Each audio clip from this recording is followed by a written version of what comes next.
See. Oh, they're That's gonna. it. Hold on. Never mind. I'll wait.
Their players were cut from a different cloth.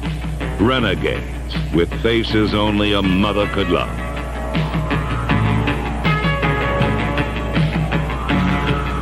The Raiders cultivated, then reveled in their ominous image.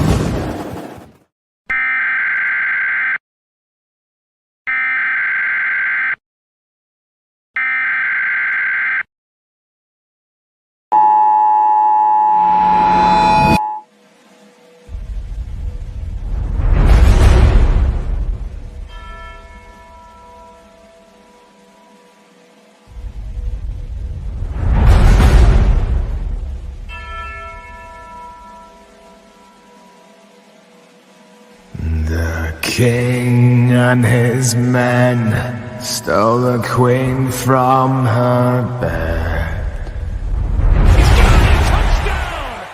bound her in her bones.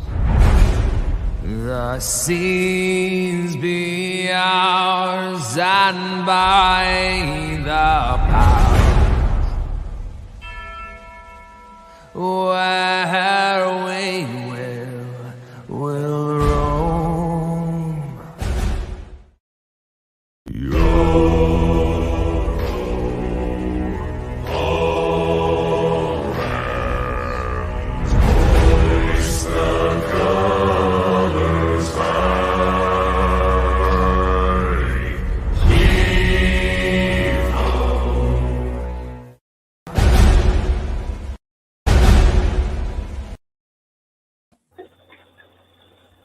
Salute Raider Nation. Appreciate y'all showing up, man. Salute to the chat. Salute to the mods. Salute to everybody here. Backstage, if you. All right. Appreciate everybody on the panel. Appreciate everybody showing up. Appreciate everybody here. So outside of that, like I say, so basically the other day, man, I'm just gonna hop right into it because the shit it annoys the living fuck out of me. So this little fucking faggot Auntie Six, man, just keep always running his mouth. This guy don't ever know when to quit. He brings up all these fake lies, dude. He talks about why he don't like me. The things of talks about the reasons why. Eric's backstage. Eric's backstage. Eric's backstage. Oh gosh. There we go. So long story short, so we can start here without being cut off. One, this Auntie Six, man, he goes on the Safakasi Raiders show, all right? I went over on that show here, I think it was on Monday. They're talking shit, dude, bringing up fake lie. I tried to go over there, I tried to defend myself in their chat, they blocked me, dude, they just want to silence people. They're fucking bullshit. So, long story short, man, this guy, Auntie, he just makes up all fucking lies, says about how I said I didn't want Josh, didn't want fucking all this shit.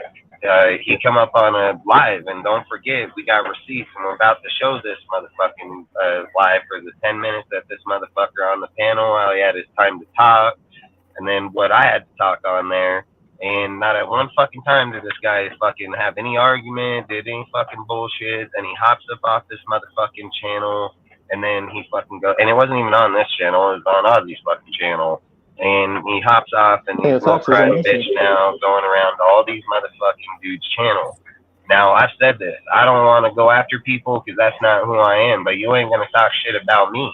You know, there's a big difference. Ever since fucking Monday, we've gained fucking 7 to 10 motherfucking subs. They've lost over 30 fucking subs. So, like I say, you ain't gonna keep fucking real motherfuckers on fake ass channels like that because they know they're fake ass motherfuckers, and that's why I can call them fake motherfuckers because that's who they are. And long story short, man, we're gonna bring up fucking the video. We're gonna watch it for the 10 minutes of this motherfucker being on the panel. And then after it, we're gonna not fucking talk about it no more. Motherfuckers want to support. I don't give a fuck. But this dude's a straight fucking liar, and he's a little bitch ass hoe. So like I said, we'll fucking bring it up. We'll watch it. After that, man, fuck this guy. This guy's a joke, dude. And all he is, he's got a fucking mental. He's got a mental fucking problem, is what he fucking has. So. You have it up yet? Yep, it's up on the screen. There you go. What's how you doing, Ozzy? How you doing, bro? He basically asked for the score, bro. Give it to him. What's up, bro? I'll bring someone else up onto the panel as well, and that's Cortez. Welcome aboard, bro. What's up? What's up, Auntie? What's up? Oh, fuck, there's sleepy eyes over there. Hey, Fucking, hey, let me, hey, Dustin. I didn't Dustin, say let me just that. I tell just you said real A&M and quick, Smith. They can still be as good as OJ Simpson. Your A's are He's in the Hall of losing Fame. right now to them Giants. The A's suck. I mean, that's part of it. When we get to Vegas, we'll talk about it. Hey, Ozzy, could I have the floor for a couple of minutes? I got to get something off my chest and shit, if you don't mind. Go ahead, brother. Go ahead, bro. Yeah. I mean, before I say this, dog, I don't want this to be fucking targeted or anybody feel that I'm attacking them and shit, but I'm just a little fed up and tired of fucking everyone disrespecting Josh Jacobs, saying that we can have a running back by committee and we're going to have the same production. But this is the same thing that you guys need to realize. How did this Zamir White look in preseason and shit? He couldn't even find the right hole to go into. You know what I mean? And you guys are ready to give this guy the ball. You know what I mean? 20 to 25 times a game? No, I'm not. You know what I mean? I'm just tired of it, guys. I understand that Josh Jacobs wants his money, but he deserves that money. What's the last time we had a running back of his talent or caliber? Probably since Darren McFadden and shit. You know what I mean? At the end of the day, this offense is not going nowhere without Josh Jacobs. I'm sorry to tell you guys this. I'm tired of everybody disrespecting him, and I'm just over it, guys. You know what I mean? He was a key part of our offense last year. What do you think will happen if we didn't have Josh Jacobs? They're just going to double team Devontae Adams all day and shit, bro. And what do you think is going to happen to Jimmy Garoppolo? You know what I mean? Jimmy Garoppolo's best friend is the tight end and the running game and shit. So at the end of the day, man, we got to get Josh Jacobs in here to have the running game to go with Jimmy Garoppolo and get this shit going, brother. Because at the end of the day, we ain't doing shit at all without Josh Jacobs. And at the end of the day, brother, us having 3 other running backs is not ever going to produce what Josh Jacobs is. So at the end of the day, Abdullah can't do anything but kick and punt return. He might even make the team. You know what I mean? That's what we drafted Trey Tucker for. You know what I mean? So they let him come in and kick punt return because, Abdullah can't really do anything besides that on the roster and shit. And Brandon Brown hasn't done anything else, man. So I'm not ready to get rid of Josh Jacobs like everybody else is and say, oh, let's use that $10 million for a defensive player. No, let's get Josh Jacobs in here. You know what I mean? To figure it out with these young players on defense and go from there, man. It's just disrespectful as fuck for everybody that's just saying this, get rid of Josh Jacobs, fuck him, disrespect him, this and that. No. He's one of the best players that we had on this team, point play period. If you feel like he's not Emmitt Smith or whatever, that's fine. At the end of the day, that's your opinion. But at the end of the day, guys, I'm sorry to tell you this. This team is not going to win more than 3 or 4 games without Josh Jacobs on this team. I'll bet $1,000 right now it does. I'll put $1,000 right this second. That's your opinion, brother. You have your opinion. I put $1,000 the second we got out of the draft and picked fucking Aiden O'Connell, and I already knew he wasn't going to be there. And I picked our record to be 10-7. I'm just wondering.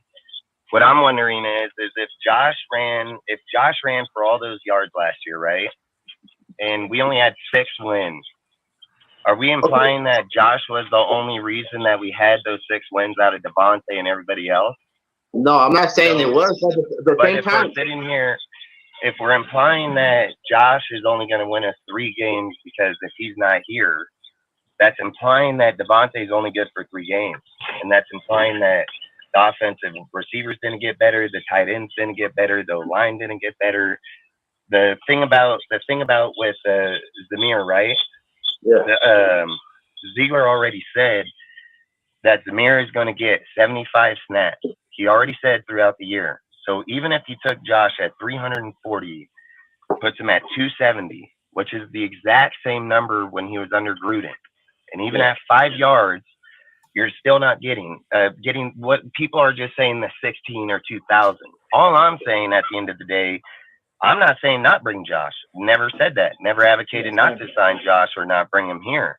All I'm advocating is he is not the best halfback in the NFL. I'm not looking to overpay a halfback. I don't care if fucking Raider fans think that's the best dude here. Like, they can think that all they want. At the end of the day, if our team expects to get better, we cannot just keep giving money to dudes. And again, he's only going to be here for 3-4 years. He said it out his own mouth. So this is my whole point about Josh, right? They knew when they got rid of Carr, because they only got $40 million, they had to move the money around, so they were only going to get to fix so many places. Waller's contract was voided because it didn't matter. They just give him the 17, they trade him to the Giants, so the contract didn't matter. Then they move the money back around. Then they give Renfro, they give a few people. And I agree, they should have gave Josh the tag or the money at the time. But this is where I keep saying Ziegler's playing chess, not checkers. Ziegler came in. He knew that Josh was probably going to outperform the list. So he denies the 5th-year option, implying that, hey, we can't give you a contract this year, but we're going to give you a boost in $2 million. Now, if Josh got signed on the 5th-year option, we wouldn't even be talking this shit right now. If Ziegler just went in there and said, hey, bro, go run for 2,000 yards all purpose, and you're on the 5th-year option, we're not even talking. You're going back and playing. He turned it down himself, give him the tag, which increases his deal $2 million more, which allows Josh to make $10.09 million, which is total value is $11.2 million in 4 years. This is 90-some-odd% of his value in the whole time. At the end of the day, it's not about, do I think Josh is good enough to beat? No, you're right. I'm not saying that, our backups are better than Josh. That would be crazy. That would be crazy. Right. What I'm saying is the way he's going about it and the thing. Sorry, one sec, brother. Just gotta bring someone else on the panel, man. Sorry. All right. Yeah. Welcome aboard, Rafa. Sorry, brother. Just saw you waiting down there. But that's all I'm saying. Like, and again, dude, I've said Josh is going to come back in the last preseason game. So it's not. So everybody understands. I've said this the whole time. Like, Josh is not going to be here. I'm just saying we cannot keep talking about football like these guys are the fucking god of our team. If you talk about these dudes as the god of our team, you're never going to be able to make transition. And if you don't have conversations like these that tell people in our team, like, hey, you better start paying attention to our backups, the only thing Raider fans in this community are going to know is the fucking key players, because that's all anybody ever talks about. People advocated so many times before we went on our channel and went to the depth chart and brought up the whole list and showed every fucking spot. Hey, you guys are blind to what you're being told, because there's a lot of depth here. There's a lot of players that were brought here. But for some reason, people out here just keep thinking that, oh, no, it's just these guys. That's not the truth. So, and I think in conversations like this, we all know we're educated in football. Like, we know I'm not going to go picking motherfuckers over Josh. The problem is we still got to be able to talk about the other players on our team if he does not show up, because that is a possibility. And if you don't acknowledge those possibilities, look, you're killing the fan base. You're killing the conversations you're having with people, because those conversations are very limited. It's Josh is the greatest, Devontae's the best in the show. Let's go. Fucking like the conversations have no depth in the team. How do you get past this player? If this guy's not here, what's the next option? And if you're so deadlocked on this one fucking guy being the savior of your team, well, I'm gonna give you some fucking reality. He ain't won shit since he's been here either. So it doesn't matter what we think about these players or where they're at. The fact is them as a unit, them going to be apart. None of them have won nothing. They haven't even won a fucking playoff game. So that's all I'm saying. And again, I agree with you, dude. Like, I agree with your take. It's not like we can write off Josh, but we do have to talk about if Josh isn't here either. You know what I mean? It's not. I think in the Raider news for me, I think the thing I find more that is the biggest problem for me watching shit is so many people get so indicated just to the main base.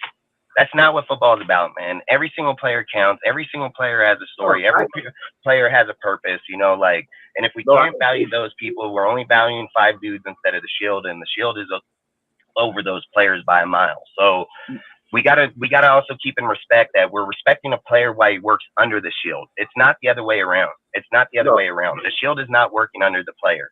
The player is working under the Shield. And if that player's tender is up or his time is done, then that's the fucking way it works, because the Shield is here. The player is not going to be here. And it doesn't matter if his name is Tom fucking Brady. His time is fucking limited too in the NFL. Everybody's time is limited. So again, at the end of the day, I agree with the deal. And I just don't want people to think like we're advocating that kind of conversation. We're not advocating that kind of conversation. We're just advocating that it can be done. That's what we're saying. No, I agree with you, but the other thing is that one last point before I get off but the thing is, we have $30 million I agree with you. If we had that money, you know what I mean? It'd be a lot easier to give that money some back to Josh Jacobs, man. But we don't. Hey, don't get me wrong. Next year we'll have that money, and if you think about how Ziegler came in and cleared that, you got to remember we had $19 million just in dead cap under Hudson for 3 straight years when they got off him. So for us to be at 30 and be clearing all of Gruden and Mayock's dead player weight, Like that's a pretty good deal in just the second year. If you look in John Gruden and Mayock's tender, that shit was like 49, 50 million the whole entire time. And we were just eating contracts like, what's that dude that came from the Rams, the linebacker, fucking Corey Littleton? Yeah, Littleton. You know, like shit like that. We were eating dudes contracts like that, dude, even when we're still eating it right now. That 30 million's gonna be off the books. And that's all I say. Like, I agree with you. I agree with you on that take too. Hey, salute, bro. All right, now pause this shit. Take this off. Now listen. I've said this, man. I don't fucking come to this shit to play fucking games, all right? I ain't here to fucking lie. I'm not here to fucking tell people bullshit fucking stories. I don't go to other people's fucking channels and come up with fucking bullshit. That motherfucker, someone shit's hardcore buzzing. So I don't fucking play those games. I come with straight fucking facts. A lot of those takes that I said in that fucking deal, it did happen. And fucking happened for facts in that shit. This fucking guy got up in his fucking feelings. He got up in there, dude. He didn't fucking have anything to say on the fucking panel. He said, oh, he wanted to debate me. Why didn't he debate right there? Why didn't he say shit? Why didn't he have his shit? He said, I agree with you, bro. It's exactly what he said. This guy's fucking fake, dude. He's just fucking mad because he fucking don't know shit about football. He got fucking classed, dude. That's what happened. He got put in his little fucking kiddie seat over there, dude, like the high chair with the little fucking buckle and shit. Like, this guy ain't gonna be fucking with me, man. And like I said, I ain't gonna be fucking with anything these guys have to do. I've said it. They're fake fucking news. They come with fake ass shit. They're all fucking liars over there. That's all that fucking channel is bullshit fucking lies. And I've said it. If Afakazi fucking supports that, I don't support that shit in any fucking means. If he claims that he brings for Raiders content, then he should bring fucking Raiders content, dude. And if he don't fucking bring Raiders content, then he shouldn't be fucking talking about it. You can't fucking sit here and come up with bullshit ass stories after fucking one. Dude sits here and tells me like, oh, I was going to try to debate him. No, they didn't. Well, after that fucking show, literally, right after that fucking show, they tried to put us in a fucking private group. Me, Ozzy, fucking Auntie, fucking Afakazi, fucking Raider Critique, Hardcore Raider, fuck all kind of these motherfuckers. All put us in a private group, dude. I was fucking working. I fucking seen the deal. I didn't look at it at the moment. I look at it briefly, just say, hey, fuck it. They say, hey, you want to fucking debate you, Ozzy, versus fucking dipshit, fucking Auntie, and fucking, I think they wanted Hardcore, if I remember right. So I was like, fuck yeah, let's do it. I'm fucking down. I'll fucking debate anybody in the fucking game. So fucking I put the phone down, fucking go home, fucking get home, phone's going off like crazy, fucking pick back up in this fucking private chat, and this fucking bitch, fucking Auntie, he over in his fucking feelings. And he's fucking talking about fucking Josh in Seattle and fucking, he's just talking stupid. Like I told him in the text, I even have him screenshot and all, where I was like, bro, I can't even understand you. I don't know if you're fucking drunk or dumb. Like, literally, fucking, I don't know what you're like a little straight crackhead, bro. And fucking, long story short, I left the fucking deal and told him, like, I ain't gonna fucking debate you. All you are is in your feelings. You fucking had your chance on the platform. No one stopped you. No one talked over you. He claimed I talked over him. He claimed that I didn't want Josh. He claimed that I fucking wanted to run the other fucking guys. This guy make up fucking lie after lie. He said that I said Tim fucking Brown is a wide receiver too. This guy is just trying to get fucking clout. He about the stupidest motherfucker it comes when it comes to fucking knowing the team. That's why he's all up in his feelings, because he don't know shit about the team. Salute, Souls. Appreciate you, bro. Like I said, dude, I'm not here to be in my feelings, dude. I'm here to debate, have fucking debates on this fucking platform, talk about the team, try to know the best about the fucking team. I don't ever get pissed off at nobody. Nothing. It's everybody's allowed here. Everybody can talk. Nobody's silenced. Nobody's muted. I go right to their platform. They mute me, dude. The second I'm in the chat, dude, because they're bitches. Like, they're straight fucking bitches. They straight up make up all kind of lie. I told them the whole time, man, fucking YouTube got receipts, bitch. Like, literally, like, I don't know why you're over here fucking talking all this bullshit lies. Then Afakazi over there acting like he even fucking knows me. That guy don't know me. I've met him fucking once, dude. Like, literally, I've talked to him in the fucking Discord like twice. I can go out here with my feelings and fucking kick them from my Discord because they're all part of it. They all in that motherfucker. And I don't kick none of them because I'm not in my feelings type motherfucker. I just laugh at them and say how simple they are, dude. And then these guys fucking come up with their lies. They're going to get caught up in their fucking lies. That's the problem. I come and talk about the Raiders for hours on hours on hours on hours, bring all kind of people. We all have fucking good talk. Sometimes we fucking get over and talk over people. You know, it's just fucking it's how it is, energy, you know. These guys lie. They straight fucking lie. They don't know the fucking team. They don't fucking know shit. They got into YouTubing and into the Raider fan base off the coattails of other motherfuckers, and they're riding off the coattails of them. They don't know fucking shit. They're sharing misinformation, dude. These guys are fucking dinks, dude, and I've said it. I just don't care, and I've never want to attack people. I never want to go after people, but this auntie motherfucker, he needs to be checked, dude, like for real, for real. This guy is a habitual fucking liar. He has straight fucking mental problems, dude. Everything I'm gonna start clipping his videos of him on the other fucking channels talking about me, how he's saying these fucking deals, and then put him up on this motherfucker and show just how much fuck this bitch lies. And then how is he discredited me? I'm not fucking lying. Anybody that watches our channel, watches football, watches what I talk about, they know Dustin ain't fucking lying. But this guy, he goes to some fucking half-retarded ass fucking chat or some fucking half-retarded ass YouTube fucking channel, and they're like, oh yeah, they're fucking dumb. Like, you know, that's how you know you're fucking mental. Like, you know you're a mental fucking case, dude, when you see it with your own fucking eyes and then you say it didn't happen. Like, that's crazy as hell. And that's what these guys are. They ain't gonna fucking come over and do that shit to me. I'll slap the dog shit out of every single one of them. Like I said, I'm 100% about the Raiders. I'm 100% fucking know my shit, dude. I'm about my shit. Plain and simple motherfucking facts. I research it, come up in this bitch, talk about it for hours on hours on hours. Fuck behind the scenes, make posts, make conversation, fucking combat all fucking day long. I'm a motherfucking Raider, dude. And I know football before I know the Raiders. Like, I know football, period. These guys don't know football. I've always said, before you can be a diehard Raider fan and be able to talk, you got to know how to play football. They don't know how to play football. They don't know how to talk about it. They don't know shit about it. Literally, just go over there and watch your last video. They lie at like a motherfucker. Like, they straight fucking lie. And just like I said, I have nothing to hide. Literally, go turn on their video. I'm going to blast this shit tomorrow. I'm going to put their shit up. I'm going to start putting the ticker on their fucking channel. I'm going to put that shit where it started at fucking 635. It's at fucking, what is it at? Like 608 right now? And we're going to watch this bitch tick the fuck down. Like, you're going to sit here and watch these motherfuckers and these fake-ass bitches fucking have a counter put down on their shit. You don't fucking sit here and say you guys talk this shit. They're putting out little kid memes. That's what they're doing. They go over in the private, they block me, put in little kid memes, and then they fucking, they're grown men. They're like 45, 50-year-old fucking men. That's so crazy, dude. Like, that's my point. You're a 50-year-old, 40-year-old, and you're fucking entertaining fucking 15-year-olds. Like, that, I don't get these fucking guys. And then they think they're gonna sit up here and fucking debate me. You gotta fucking know the team, motherfucker. You gotta know the team, gotta know the history, gotta know what's going on, gotta know how to read plays, gotta know why this guy ain't here and that guy ain't here. I literally, in that video we just showed, I literally spoke on like 10 things and hit on damn near every one of them. Like, that's the shit I don't fucking get. And that was before the preseason.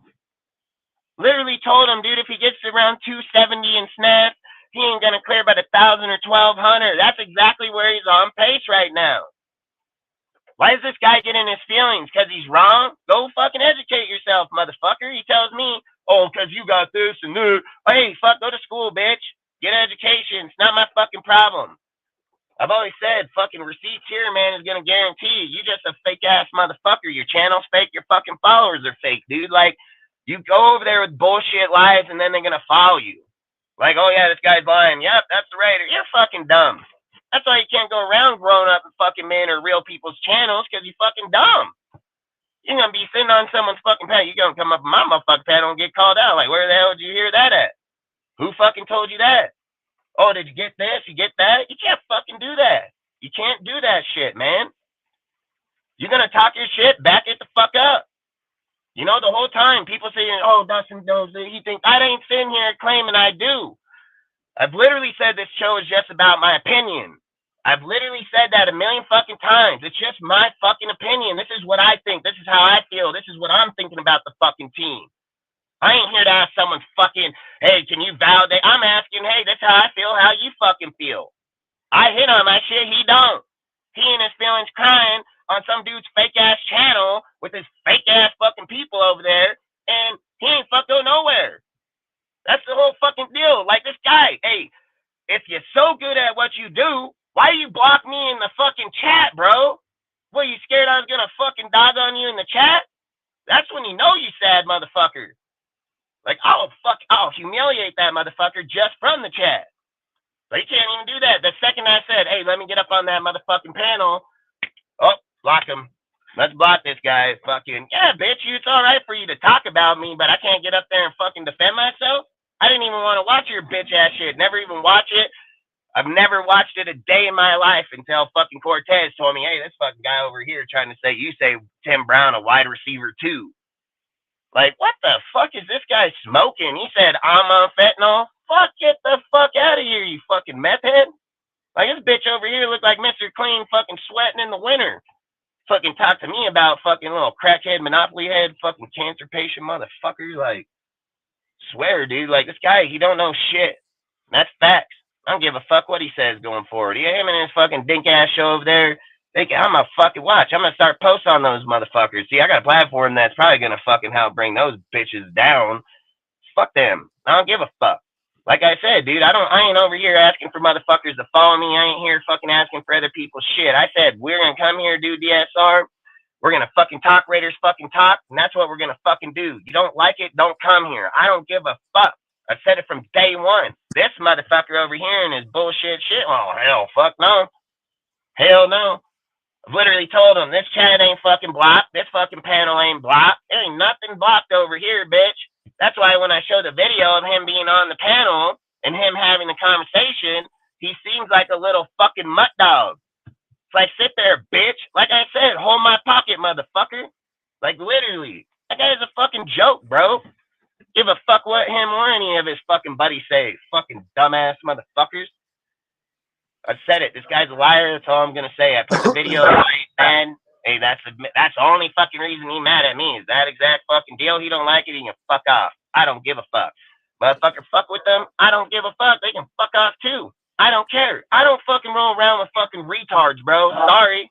I don't fucking come over here and say, hey, you about the disinformation motherfucker out here. Let me roll with you. Yeah, you're dumb. I'll roll by myself, bro. Like, I ain't fucking going with your dumbass. I don't care who with you, who around you. Like, that's toxic. That's toxic. If that, man, what, you want to sit on that motherfucker and be like, yep, yeah, I agree. No, I'll be like, no, you dumb. Like, you fucking dumb. Then it'll be like 2-on-1. Then they're going to block me even on there because they can't defend themselves. So they're like, well, I better block him so he can't talk. Which he claimed I talked over him. All this shit. I never talked over that bitch one fucking time. Never talked once. Let him have the platform. He literally said, hey, man, can I have the floor? I got something I got to say. You know what he said? Hey, I want to suck Josh's dick, deep throat that fucker to the ball sack and all, dude. Fucking reach around, give him a Jimmy. That's what he fucking said. Hell, I'll give him a plunking on the fucking toilet. That's all I heard from that motherfucker. Then when I come up on there with some fucking facts, he said, yeah, I fucking agree. Yeah. How's this time to be like, nah, just like I do. Just like I do. I'd be like, fuck you, bitch. Like, these guys are fake. I don't give a fuck. I ain't spending my time on these fucking fake-ass motherfuckers. I'm gonna spend that shit on my fucking page, my Instagram. I'm gonna start making, like, a Thursday fucking deal where I'm gonna be like, yeah, these fucking guys are fake. Their fucking channel's fake. I'm gonna put their fucking comments up, dude. I'm gonna put their fucking page up, and we're gonna put tickers and timers on them and watch them just fucking sink like a fucking rock. You don't need all these fake ass YouTubers on here fucking spreading shit. Fuck how you get all those fucking people, man. Like, you don't fuck got nobody. Your shit don't even. How come your shit dead ends out on certain numbers all the fucking time? Like, it's weird as hell, you know? Like, I don't know. I don't even give a fuck. But that video was up there. We seen it. Everybody watched that motherfucker. If you didn't see it, fucking rewind this motherfucker and pull it up. That auntie dude's a fake ass bitch. He's fake, and any motherfucker roll with him. Fake as fuck. That Afakazi motherfucker, man, like, that shit got my nerve, like, big time. That dude don't even fucking know me, bro. I let him in my Discord because he was with fucking Sultan and all those dudes years back, dude. Fucking, he been over in my Discord the whole fucking time. And then he over here with this fucking retard motherfucker act like he knows who I am. I've never talked to this guy but one time. This motherfucker be like, oh, yeah, we're gonna, yeah, we don't want to go. What the fuck you talking about, motherfucker? Like, I don't even get where you even have the ground to stand there and even act like you fucking know me. That's why I say that shit a fake ass fucking channel over there. They're fake as fuck, dude. They can't confront realism, dude. Like, you know what they're gonna do? They're gonna go over there on their channel. They're gonna talk some bullshit, like some fake ass bullshit. Oh, Dustin said this. Dustin said, oh, Dustin's a cracker. You're fucking stupid.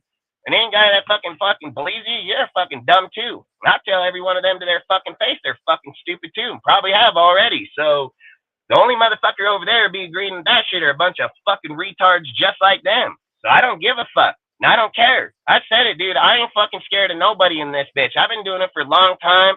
I come with my shit. I come with the facts of what we talk about. Some people ain't gonna agree. That's fine. I don't give a fuck, dude. I've said it 100 times. YouTube got receipts, dude. I'm gonna hit on my shit and I'm gonna miss on my shit. But I've always said I'll be right here to answer for it, regardless if I get it or not. I'll eat crow. I'm a fucking man. I ain't no fucking bitch like these dudes. They're fake. They're so fucking fake, dude. Look, just go back to this guy's last live. Just watch, like, what was it? Like the first 15 minutes? Can't have been more than 15 minutes. Literally, just listen to the bullshit that comes out of their fucking mouth, and then watch what happens when I hop in that chat. Watch how fast that shit got shut down, dude. They fucking bam. They're like, nope, can't do that. Nope, this guy's gonna get us from the chat. Why are you so scared, motherfucker? I let dudes ramble on in the chat here, talk their mad ass shit, troll like a motherfucker. I don't block nobody. Fuck, say your shit, bro. I ain't gotta read your shit if I don't want to. Like, these guys are scared. What are you scared of? I don't got no fucking mods. I don't have shit, bro. You want to say something, let me say it back. Let me say that shit back. So I love having a channel, because you can blast these fake motherfuckers. These dudes are fake, man. And again, we got a show to do, so we're going to get going here in a minute. But like I say, man, these guys are fake. They're going to get exposed. They're going to get weeded out. I've already said it. Hey, I don't give a fuck about Afakazi or fucking Auntie. And if those motherfuckers want to fucking go talk their shit, I've said it. I'm going to put a shit on my Instagram. I'm going to build pages. And I'm going to start putting clickers on these motherfuckers. He was at 635 on Monday. He had like 608 today. Now, he didn't gain motherfuckers. He lost those motherfuckers. Now, he talks that shit on us. We were at, on Monday, we were at 322. We had like 327.28. We'll lose our people and gain our people. They'll lose theirs and not get them back. Because they're fucking fake. Like, they're fake as fuck. I don't give a fuck. He says, oh, how come you can call us fake fans? Because that video right there. That's exactly why. Because you're a fake ass bitch. You a fake fucking lying ass hoe. Think you, like I said, you want to be a fucking fan, stay in the fucking bleachers, motherfucker. Don't hop up in the ring with me, bitch, because you're going to get your ears boxed in, dude. Like I said, you look like a defected bobblehead already, motherfucker. Like, your shit will be like, blah, blah, blah, blah, for real, for real. Like, fuck that. So we ain't gonna be playing these stupid ass fucking retard games. You guys think like, oh, you can come over here, man. If I got on there, I'd humiliate you. We'd fucking in your shit. You would hop over here, your shit would be done. Your channel would be over, bro. It'd be like blacked out. Only motherfuckers be watching that would be fucking inbreds and fucking retards, like literally, because they ain't gonna fucking. You ain't got no information, dude. You just what you have is you try to run with a certain amount of people, so then you feel like you fit into those fucking people. At the end of the day, you're just a fucking pawn to their shit. You're just a conversation, motherfucker. That's it. And guess what? Your conversation only lasts for like fucking 10 minutes. So you ain't really even that invaluable. All you are is a motherfucker on the panel. That's all. So don't fuck come up to a motherfucker that does all his own shit. I do everything myself, motherfucker. You want to talk about why someone thinks they know? I know because I research it.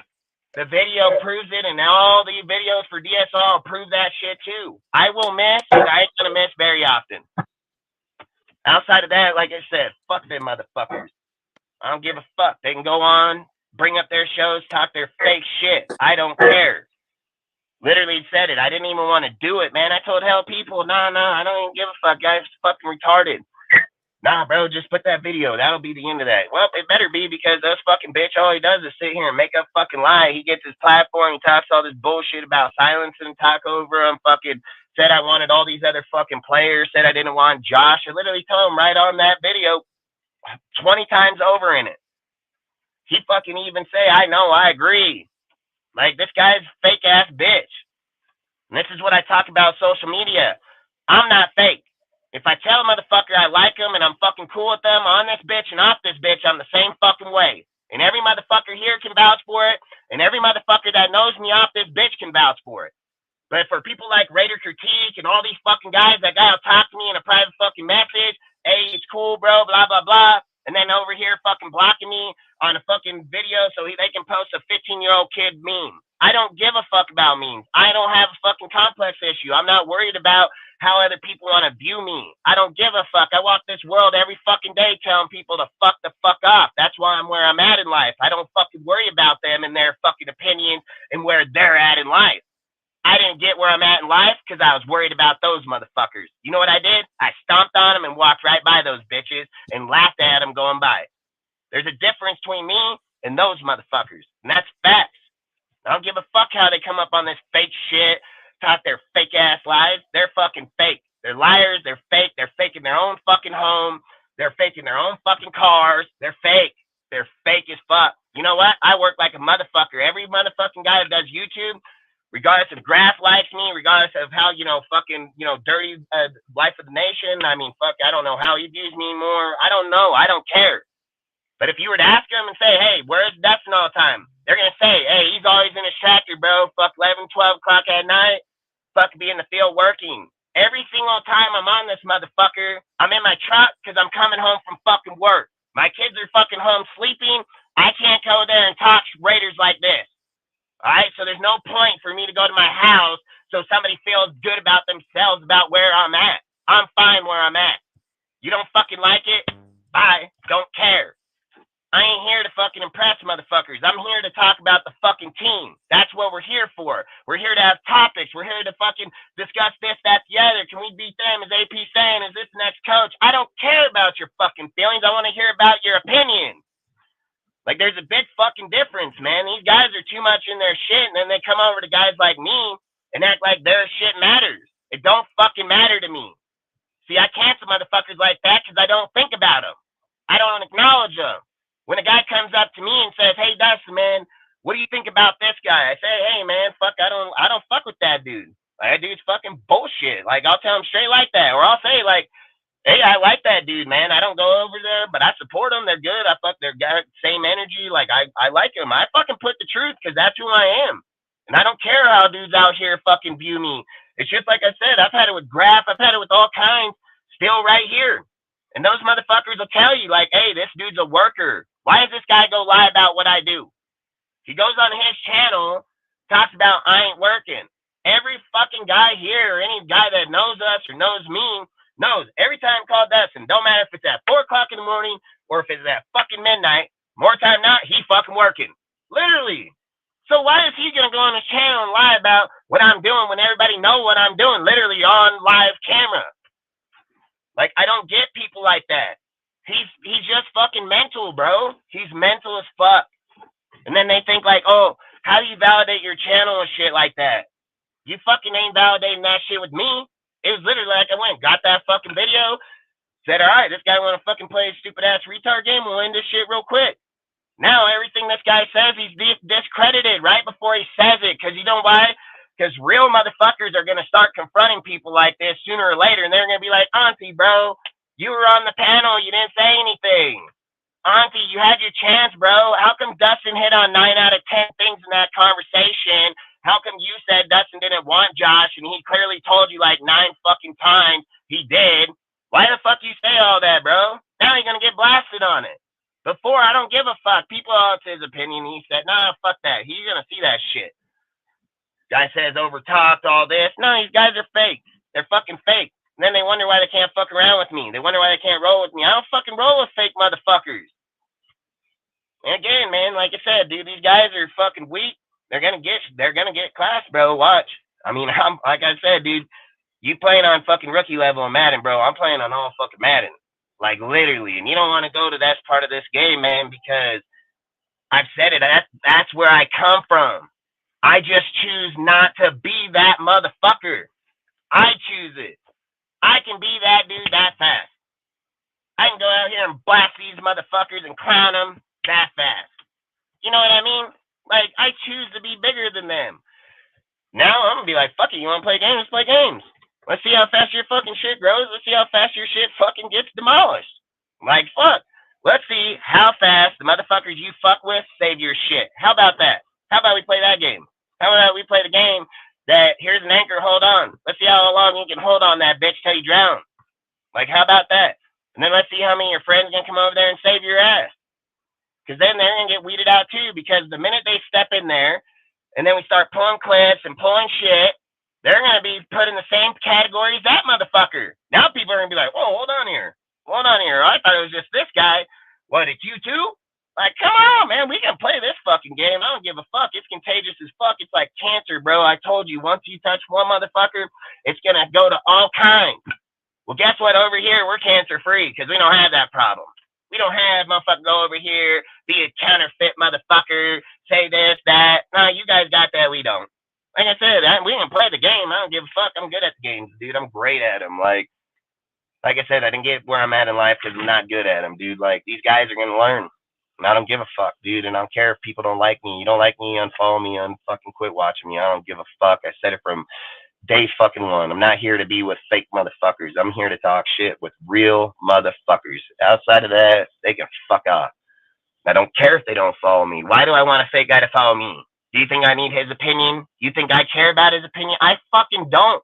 I don't. I swear to God to you, I'm a kid's fucking life. I don't. So he want to be a good dude. He want to be in the community. He want to have conversation. He want to take talk. He want to not get offended by shit. Fuck, bring it on. I don't care if you're 5 years old or fucking 100 years old. Fucking come on. But when you want to start talking fucking stupid shit, man, hell no. Nope.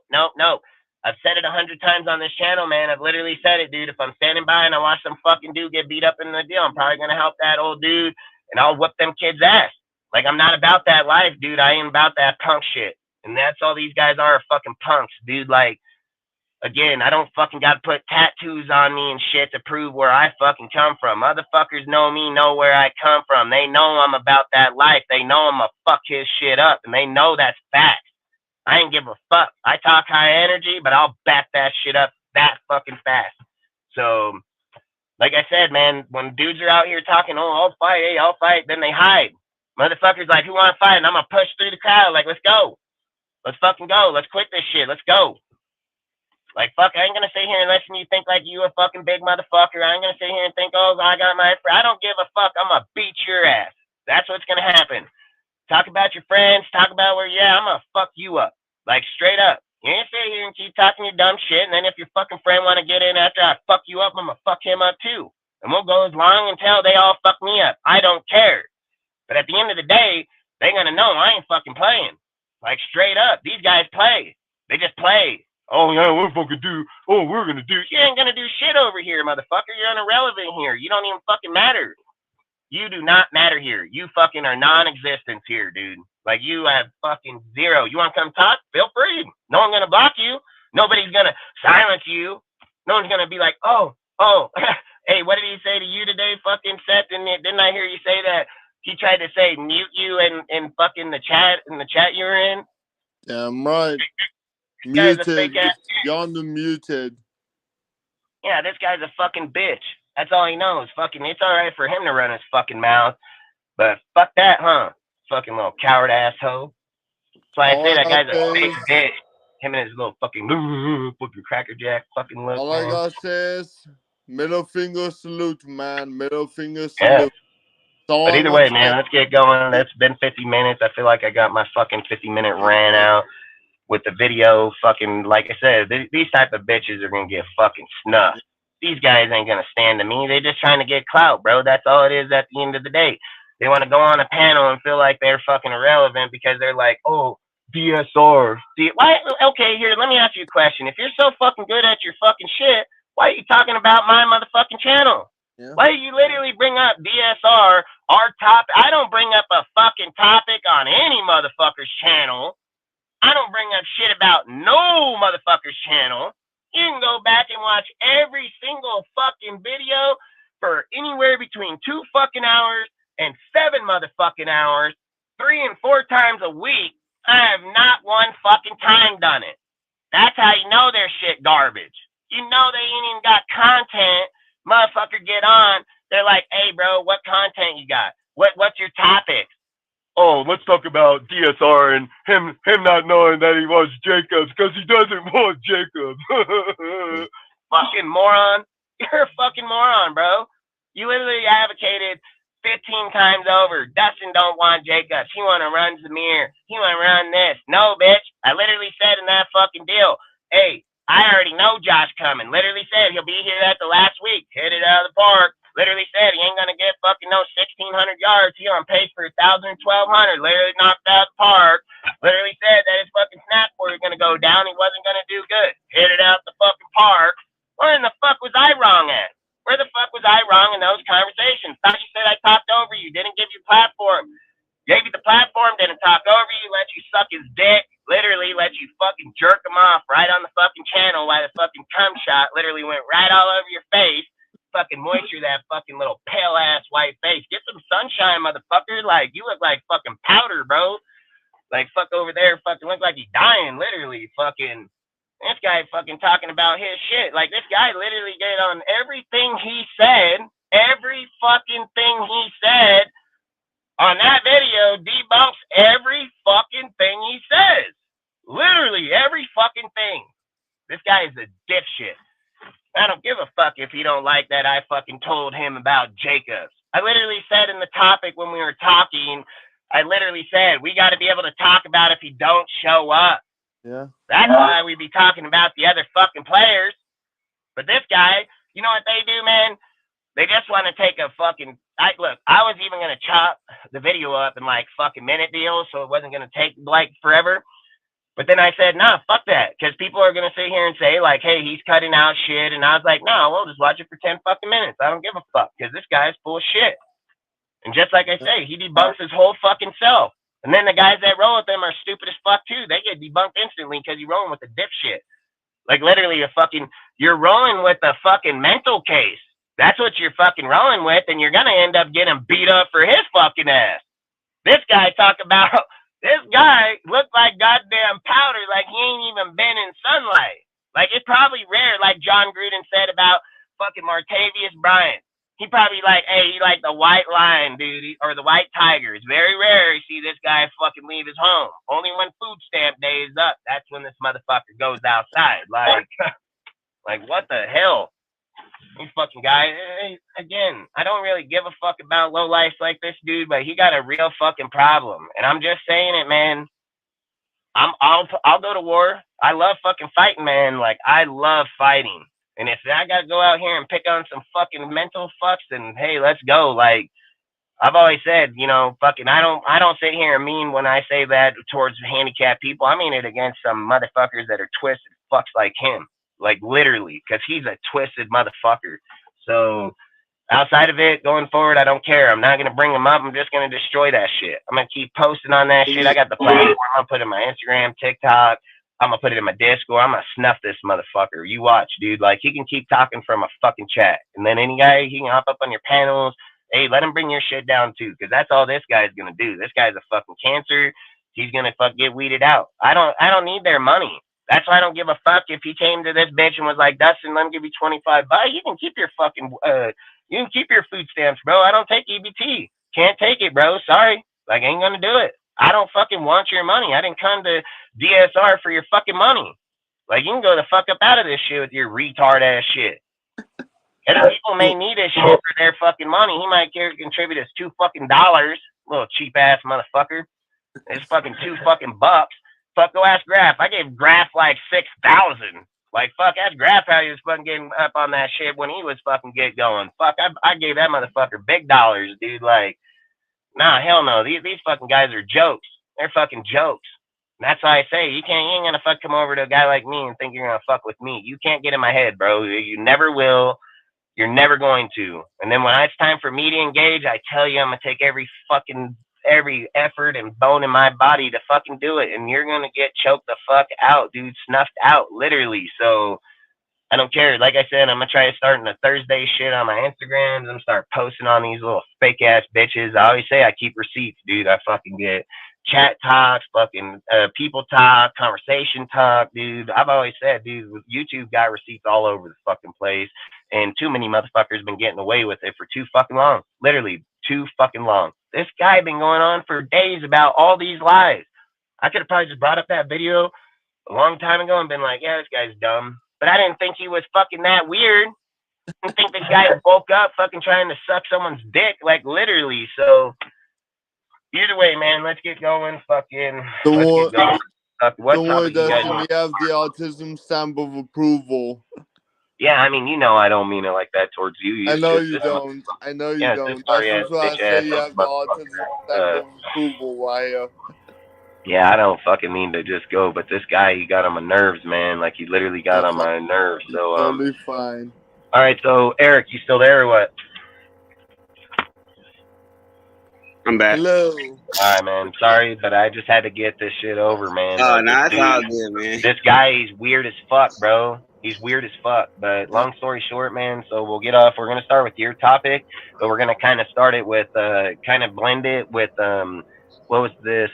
What was yours? My topic is Aiden bounced back with the victory over the Vikings. All right, so basically we'll use this topic with the Aiden topic, but basically, like, how are we going to do with the Vikings this week and shit like that?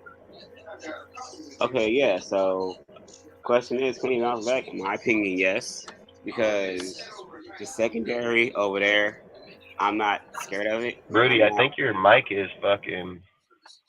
Yeah, it's his Rudy, mic or you good? something. What about now? All right, you're good. I got him. I muted it. Oh, okay. So like, I'm not worried about the secondary or the defense. Daniel Hunter is a dog, but we got Carter Miller for that. He should do great. He should have a great game against them. Like their defense is not that good. You see what the Bears did?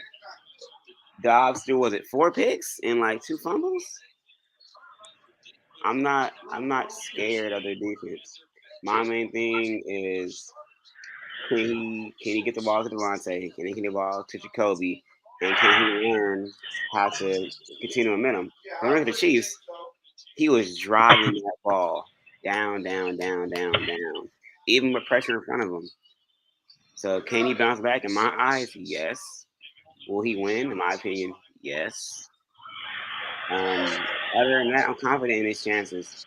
Like even Coach Pierce said in the presser that Aiden's getting better each snap, each practice. He's improving, and he has more confidence. Like the Aiden we've seen against the Chiefs, well, not the Aiden we've seen against the Chargers. You see a big improvement. Even in a loss, he looked good, and he's been gradually getting better. So my question to you guys is, can he bounce back as well? Do you think that oh shit, Yankees win Soto sweepstakes? What the fuck? What the? Hey, it's Wait, okay. what? We're gonna get Ohtani. Roger's gonna get Ohtani. Yeah. Soto went to fucking the Yankees. Right, for Gresham and Michael King. Crazy fucking. Where's what's his name going, dude? He fucking told them to keep that on the rap too. Fucking that pitcher hitter, fucking Ohtani. Yeah, Ohtani. Yeah. Either the Dodgers or the Rangers. Hey, look. No, the Dodgers already fucked up. Your manager fucked it all up. He should have never said that he went Giants there. fan. Hey, Giants. Yeah, he said to keep it on a rap too, dude. I'm not gonna lie. I think he fucked that up. I ain't gonna lie. Your manager. Yeah, I think he fucked it up because he said, hey, he talked like he was confident too. Well, but so in that case, so did the manager of the Blue Jays. Like, yeah, that is true. So the only one that hasn't said shit is the Giants. Mm-hmm. Keeping that shit on the I'm down sorry. low. Look, if he wants to win and actually see the playoffs, man, the Dodgers aren't gonna win shit. Because you know the Giants. Wait, what are you talking about? Oh, we're talking baseball real quick. Let's get it. You're talking smack about my team, man. Dodgers suck. Come on, bro. Your Giants. Hey, the Giants won 3 World Series in 5 years. You guys can't do that. Dodgers can't do that. How many championships how many champions does the team have? We won 3 out of 5 years. The Dodgers never done that. When's the last time the Giants were in the World Series? Back in 2014. I'm saying in total, how many How many World And Series the champions? 2020 does not count. That was COVID. Don't give me that. Well, now we can't count shit. We can't That was a fake ass shit. All I know is Mookie said, "Hey, I got this. It's my city." Huh. It's okay, Cortez, because Fresno State, you guys didn't even make. No, my team is UW. That's why we're in number 2 seed. Hey, he said, "Fuck." He's like, "What team you gonna be next year?" Hey, fucking. Hey, you know fucking what? Michael Penix is a good ass quarterback. Wait, Cortez, he won't be there. He won't be there next year. Hey, he won't be there next year. So what team you gonna be a fan of next year? Fucking Texas. No, we're gonna get Ward from Washington State. He's transferring. Hey, that's my dog. I'm sorry. He's Cameron is not not going down on the street to play for you. I'm sorry. Yes, sorry. he already put in for the transfer. He's a Texas boy. He's not going to no boring UW when he was just there for 2 years. Nah, he's going there. All right, so to get back on, dude, we're gonna go around the panel real quick. So basically redo this conversation a little bit. Basically, how are you guys feeling about us coming off an ass beaten by the Chiefs and gonna go in and play the discombobulated offense of the Vikings, but their defense is good. They're getting fucking JJ back this fucking week. Dobbs is the starter. They already said that he's going to be the starter.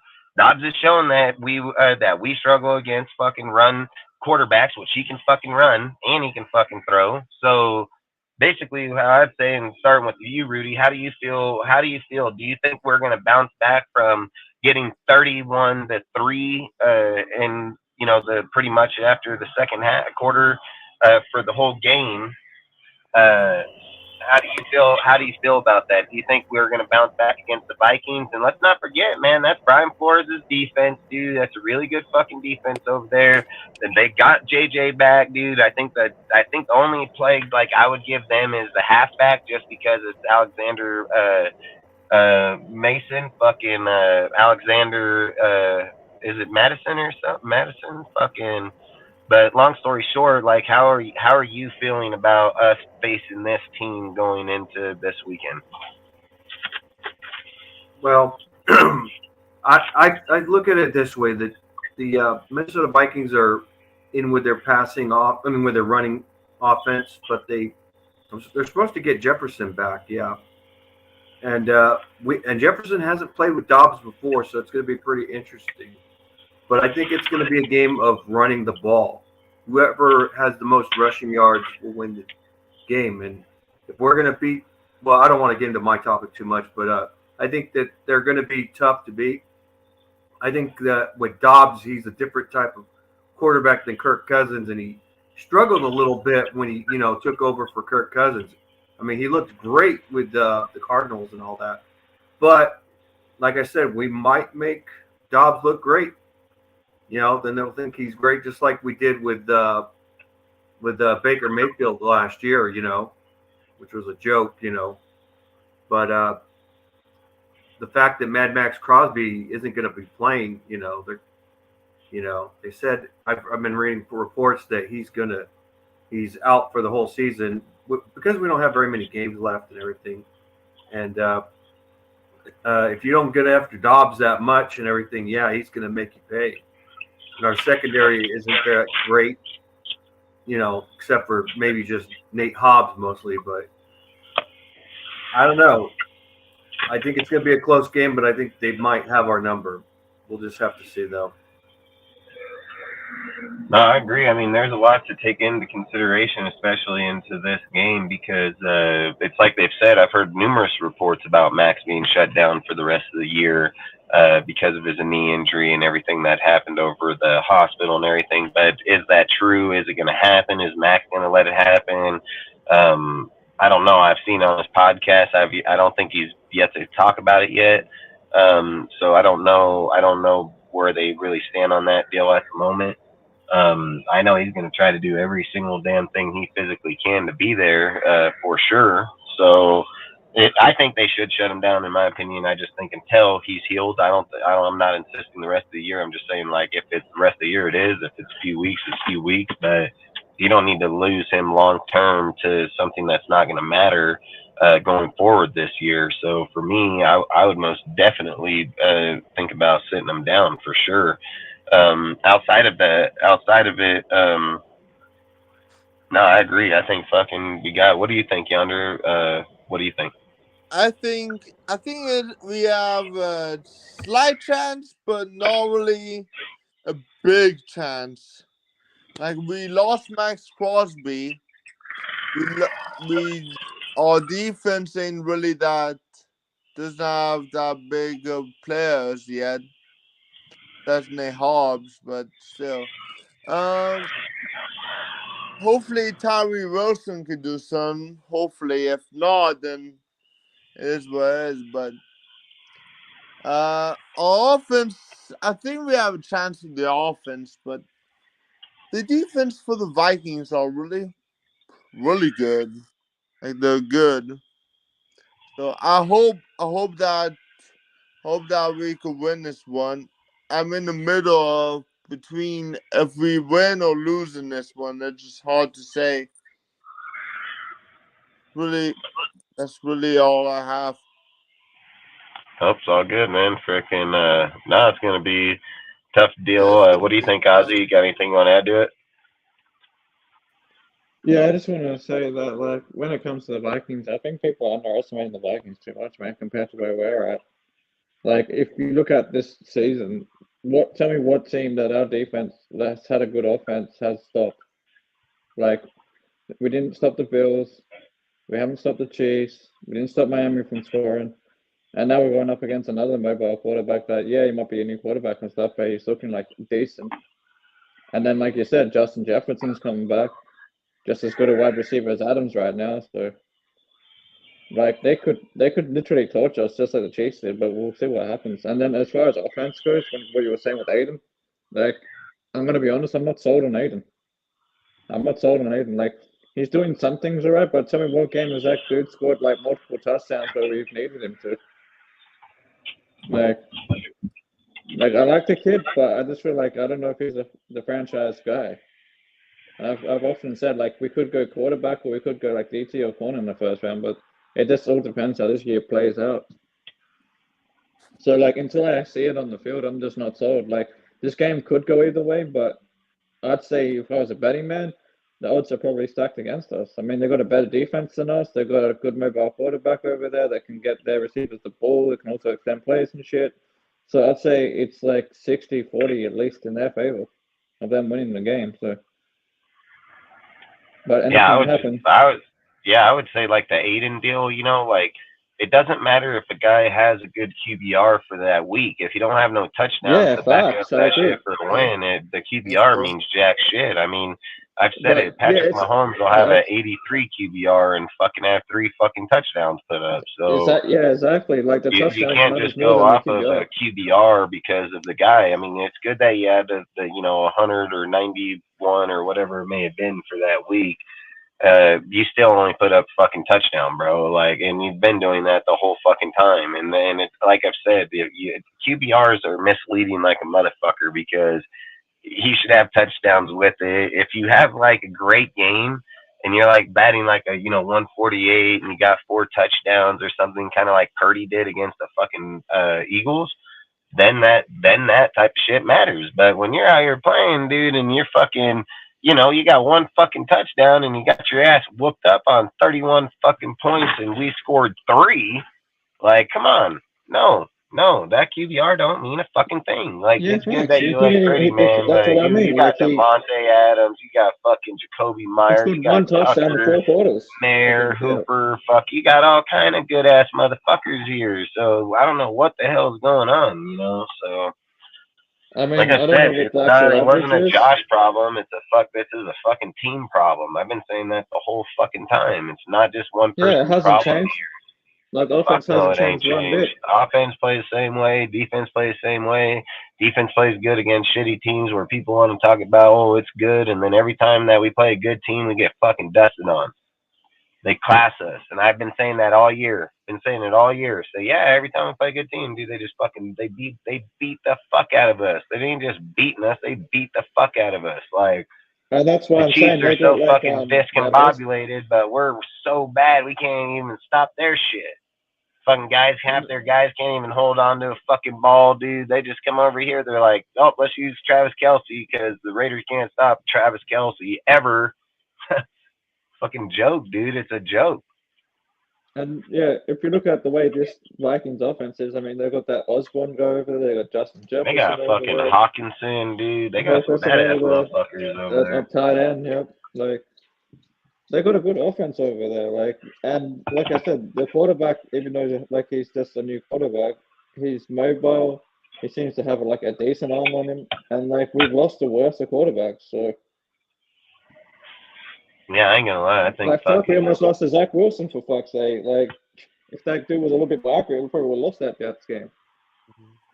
Yeah. Aaron, you want to add to it or anything? No, I'm good. Whatever you guys been saying, I'm good. Yeah, I think, like I said, I think the Vikings game. One thing off topic though that I really that I barely found out today from Max. Max had his podcast with Josh Jacobs. I don't know if any of you guys knew that Friday going into last year's game against Seattle, Josh Jacobs had a partial tear hamstring. I barely seen, like, I didn't know that.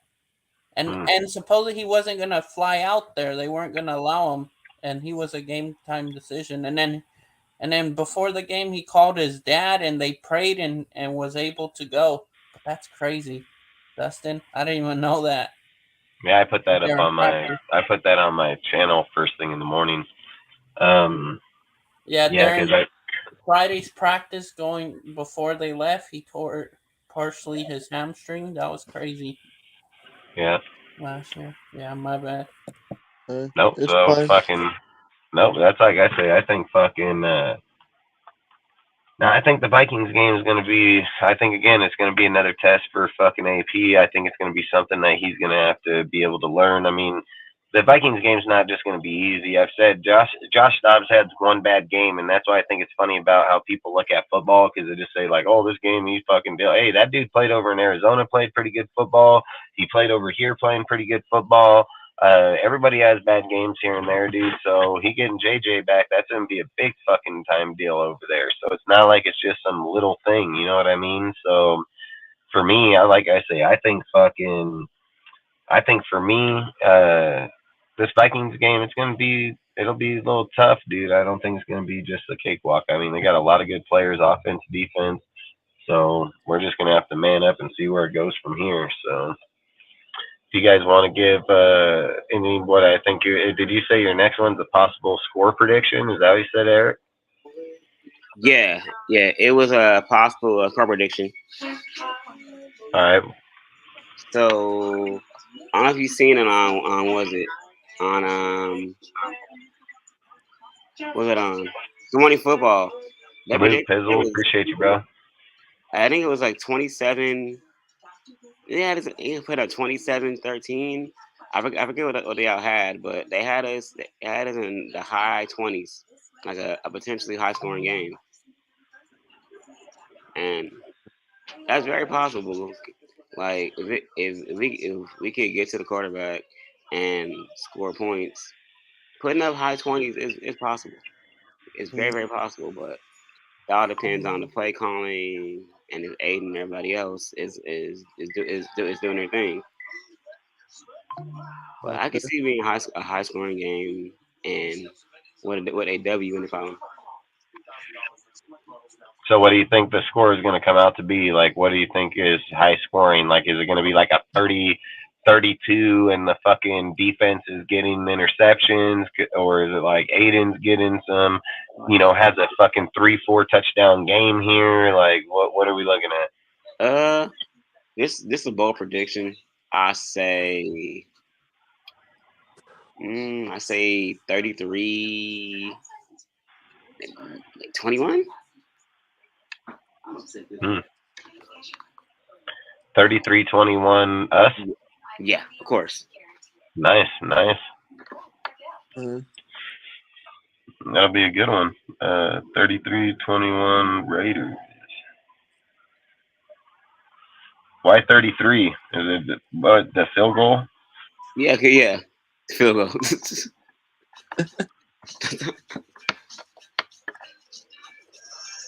Hell yeah, Rudy. What do you think? Yeah, I don't think it'll be a high scoring game. I could be wrong. If it's high scoring, You guys go around the panel when Rudy's done. Seth, Yeah. Ozzy, go around the panel because I got to answer this question real quick on text. So I'll be 1 minute. you're fine. Yeah, the high scoring. I don't think it'll be a high scoring unless it's turnovers, and that would be on the Vikings getting the turnovers. I've seen how they played against the Bears, and it was a close game. It was so so boring. I hate to say it was a boring game, but Dobbs didn't really look that mobile though. He looked pretty slow, and he had no protection. It looked like that D line just came right in the middle out of nowhere. But the Bears and the Vikings know each other well, so when it comes to divisional games, they really know each other. I don't think it'll be 30 plus. I think maybe at the most 20. But if it was in favor, it'd be for the Vikings, or it could end up being like a maybe 14-6 game or something. Oops, Dustin dropped off. Oh, that's good. But yeah, I don't really think it'll be that of a big game. I think it'll probably be slow scoring.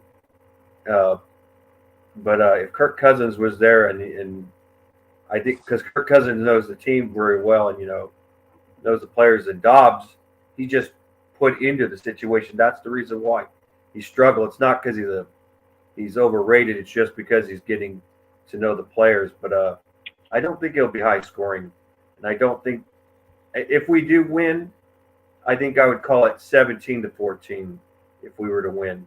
That's how I would call it. You think we're gonna win 17-14?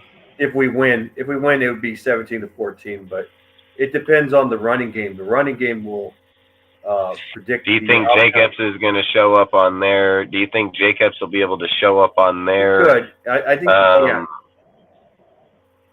Do you think he'll show up on there if they set up against their defense, and we're going to stop their run game? Well, I don't know if we could stop their run game, but we could possibly put like 76 or 80 something rushing yards, and they go over 100, and they beat us. Well, they got that Alexander dude. He's kind of trash because, believe me, I got him in my fantasy. That guy ain't doing shit. Fucking, so he's garbage. And then fucking, long story short, they have that other guy behind him. He's kind of more scat back. Fucking, so I'd kind of watch out for him. I think in this game, dude, to be honest with you, I think they're going to use him, obviously. Hey, salute, Chris. Appreciate you, bro. I think they're gonna use him obviously to get going, but let's be real, dude. They got two good ass receivers over there. They got a third that's sitting behind him in Osborne. You got Addison. You got JJ Bag, dude. You got Hawkinson. You got a lot of fucking receiving talent right there. And we don't even know who our corners are. We don't know if our safeties show up today, don't show up tomorrow. The only people that been showing up is Max and the linebackers. I mean, shit's so inconsistent. It's so hard, man. And even with Jack Jones, dude, it doesn't matter if you get rid of Peters, dude. Jack Jones still hasn't been doing shit either. So I think you got a lot of this is going to come in there. I think you're going to have to slow down their offense and force them to run. Like, that's what I truly believe. But your shit is hitting hella hard, man. Yeah, it's like it's going like hella hard. Is it my? But yeah, Jefferson. I never had that problem Jefferson coming back this week too. Yeah, facts, bro. I mean, like I said, dude, this is not gonna be a fucking easy win here, dude. And I've said it. That's a Brian Flores defense right there, dude. So it's gonna be a pretty tough defense. It's not gonna be no fucking cakewalk. I mean, like I've said, we've struggled against stopping the run up the gut, regardless of who the hell it is, dude. So I mean, that's still gonna be a tough one here. Man, like I said, the receivers. This game's gonna dude, look, I'm just gonna be honest. I've been saying this all year. When we played the Bills game, I said it right then and there. I said, hey, our team is straight fucking falsified, dude. I said, we're in class on good fucking teams like them, dude. And again, here come the Chiefs. They fucking do it again. Vikings have every bit of tangible to do the same fucking thing to us. Like, literally. Like, Aiden and the offense has shown nothing to show that we can be anywhere over 20 points because we've yet to do it. So if we've yet to do it, I mean, I get it. Eventually we're going to do it, which we've done it with the Giants game. But let's be real, man. I mean, we ain't fucking. The reality is that we're probably going to get 20 fucking points in this game and they're going to get like 28. Like, that's probably the reality, or probably like fucking 35. I mean, that's probably what's going to happen. I mean, Josh fucking gets stagnant in type of games like this where they're bringing pressure up the gut, dude. I mean, Josh is going to get stagnant. They're going to read him in the backfield. They're going to blitz right through just like other people have been doing all year. Pack 8 in the box. Fucking, they're going to do the same thing everybody else been doing. The line hasn't changed. People keep saying, like, AP's changed the culture. AP's done this. AP's done that. Listen, at the end of the day, nobody wanted to play for Josh. Any person in that spot would have changed anything, dude, but he has not changed anything this team is doing. It is running the exact same offense. We're losing games the same way. We're running the offense the exact same fucking way. The defense is doing the exact same shit. At the end of the day, it doesn't matter if AP's at the helm or if it's fucking Champ or if it's fucking Graham or not. These are all Josh McDaniels fucking people. They were all picked from Josh and Ziegler. These are all their fucking people, dude. A guy wants to sit here. I literally heard a guy tell me, hey, AP, he fucking is Raider Nation, bro. He fucking knows it. He comes from there. He knows the deep fucking vein of it. That's crazy. That's crazy as fuck. Jim Harbaugh, one AP is just a fucking fan then. He was just a fan. He was not on any team. He was not fucking coached by any fucking Raiders team. So I don't even know. He's just a fan. Harbaugh was the goddamn fucking QB coach. You know what I mean? Like, how the fuck you gonna sit here and tell me Harbaugh don't know it?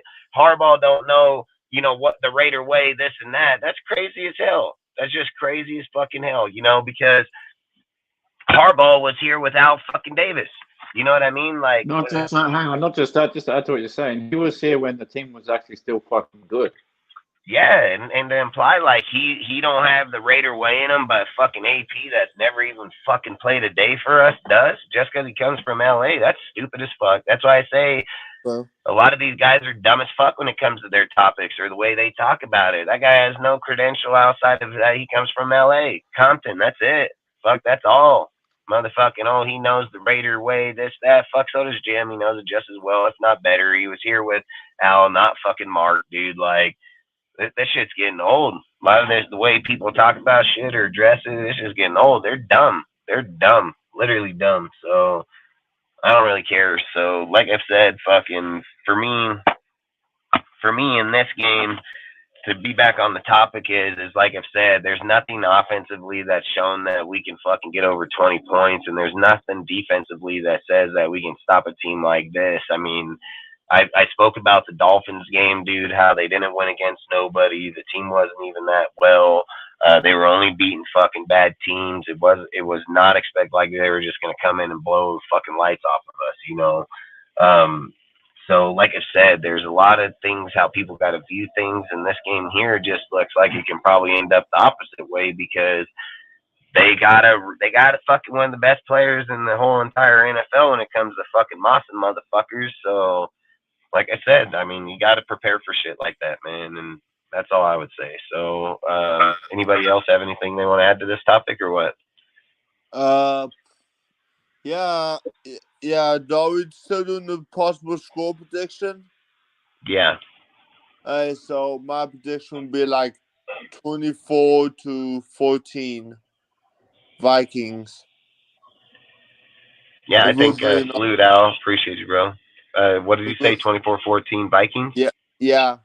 If we're being honest here, it might as well just be 24-14 at this point because of how we're playing now. It's like crap. Salute Al. It's like, gosh dang, what the heck's going on there? Salute Bills. No, that's true. I mean, that's What? No, I was just gonna say that's true. I mean, Yeah.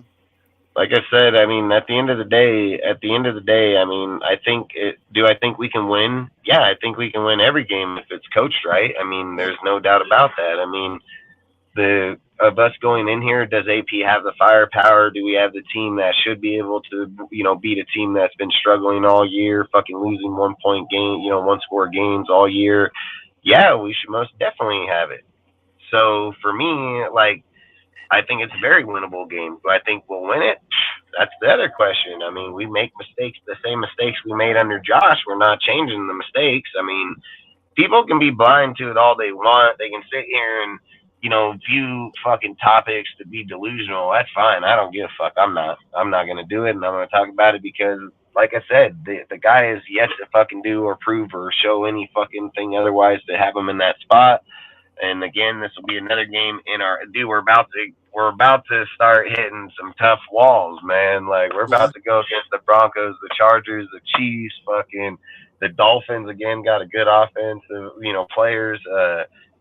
And look, the Dolphins or the Vikings are kind of like us offensively. We got fucking Jimmy and Aiden. They got fucking Dobbs. You know what I mean? Like if Kurt was here, he'd probably smoke our ass in this game, dude. As long as it wasn't on like a Thursday, Sunday, or Monday night game, then we'd smoke his ass on any one of them days. But outside of that, probably not. So. Like I said, man, this one's gonna be a tough one. I don't want to kind of give a score prediction right now because fuck, what is it? Wednesday? I mean, Yeah, it's Wednesday. I mean, did they really say like, is it confirmed that Max is out? Like, is Max out this game? He didn't practice. That's all they're saying right now. He's just making rookie mistakes, no doubt. But we'll see what happens. Yeah, I mean, fucking. I think if you're talking about Aiden, yeah, I mean, Aiden's gonna or AP. I mean, could have meant AP in that conversation. Either one of them, man. They're all making rookie mistakes. The problem is in the end of the 5 games, is he going to learn from those mistakes? Like that's how you got to look at life. When you're trying to be the best at anything, it doesn't matter if it's riding a bike, riding dirt bikes, fucking flying plane, driving car, fucking walking, talking, fucking anything you do, you want to practice at it to be. You want to practice at it to be the best at it, period. And then, like I said, when you're talking about athletes that want to be elite and be the best that there is, I'm like I said, they're practicing to be the best, not just be okay, to be the best. So for me, I've said this, dude. If people don't start paying attention to and quit fucking talking about an individual's name, we're about to get choked up. Just like listen, the AFC West is probably going to become the hardest division in all football. If people don't believe it, that's going to be crazy. You're going to have Andy Reid, Sean Payton, and the vacancy in the Chargers is going to be open. Now, I've said this for years. I've said the Chargers every bit could kick the fuck out of all of us. Could kick the fuck out of the Chiefs, dude. If they had the right coach, dude, that didn't go for it in 4th down on their 30, man, that team would be dangerous. But Staley's just a fucking moron. The guy's so dumb. I don't even know why they have him there. But dude, if you're telling me that they're gonna get a good coach that knows offense and then they get a good defense, oh man, we're over here talking about AP and Graham, like bro, fuck that.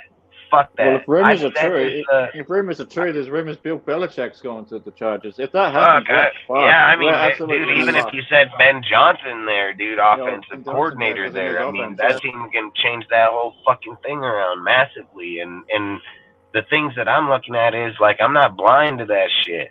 And if we're sitting here talking about every guy in our division is fucking straight rock star, superstar, motherfucker, quarterback and coach, and we're talking about a fucking dude that wouldn't even have the fucking job if Mark didn't fire Josh in the middle of the season, wouldn't even be talking about the motherfucker, and we're putting this dude against Harbaugh that can class all these guys in the same fucking division. Like, I'm not understanding this shit, like, so for me, I get that they're going to what needs to happen, dude, this is facts, and this is how it should happen. I don't care how anybody thinks or what their opinion or view or not, because this is how real football teams are built.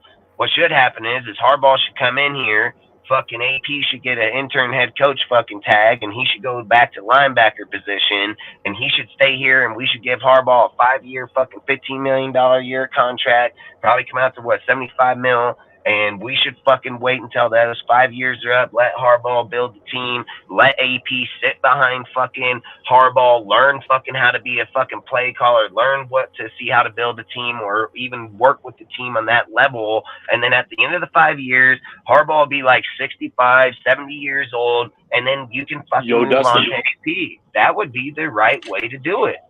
Yo, Dustin. Yeah. So salute, fellas. Facts, I totally agree with that. Salute. So hypothetical for the panel. Just hypothetical. Let's say you guys are the GM. No, let's say that you guys are Mark Davis, and you have Devontae, you have Max, you have Josh Jacobs. They're all coming into your office, and they say, "Hey, you know what? We know you're looking at Harbaugh, but we want fucking AP." What do you guys say to those guys? I don't care. I'd be like, I don't give a fuck. Adam, you're about to get traded to the fucking Jets, bitch. So why the hell do I give a fuck what you think? Fucking Jacobs, you're not even gonna be on this team. Like, we're gonna have to see who the head fucking coach is if he even wants you to begin with. Like, it's again, I don't know why we're worried about players walking up in some motherfucker's office that are only on a limited time anyways. Fuck the coaches, build the teams, not the players. It's not how it works, dude. Like, you don't go giving the players the contracts before the coaches. Coaches come in and give the players the contract. Like, no, it doesn't work like that. I'd tell them all, fucking good luck to your fucking agent. You know, like, that's how teams are built. That's how the shits work. Like, I'd be like, Devontae, bro, I'm literally going to hit up the Jets, try to get their top 5 fucking pick, bro. Like, literally. So, thanks for the advice, but your advice is invalid here, bro. This guy, hey, again, I think it is fucking crazy talk that we are fucking literally trying to wash off Harbaugh. That's probably one of the most iconic fucking coaches in college or football right now. Yeah. Probably one of the best linear trees in all football. Be lucky as fuck to even have him in a conversation. We're talking AP over him. This is fucking crazy. Like, it is fucking crazy. It is borderline straight fucking mental nuts. Like, literally. There's not even a conversation to be had. There's not a conversation to be had. He is not ready. Done. Don't fucking matter in these next 5 games. He ain't gonna be ready. He's shown too much mental fucking problems already in multiple games. We're talking about, like, well, he can draft, he can develop, no, he fucking can't. There ain't nobody outside them linebackers been developed. Show me a guy. Tell me a guy. Hell, I'll wait. Let me know. Motherfucker's been here for 2 fucking years. Tell me somebody. We're over here advocating this motherfucker. Harbaugh fucking develop players every single year. Every year. His college is one of the highest recruited colleges to the NFL, period. That's him doing that. That ain't no other motherfucker doing that. That's him doing that. Right now. Yeah, fuck, this is crazy. We're over here talking about a guy.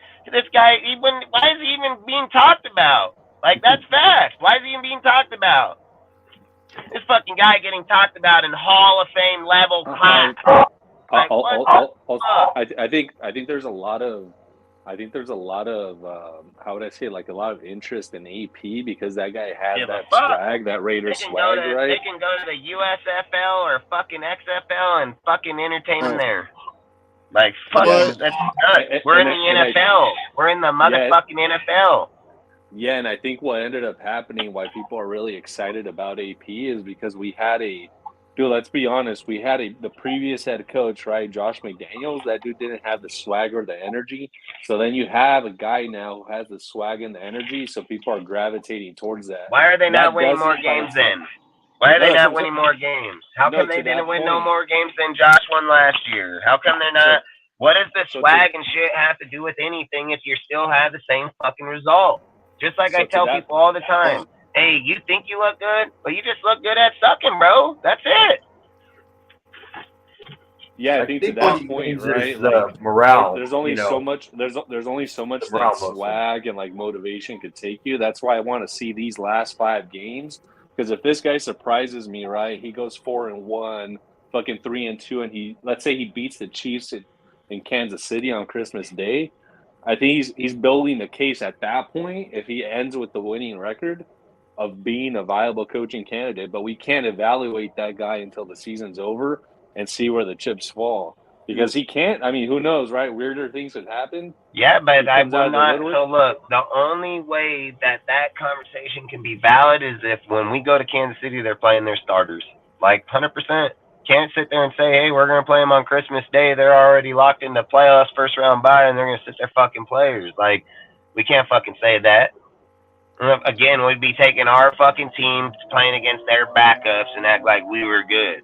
Like that, those games ain't gonna matter unless it's fucking Patrick Mahomes and their starting fucking players in there, fucking Pacheco, fucking all of them. No, that way we know we ain't getting So classed the 31 Christmas points. game. So the Christmas game, what's that? Is that week 15 or is it 14? I don't know what's this week. It's we're still in the first week, so it'd be second, third, fourth. So that's gonna be what 13, 14, 15, 16, somewhere around 16. They'll be being benched. Yeah, I think Kansas City might still have the starters because they'll be probably fighting Jacksonville for that like top seed. I don't know. Jacksonville's going to fall off the page here, dude. And Trevor Lawrence got hurt, dude. And I can just see, I can just see Jacksonville. Like, even Jacksonville, I don't even know how they have the record they've played because every game I've watched of Trevor, like this guy, they don't do much. Like, literally, they won't score for quarters and quarters at a time. So I don't know how the hell they got the record they fucking got, but. You want to know what I got to say about I think it's because of Jacksonville's defense. Yeah, it probably is. Defense to Jacksonville. Yeah, it probably is because I'm just gonna say like that offense ain't nothing fucking special over there for sure. You wanna know what I got to say? They need a better play caller on offense for sure in Jacksonville. So go ahead. Go ahead, John. About all that, all about being Mark Davis and all that, and players not, huh? That's all I got to say with the huh. Oh, fuck. Give it a little, huh. This guy fucking. Nah, man, I just think fucking. Yeah, fuck, I don't know. Now you got me, but I totally don't even know what the hell we were just talking about now. Fucking. Oh, good. We're talking about whether the Chiefs game's going to be any meaningful. Oh yeah, the Chiefs. So yeah, I mean, that's going to be. It's like I said, that game, man. Like I said, it'll come down to who's playing, where they're starting. Do they have it locked up? Are they fighting for spots? I mean, yeah, you're right. There's a lot to be determined in that one. But the Broncos, this game could end AP's deal right here, right now. He loses against the Vikings, he's done. I don't give fucking what any other person says. I don't care what they're. Oh, he can go do this. No, he won't. He loses against the Vikings, he's done. This game's over. This shit's over and done with. We're not going to keep entertaining this, that. No, you want to do that with any other coach. I don't know why the fuck people are insisting to do it with this guy. So I don't give a fuck if you got personal fetish against motherfuckers. I've said it the whole entire time. Like, I don't fucking have that issue, and I'm not going to have that issue. So, like I said, dude, people can go on and have weird fetishes with people because he comes from L.A. He never played for us. He never was coached by us. He's just a fan. That's all he is. He's a fucking fan-gearing motherfucking fan. That's it. No title. I don't give a fuck. I don't like Del Rio. He's trash. Yeah, that's what I'm saying, dude. Like, it doesn't matter, right? Like, his parents were season ticket holders. They can sit and say all their deals. No, Del Rio, a real fucking coach. Like, there's a big difference. There's a huge, massive fucking difference between him and fucking AP. Now, if they want to be a fan from the sideline, hey, that's fine. AP is just a fucking fan. That's all he is. Yeah. He's never played, never called, never been here, never been on our team, never fucking nothing of the Raiders. Never. Not once. He's more like Hugh Jackson. First time here was just last year. Or this year. Fucking whatever. Last year, right? He came in here last year. So, long story short, that's the first time he ever even stepped foot in the Raiders organization, culture, any fucking thing. I can go to the goddamn fucking stadium and act like I can do that too. That doesn't mean shit. It doesn't mean nothing. Harbaugh, real motherfucking Raider, he was coach and a coach on our team for the quarterback coach in that time under Al fucking Davis. It's so fucking mind-blowing how the guy goes with the fucking man himself. Oh, he couldn't call. You don't know. This fucking guy is a fucking fanboy. He's a fucking fanboy. That's it, man. They Dustin. Suck dick, dude. Like literally. Yo, Dustin, got a Hall of Fame here, and we're talking about a fucking guy that can't even call plays. He don't have no playbook. Not what gets me, I think the only thing we can do right now. What gets me is why isn't it like we're looking at things like the dude that's best qualified for the fucking job? Like, that's my point though. Like, why are we wanting someone that's like not the most qualified for the job? It's like, not. it doesn't They look like want to say that this guy, he wants to be like the Raiders. I don't give a fuck what he wants to fucking be like. I don't care less, dude. Like, this is the problem with people. They live in the past too much. They fucking have certain fucking fetishes about, oh, this guy has this, or he can relate. No, hey, I don't care if you relate. Your win percentage ain't gone up. You lost against the same fucking team. Josh McDaniels had the same fucking wins last year as you got right fucking now. You play the same fucking way as they played when they were here. You're not playing no fucking different. Then, where the fuck are you qualified at it? Where the fuck, if we end out this season, you would be a candidate on any team. Hell, let's just do this. Let's just say we finish out this year, and let's just ask 31 other fucking teams who would want to hire you. Nobody. But we want to, right? Fuck, there ain't a team in the fucking NFL that would entertain hiring his ass on their fucking team. Not one.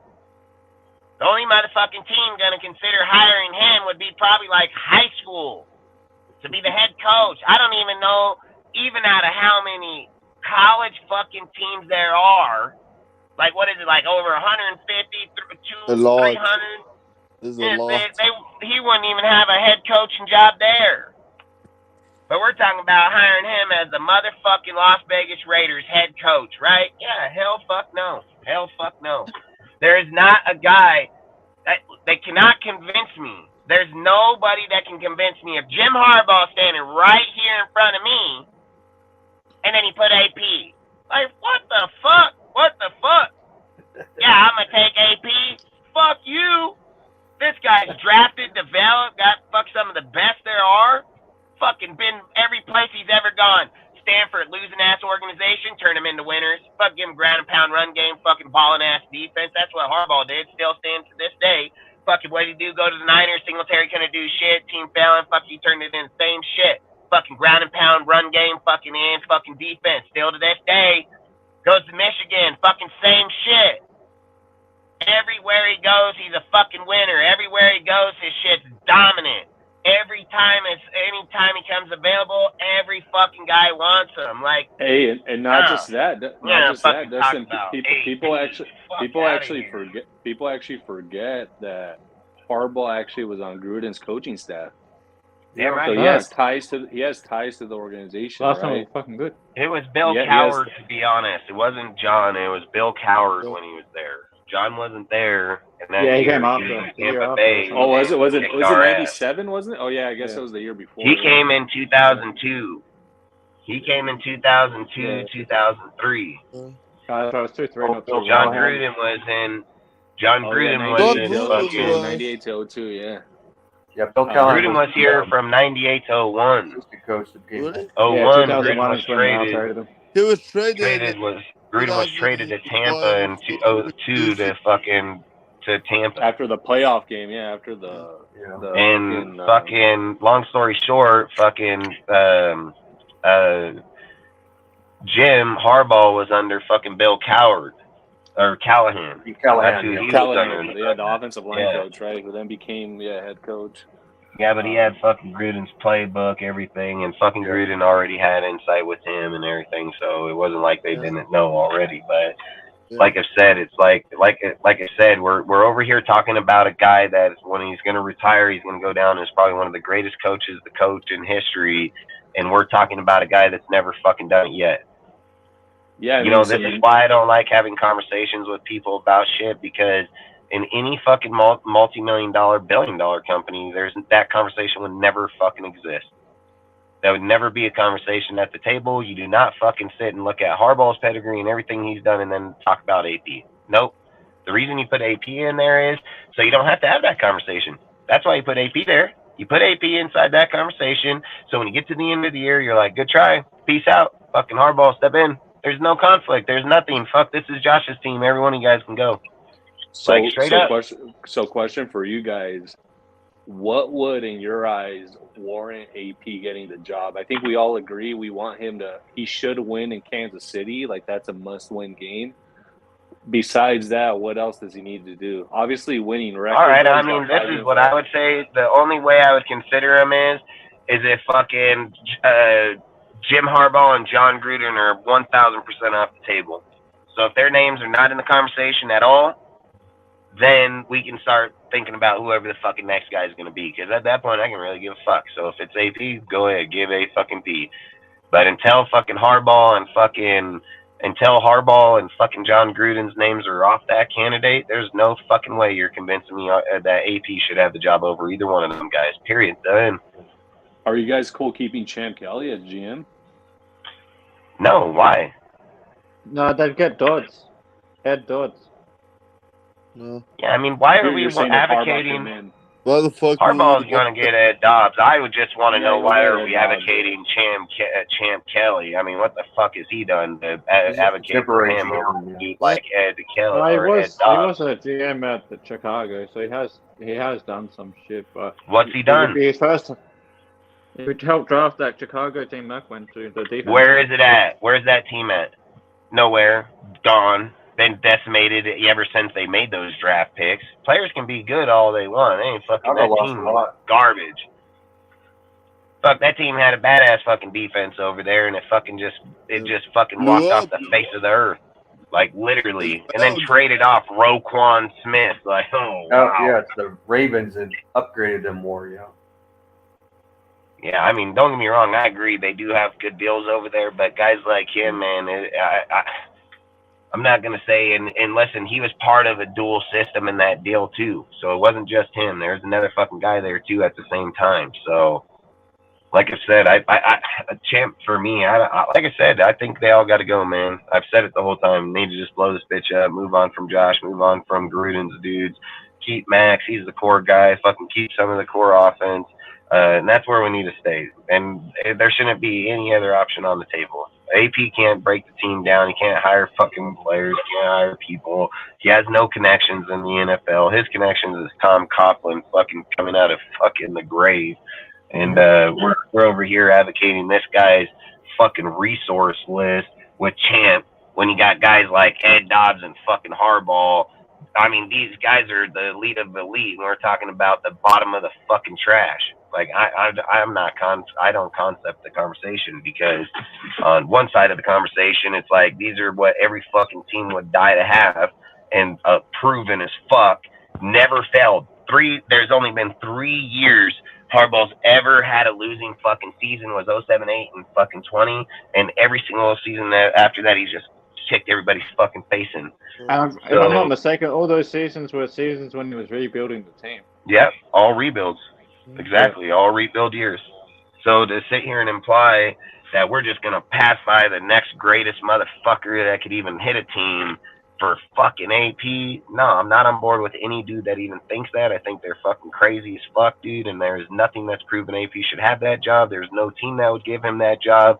There's nothing but Raider fans advocating, and I feel like they're not real fans. Like, I swear to fucking God, I feel like, why would any real fan that knows football and is a diehard of the team want to advocate a guy that has zero fucking football knowledge in that spot over a fucking dude that has literally developed some of the best out there?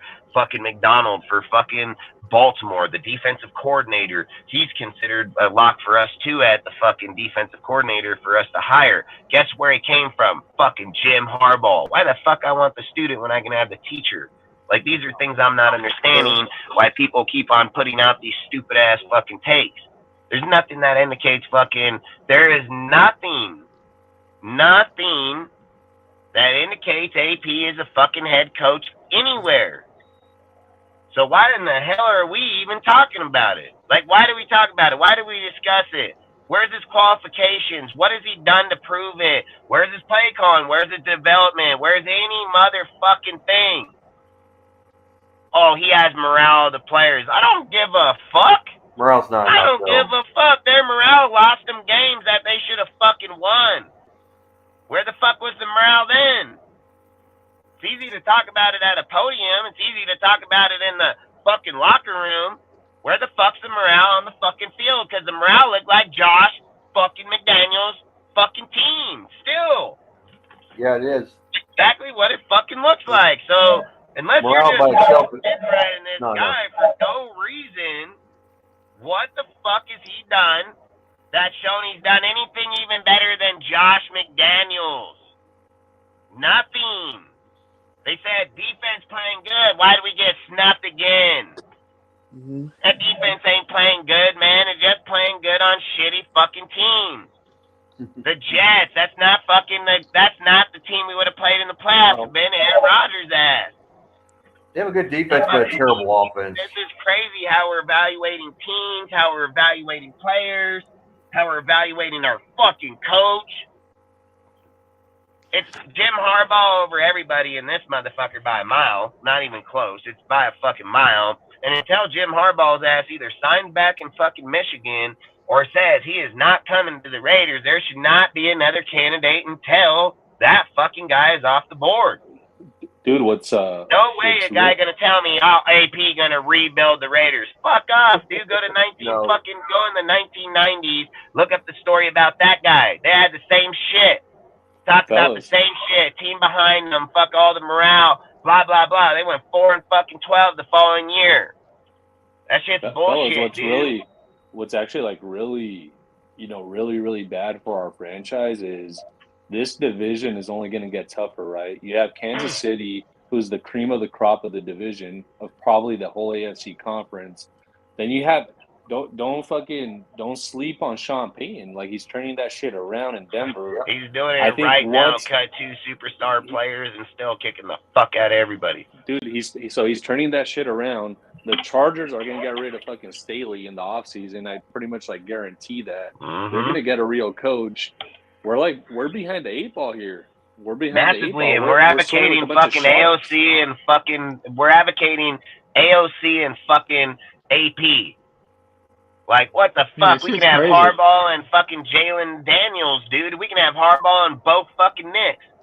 And we're talking about AP and AOC. What the fuck are you guys smoking on, bro? Yeah, this isn't the NFC South.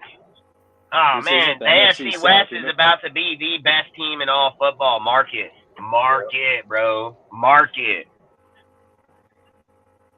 Man, if they fucking get any type of fucking good coach on that fucking Chargers team, we're fucking 4th in the division every year. I don't give a fuck what anybody says. That's why I keep saying, if they get Bill Belichick, we're probably winning 3 or 4 games year in, year out. We're probably winning 3 or 4 games, dude. You still have a question in the division? In the division? No, I'm saying overall. Oh, yeah. Yeah, facts. I'd probably go with that for sure. Listen, man, we can't sit here and keep on fucking acting like AP and fucking AOC are gonna do jack shit. AOC's a good ass backup, bro. The fucking end. You can't have a guy that got a 90 fucking rating QBR, dude. That got 1 fucking touchdown. He's played 6 games, 4 touchdowns. He ain't averaging a touchdown a fucking game. And we're gonna fucking sit here and say he's the fucking future. He's learning. Listen, most guys that even suck, Sam fucking Howell, people thought it was garbage. This dude's fucking throwing 4 and 5 touchdowns a game. Putting up 400 fucking yards a game. You know, like, fuck this, fuck that. I ain't fucking doing this shit. And every guy that's gonna keep advocating it, I'm just gonna keep saying, fuck that. AP shouldn't even be considered a candidate. We shouldn't even be fucking talking about it. Like I said, if we lived in fucking Oakland and we only had $300 million from Mark, because that's the owner pays the coach's salary. So if we were in Oakland and Mark fired John and fucking Josh McDaniels and motherfucking Ziegler, and he's eating fucking $150 million, I would be like, hey, like, let's roll with AP, because it's not gonna cost nowhere close. But when I'm sitting here saying this bitch got $2.3 billion fucking dollars, only getting richer by the fucking day, probably worth 2.5 by now, maybe 2.8. I don't fucking know. But last time I checked, he was worth 2.3. There's nothing go out here give Harbaugh fucking $75 million like that. 5-year, $15 million a year. Like that. Not blink an eye. Not even he can sit down and still eat a big old ass fat steak. Eat a whole cow. Yo, Dustin, I'll put it this way. I'll put it this way: Mark is sitting next to chicks now. He never did that in Oakland. Damn right. And you know how you sit next to chicks? By fucking getting ballers.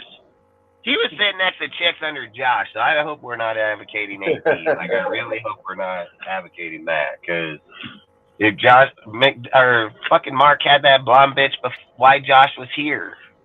So, that's all I'm saying is like fucking. Nah, we need a fucking proven coach. Like I've said this here on this panel right here, right? Everybody, I've heard people talk about this. Now I want to hear from somebody on this panel if they think otherwise, and I want to hear a legitimate motherfucking argument about it or a conversation about it. I've literally heard people say, if Harbaugh comes here, he's going to want full control. He's going to want fucking GM. He's going to want drafting. He's going to want all these things, right? I want to hear from somebody on this motherfucking panel why they think otherwise he shouldn't. I want to know why somebody thinks, where has he, as a fucking coach in his career, ever shown he wouldn't be entitled to those I want to hear the conversation. Because there's nobody going to come with that conversation. Because Harbaugh ain't failed yet.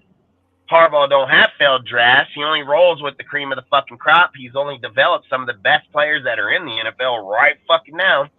And he's been doing it for over fucking 20 years now. I'll say, Dustin, yeah, like I think Harbaugh's credentials they're pristine, right? He's got a clean record through and through. There ain't nobody better than his, not by a mile. What I will say is we do need like a legit GM, a legit scouting department, which I hope Harbaugh would help build, and I have confidence that he'll help build that because it's. As you guys know, being head coach in the NFL is like all-consuming. You can't do everything, right? You got to delegate some. Yeah, but do you guys even know who Ed Dobbs is? Like that's why I feel like some people don't even know who GM. He is he comes from the fucking Dan Snyder fucking tree from Seattle as a fucking player, a player developer. He fucking goes down and sees player fucking development and fucking re-scouts them. And so this guy got next level fucking shit. And he comes from one of the best fucking link trees in all football, period, when it comes to scouting. He ain't no fucking slump-ass motherfucker. Like, that guy ain't no just, I'm over here in the Colts and they're doing, hell fuck no, dude. Like, even that guy said with the fucking Anthony Richards deal, dude, like, yeah, there's a whole video on that shit if you bring it up where, like I said, Chris Robinson's no slouch over there either, so it goes hand in hand. So, but this is the question, though. But this is the question: do you think Dodds takes the job if Harbaugh's like, hey, you know what? Just know I have veto power over all your shit. Okay, here, let's answer this question. Bring up the article 2 years ago and see who we interviewed and who we're gonna hire. Bring it up right now. See who was in that fucking first candidate section.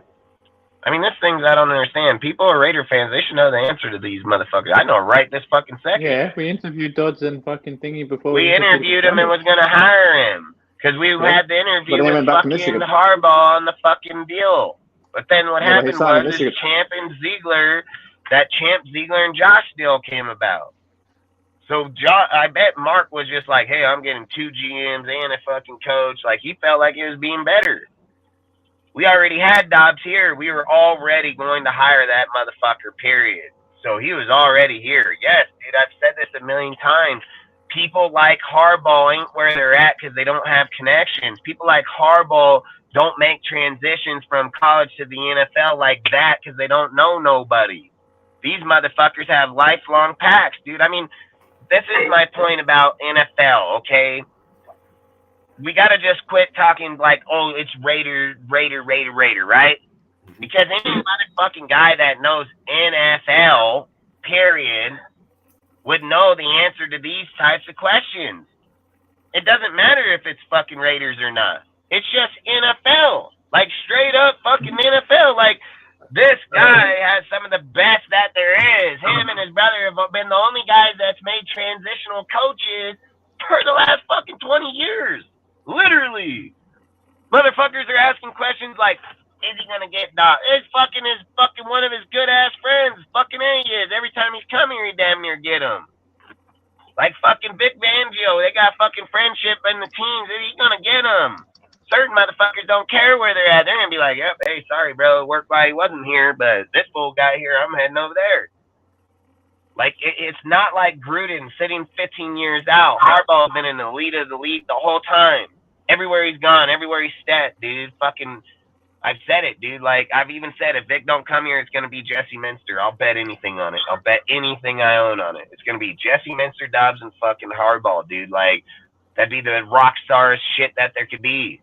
And I get it. Vic would be great, dude, but I don't know how he's going to feel with Goofy over there, so I can't speak on that. But there is a possibility he will drop that motherfucker, even with Ramsey, even with them, because I've seen this happen before where guys have good teams. We faced them literally the week before.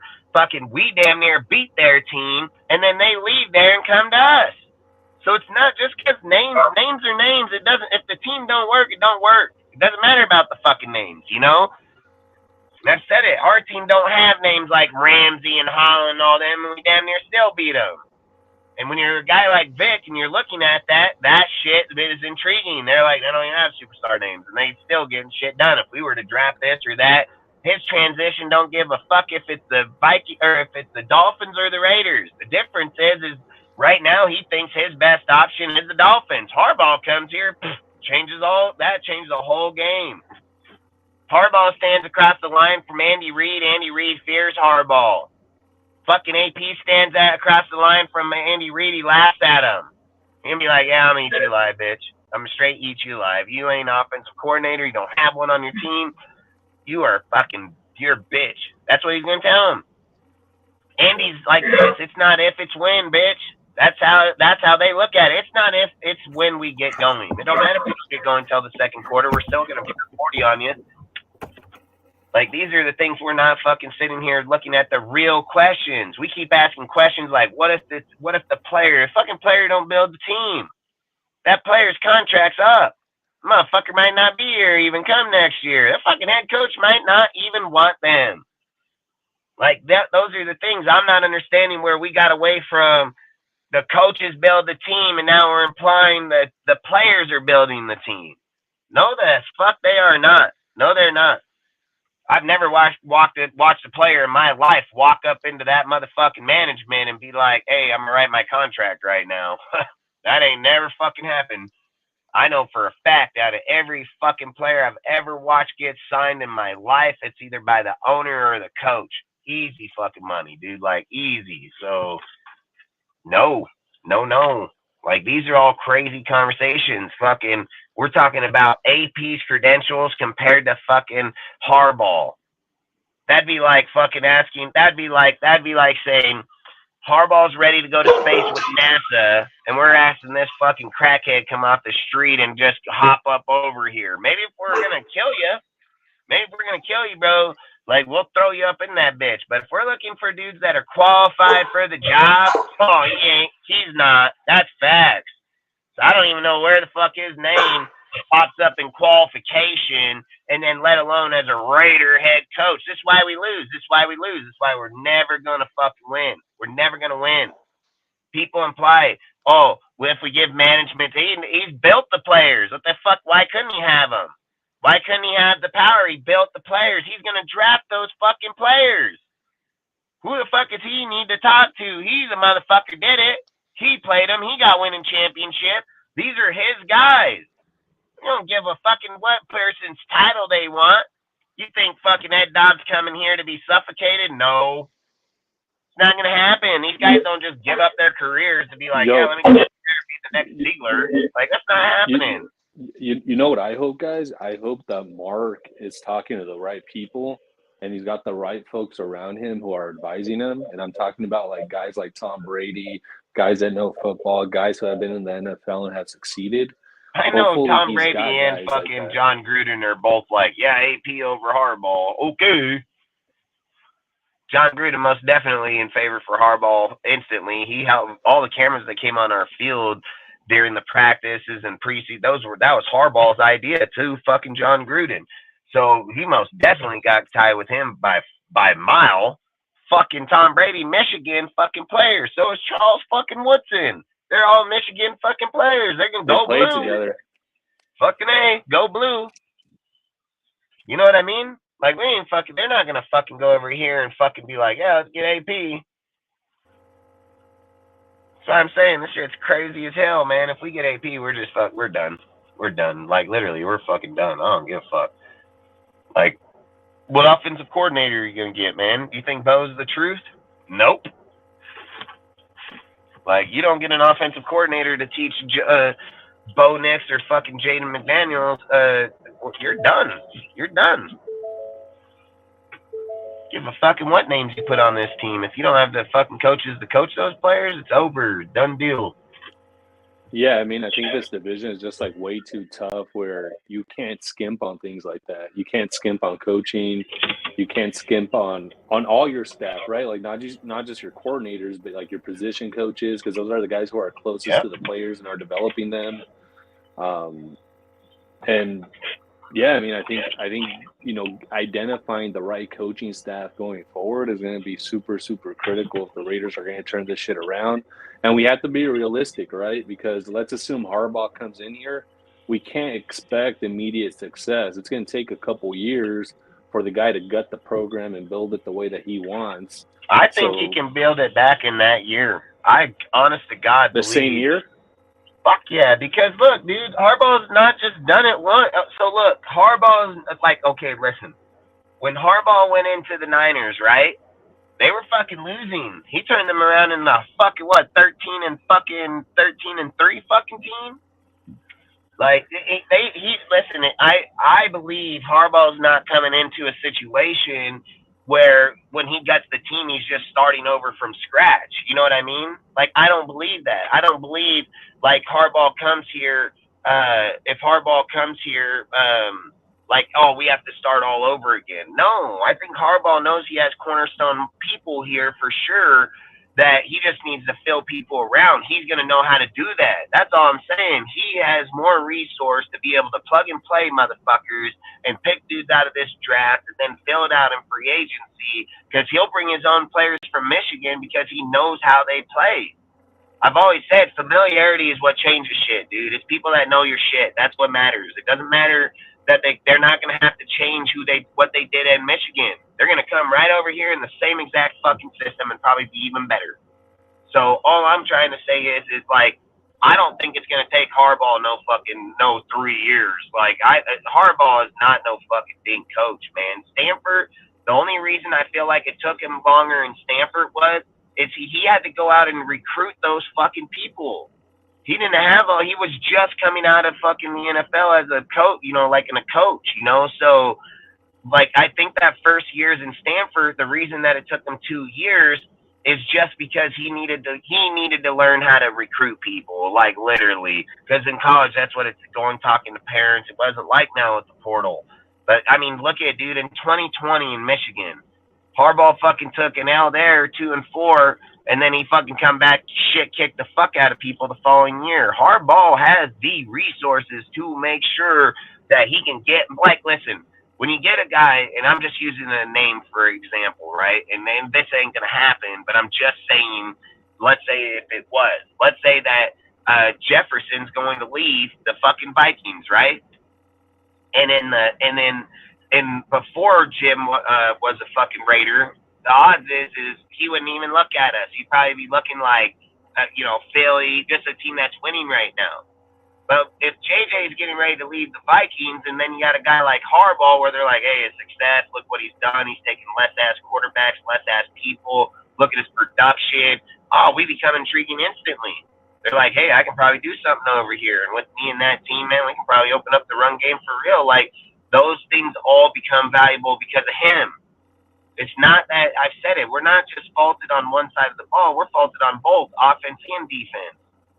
There's not just one side. You can't just come in here and replace one fucking coach. He's going to come in here and he can do both sides already himself. He can coach the offense just as well as he can coach fucking defense. He has all the resources in the world to make sure that the defense is going to have good-ass motherfuckers over there. I keep saying it's going to be Jesse Minster from fucking Michigan going to be that coach. And I already know. Like, these guys, they don't fuck around. They ain't coming here to fucking lose. And if he comes here, I've said this. Look, this could even happen too, okay? Harbaugh is the kind of guy where he's taking people like Kaepernick, fucking Alex Smith, fucking Blaine Gabbert, and made them good-ass players. So there is the idea floating around that he can come over here, fucking trade for fucking Justin Fields, because he may know what the issue is with them, and he may be able to fix them. And then he may be able to take Devontae, trade him to the fucking Jets, take that fucking pick and go with the fucking defensive player, and then fucking even another receiver. And it can be fucking dude from Washington, or it can be fucking dude from fucking Marvin Harris. You know what I mean? So Harbaugh gives you all kinds of different options with fucking people, and we're not going to give up a first for fucking Fields. We want to give up a first. And would I intrigue Fields if it was AP? Fuck no. But if Harbaugh says, like, hey, I can get his passing back on and he's got elite running like fucking Lamar, oh hell, I would take Harbaugh's fucking word for it, man. He did it with Kaepernick. Why can't he do it with him? Hey, fellas, could you guys hear me, by the way? Okay. Nope, I hear you. Oh, okay. Question for the panel. So let's say you're negotiating with Harbaugh. Question for the panel: what contract length and what kind of money are you giving him? I've already said I'll give him 5-year, $15 million a year, $75 million. Too many people are too worried about giving him a fucking 10-year contract. I mean, let's be real. You're not getting Harbaugh for $10 million. That's not gonna fucking happen. Harbaugh ain't no Josh fucking McDaniels. Like, get the fuck out of here with that bullshit. Yeah, that was a bad decision, giving an unproven head coach big money. Yeah, Harbaugh's fucking one of the best sets out there. He's gonna get fucking $15 million a year. You can damn near mark that. If we're doing a fucking 5-year contract, you get $15 million a year. And who gives a fuck? Mark's got to pay it. Who cares? It doesn't affect our salary cap. It doesn't affect shit. Who gives a fuck? You got to pay him $50 fucking million. Pay him whatever the hell you got to pay the motherfucker. You know? Like, this fucking guy's salary shouldn't fucking matter. It don't have nothing to do with our team. It's irrelevant. It doesn't matter. You know what I mean? Like, it does not matter. The only thing it matters to is Mark's pocket. That's it. And as long as Mark can fucking pay it and hire, who cares what he fucking pays the guys? You know what I mean? So, for me, I've said it, dude. And if you can show me a better coach than Harbaugh, we can talk. And like, show me a better coach. All I ask is, show me why. Like, show me why. Like, literally. There's not a coach out there. There's not nobody got better credentials than him. There's nobody. So unless I just don't know a motherfucking coach out there, then I mean I know all the coaches. I know all the fucking people available. I know what they've done in their fucking careers because I literally fucking scout them all the fucking time because I'm like the super nerd trying to fucking put the best fucking roster together at all fucking times. And there's not a guy. So I know that's bullshit. And I know when it fucking AP gets brought up, just makes you throw up in your mouth and wonder, like, hey, this is why we lost for 20 fucking years. Like, come on, let's be real. The last interim head coach was Tom Cable. Why did we even give him the job? Why did we even give him the job, man? He didn't fucking do shit in the time span. He had losing season 8-8, and fucking we still kept his ass. Fucking, why did we get rid of fucking what's his name from fucking the Browns? Fucking Hugh Jackson. He went 8-8 too. What the hell did Tom Cable fucking do or show that was any different than Hugh? You know, like, why are we giving dumbass motherfuckers contracts? Fucking Tom Cable.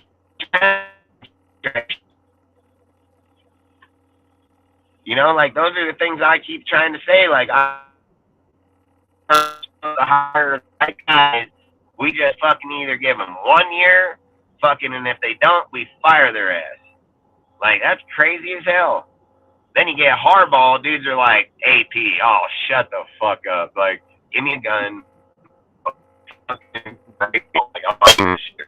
You know, like,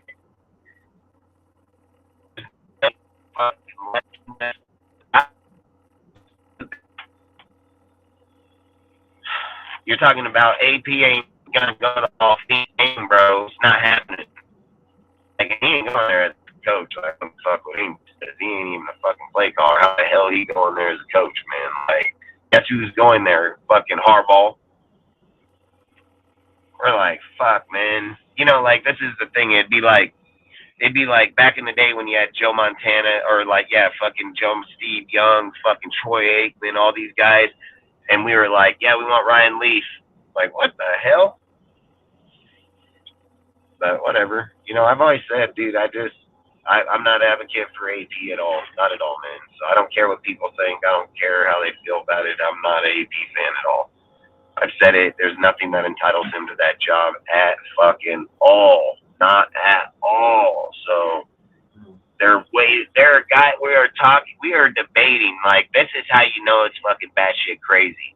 We are debating a guy that has a fucking flawless record in the NFL and fucking college to a dude that's never even coached a fucking game outside of the ones he's here right now. And again, is it him coaching that, or is it fucking Josh's squad and TAC that are helping him do it? It's his squad. You know what I mean? Like, I can't do it, man. I can't do it. What do you guys think? You guys speak on it, man. I'm not.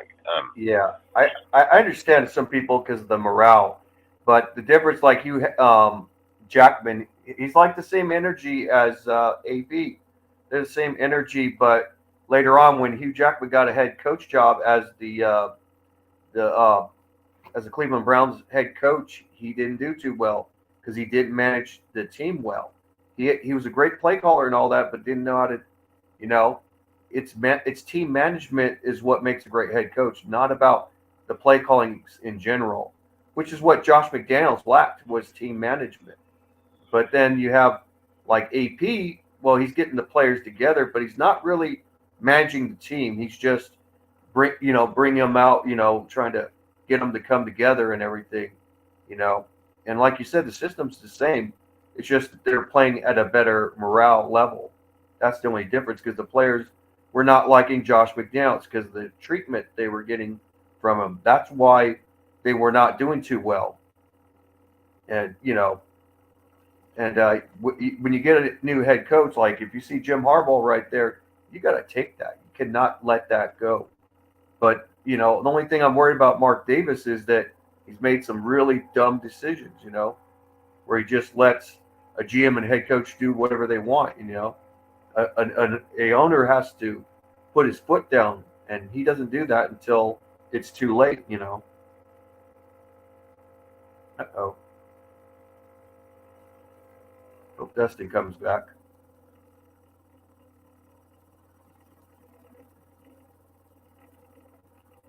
Because last time he didn't come back, the live ended. I think he lost the signal.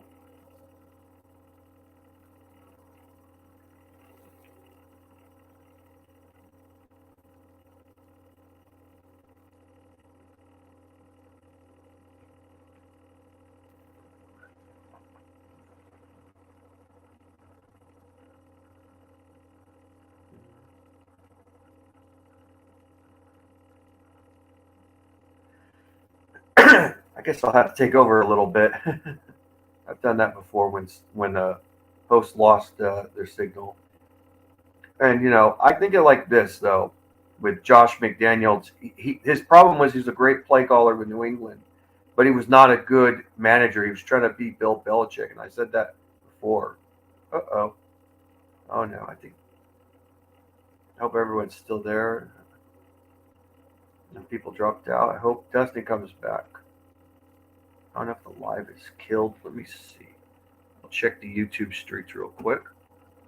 Let's see if I'm still live. I could be offline. Not know it yet. Oh crap. Okay. All right. Or it could be me. I don't know. Let's see. And like I said, with a head coach, they have to have control of their whole team. If they don't have control of their staff, their players, and everything, it doesn't do too well. And it was chaos with Josh McDaniels. And no AP, he's just getting the morale because he's talking to the players. The players, they weren't getting that encouragement from Josh McDaniels. That's why they did better. Yes, they played against easy teams like the Giants and the Jets. The Giants were very terrible. The Jets, they had a terrible offense, but a playoff caliber defense. But I said their Achilles heel, I said this on Instagram, and I believe I said on YouTube too, was their run stop ability. They were great. They had a great secondary, great pass rush on defense, but they were terrible in this run stop. Maybe not as terrible as our run stop. And I do believe our offense, it plays better than its record. But it's all on morale. And, I think that we got a great wide receiver core, good tight end core, good running back core. O-line's questionable. Quarterback, it's a joke. I'm sorry. I like Aiden O'Connell, but he's, depending on who our coach is, if Jim Harbaugh becomes our head coach, he could possibly, and this is just possible, just turn Aiden O'Connell into a Alex Smith at best. Oh, hey, Dustin. Yeah, my bad, man. I was like taking over your show for a little bit. Feel free, fucking. I had to message still, so don't worry. Yeah. Like I was saying though earlier, I think that like Aiden O'Connell, he's a good kid, but it depends. Like Jim Harbaugh, maybe he might experiment and try to make him into a Alex Smith prototype. But if he's not like impressed enough, then yeah, he'll draft a head quarterback. He'll do whatever he can to get his quarterback. But Can you guys hear me now? Yeah, I can hear you. I hear you. Okay, cool. Yeah, my mic was. Yeah, like I said, man, I don't want to. At the end of the day, dude, I don't want to fucking make it feel like if I don't like AP or not or this or that. Like, I think people are looking at it at the whole wrong way. It's not that I don't like AP. I've said put him behind Harbaugh, let him sit for 5 years. He'll be 45, 40 fucking 8. Then he can head coach. Like, give him the experience behind the people, then let him do it. So. Outside of it, I don't want to keep talking about it because we got a long time to go. So I don't want to keep talking about AP being the head fucking coach. I can care fucking less. What we should talk about is let's see what topics we got. Fucking, like I said, at the end of the day, AP is going to lose his job. It's up to him. Then. So what I would ask here, just real quick question, just so I can wipe it off the board here real quick. Can we beat the Vikings? Yes or no? We can, but it's gonna be a tough one. What do you think, Rudy? Yes or no? It's possible. The way the Vikings had played against the Bears, it shows that it's a possibility. I think if they, like you said, if they had Kirk Cousins, I think that would be it'd be a whole lot different. Nope, I agree. So, did we talk on yours about the run game yet? Did we bring up that or no? You mean Ozzy? No, you. It says why the run game is very critical with the running game utilize Josh Jacobs. Yeah, we kind of did a little bit without even I was like almost. I think like it's the running game. If the Raiders are able to run on the Vikings, put 100. And this is almost every team except for the Chiefs. They're the only exception that we could put 100 yards rushing on them and they still beat our asses. But any other team, it's a different ball game. But the Vikings aren't speedy, quick like the Chiefs are. The Chiefs don't throw the ball deep like they did in the past, but they know how to move the ball very fast. They do it quickly with Travis Kelce, and they do that with that running back, whatever his name is, Pecco or whatever. I think they just move it really quickly. They're good at that, And yeah, they should have beat the Packers. They got cheated. Those refs made some stupid bad calls. But I saw the game and I don't even like the Chiefs, but they got cheated though. I'm sorry, but they did. Yeah, the run game's going to be a tough one here. That's why I kind of made the thumbnail the way I did, because Jacob's going to have to show up in this game for sure. in order to, oh, fuck, that was massive. Yeah. All right. So, how are we feeling after the bye? What are we thinking about our team? What are we thinking about our players? do we feel like without Max, do we really feel like we have a chance defensively? Because, in the honest to God, not really. Max brings like 95% of our pressure. So, Yeah. starting with you, Ozzy, how are you feeling about the Raiders after the bye? Well, pretty much the same way I've been feeling most of the year, man. Like, number one, I don't think we have a franchise offensively. We don't have a franchise quarterback. There's still problems along offensive line, right guard, right tackle. Josh Jacobs is still, like we predicted, is a fucking down year. Nothing's really fucking changed in that department, other than when we played shitty ass teams like the fucking Giants. He didn't even play that well against the Jets, to be honest. He played okay, but he didn't play that well. But they have a better defense, so I'll give him some credit there. And then, like, our defense hasn't done anything to show that they're any different than when we faced the Bills. As soon as we faced a good scoring offense like the Chiefs, they smashed us just like the Bills did. So, like, nothing's really changed. And then if you're going to tell me that Max is out, well, then that's just going to make our defense even shittier. So we probably, like, if somehow, like, Tyreek plays well or something and Kuntz plays well without Max being in there, like, by some fucking miracle, maybe we can get some pressure, but I don't see this as a win, to be honest. Like, if we get a win, great. But am I going to be shocked if we lose the game? No. Like, I keep saying, like, this team can score points too, and we haven't proved anything against teams that can score points yet. So. Like, I had to see it to believe it. If we can actually fucking beat a team that can score points, then I'll believe it. Very true, very true. What do you think, Rudy? What do you think? I think that yeah, it's true. When we played the Giants and the Jets, I said earlier, the Giants, they were terrible in all fields. We beat them like they were nothing. Took out their starting quarterback, and the Jets, they got a playoff caliber defense, but their offense was really trashy.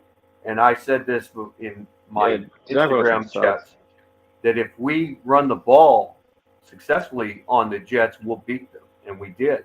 Josh Jacobs got over 100 yards rushing on the Jets, and we beat them. And then we faced the Dolphins, we barely lost that game. And a lot of people, even my little brother, said Miami's not really that good. They just played against a lot of easy teams and beat them. You know, that's what he said. And whoops, I hope Dusty comes back again. But yeah, and then we lost to the Dolphins and we lost to the Chiefs by 2 scores. We were winning against them and tied with them. They took over and then they just scored again on us and beat us by 2 scores. Well, that's what I mean. Like, at the end of the day, our defense still crumbled even against Miami. Like, we seem to we can't play 4 quarters of defense against teams that can score points. Like, it happens every fucking time. It happened like we started that Bill. If people fucking remember, not have memory of goldfish, we started the Bills game the same fucking way. Like, we scored really quickly against the Bills, and then it just went downhill after that. Yeah, the Bills were on a hangover, and they beat us with they weren't even playing that great, and they whooped our ass. Exactly. But I don't. The Vikings are not like the Chiefs or the Buffalo Bills. I think if they had Kirk Cousins, I think we'd definitely be in a lot of trouble. He knows the team better, and you have Dobbs. But the problem is that with Mad Max Crosby, that could be the end game for the Raiders, because if they don't put that pressure on Dobbs, he may not throw a lot of great passes, but he might just take off and run and get some big first downs, and then they run the ball on us or throw shorter passes and beat us, because that's the problem. We might put a good pass rush, but then you get a good little block, and then he sees an opening and he takes it and runs with it. That's what I could be seeing with us playing against the Vikings.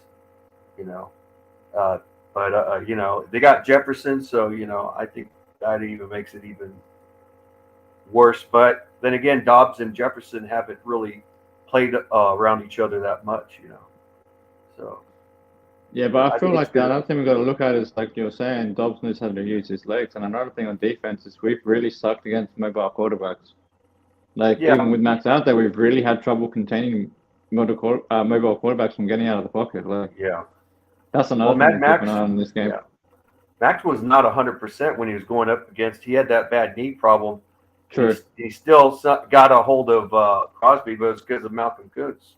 Malcolm Kuntz that's because of pressure from the other side. Yeah. Him down, and it looked like Mad Max. He just freaking pile drove Patrick Mahomes where it's at. Facts. But I think Patrick Mahomes has a little deeper respect for Max Crosby, seeing that he played hurt and all that. I mean, if you saw it, they hugged each other and all that. It was like a mutual respect, Yeah, I think they actually do respect each other, like as football players. Yeah. Which I can appreciate that.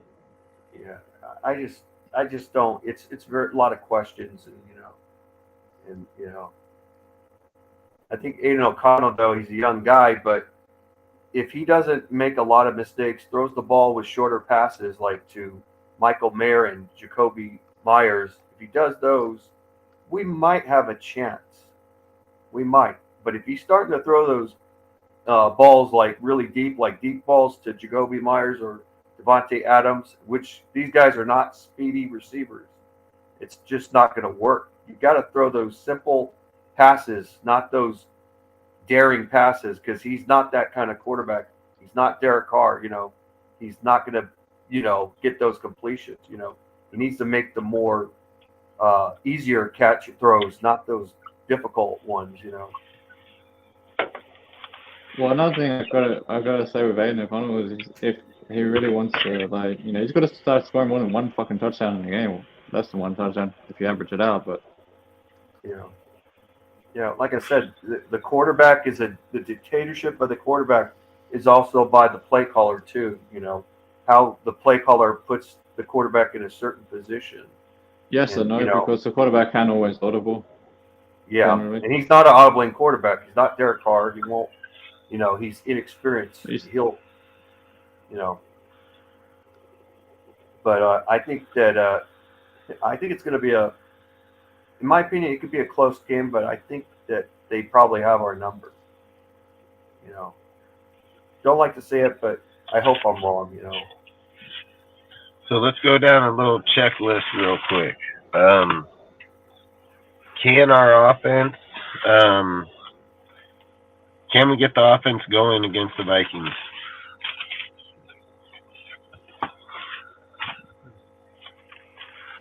What do you think?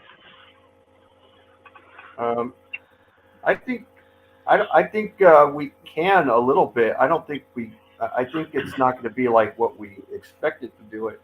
I think we'll probably get some first downs and all that. I don't think we're gonna put up the yardage. I think, but we probably won't put up the high scores. I think it's mostly going to be probably field goals. Maybe, maybe 2 or 3 field goals. Maybe it could be a slow scoring game. Maybe one touchdown. I don't think we if their defense is good as it says it is, the last team we played that was a really good defense, believe it or not, I'm not even going to say it's the Chargers. I think it was Buffalo with their great coverage skills with the linebacker, where they got interceptions from us, But, it depends. It depends what they do with Aiden O'Connell. If they have him throwing deeper passes like they were doing before against the Chiefs last time, we're going to lose to them. You can't do that. You got to put Aiden O'Connell in a situation, but you don't want to be too conservative. You can get away that conservative stuff with the Vikings, but not with a team like the Chiefs. But still, though, they might put more pressure than the Chiefs did on their defense, though. So it depends. But we got to run the ball, though. We cannot give up the running game, because we give up the running game, they'll definitely beat us. You have anything you want to add to that, Ozzy? Yeah, I'll just add that, I kind of agree with, we got to take our shots when they're there, though. If we can establish the run and run some play action, I think that's our best chance. Where we can get, hit him with Tucker over the top on a play here or there. Because we can't shy away from the deep ball altogether, is what I'm saying. But I do agree that we have to establish the run and use short and intermediate passes to kind of establish the passing game. But we got to we've got to not be afraid to too conservative that we don't take shots when they're there. If the defense does move up, push up. Do you think that we get the deep ball going in this game, Do you think we finally start getting it with Devontae and Jacoby, or do you think we end up suffocating ourselves like we always do? I think we're going to suffocate ourselves again. I feel like we don't have very smart offensive coordinator, or like we don't have good play callers, man, on offense. We just don't. Facts. All right. Do you think that our defense can stop their offense? Do you guys think that the Raiders' defense can stop the Vikings' offense? Without Max Crosby, no. I kind of agree with that. I think we could put a pass rush on them, but putting a pass rush doesn't always mean that we're going to stop them. We could have guys coming right at Dobbs, but it takes one little push, and there's an opening, like I said before, and Dobbs could take off running. So, with all that going, it's going to be tough for us.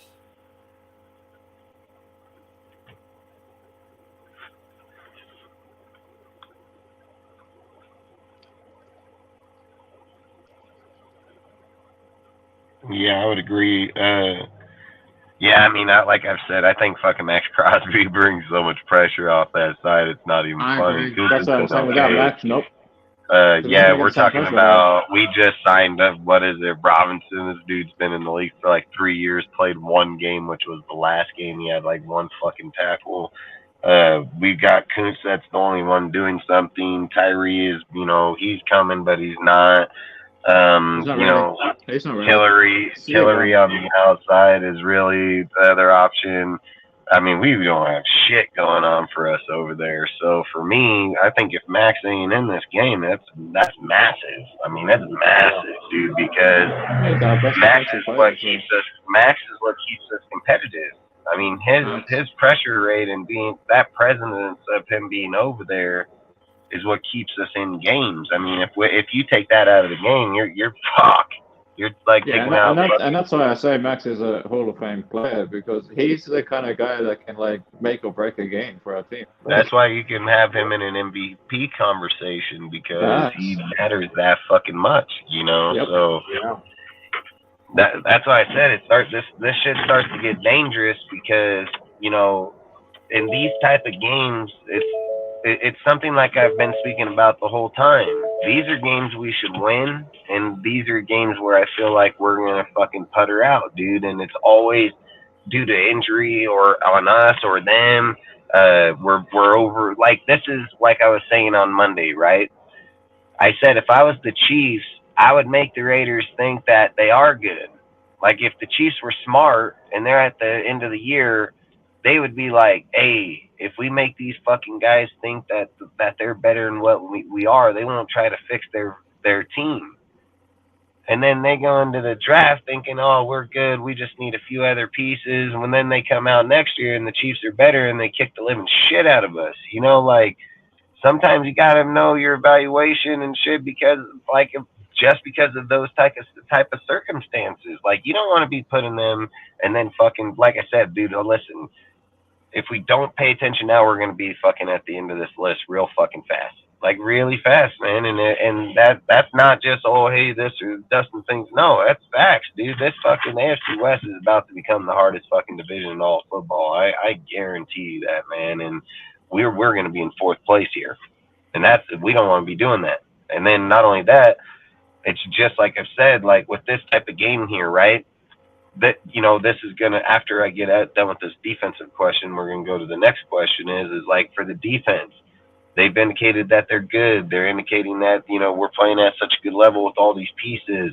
They got JJ, the real pieces, Dobbs, but the Achilles to this is where people are like, hey, Dobbs sucks. They say, hey, that guy's mobile as shit. He already got 100-yard games, dude. I think he's even set a record, but he set an NFL record for passing and running within his short amount of games he's had. So, no, I'm not going to go down and act like, oh, every time we face teams like him, we're going to win. I mean, the fucking Bears kicked the shit out of us. I mean, you know what I mean? Like, they were the same type of fucking player right there, and that was their backup, bro. That was a guy that didn't even fucking play, kicked the shit out of us, So that's all I'm trying to say is like this dude over here with the Vikings, if we just took Dobbs and put him to the side for a moment, I mean, their offense is good.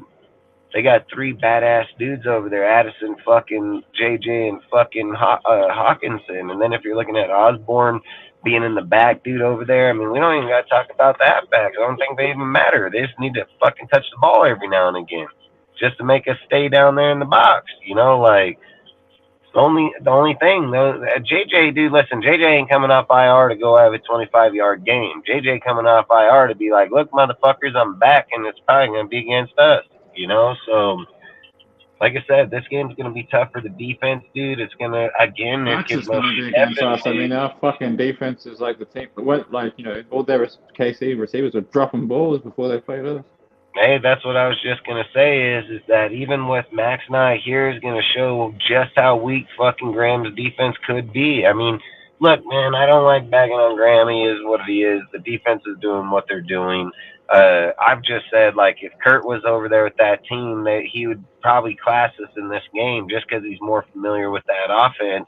Where Dobbs, dude, this is going to be like another fucking Zach Wilson game where they have the potential to be better than us. They probably are better than us. They just don't have the damn starting quarterback in there. And I hate seeing like us comparing ourselves to those type of teams. Like we just got to stop doing that, in my opinion. But like I've said, this is a game that our defense should be able to get a stop on the offense, which I think we will. I really do believe that we will. Even without Max there, I just think it's going to be a little tougher. Offensively, man, like Aiden's got to get his shit going, man. Like I don't care, he has to get it fucking going. If Aiden don't get it going, it's gonna be a fucking problem right away. And it doesn't matter if he's dink and dive and get down to the fucking 10-yard line. If the AP ain't going for it, AP has nothing to fucking lose. He loses this game and don't go for it, he don't have a job. So that's straight up gonna be facts. He loses this fucking Vikings game, he's done. But again, if you're sitting here just looking at what needs to happen here, so here's the next question: can AP win the game as the coach? Does AP have the fucking knowledge to fucking coach this game to win it? Like, what do you guys think? What do you think, Ozzy? Starting with you. Well, to be honest, I don't think it's all going to come down to AP. I think it's going to come down to can Bo Hardegree win the fucking game because he's the offensive coordinator. But like, nothing against AP. Like he's a good linebacker coach and all of that, and good. Like I like his energy and stuff, but he just doesn't. When has he? Even in college, he was never a head coach. He was like a defensive coordinator and like an assistant coach.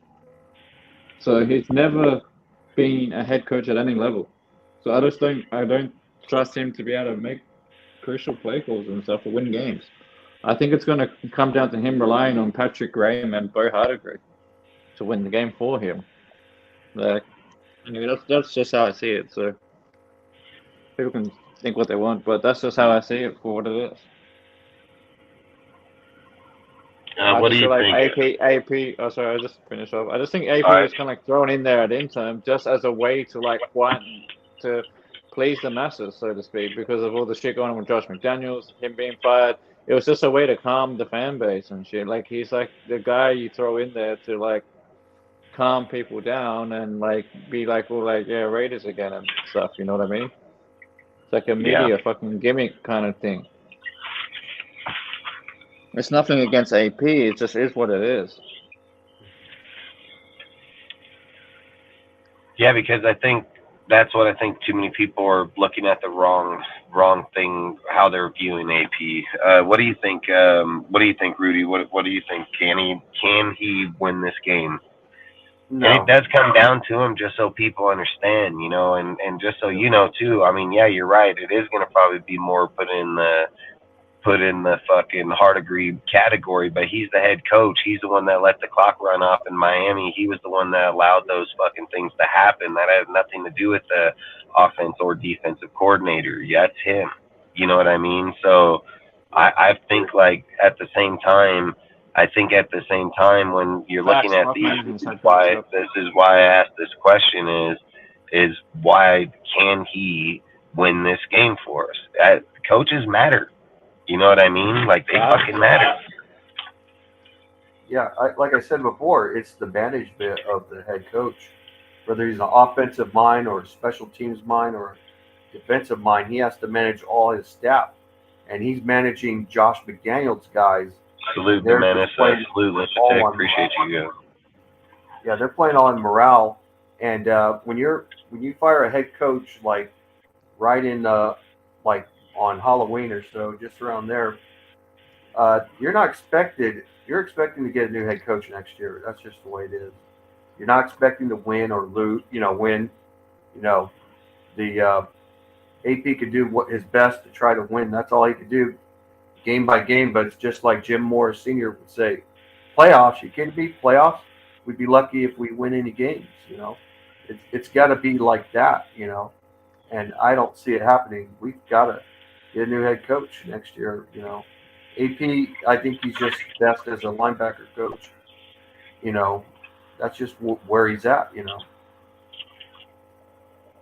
So here's a question I would ask, going forward, is that AP has nothing to lose, right? Like, does everybody agree? Like, he has nothing really to lose. If he don't win these games, he's not even in the conversation. Like, that would have to be an agreement.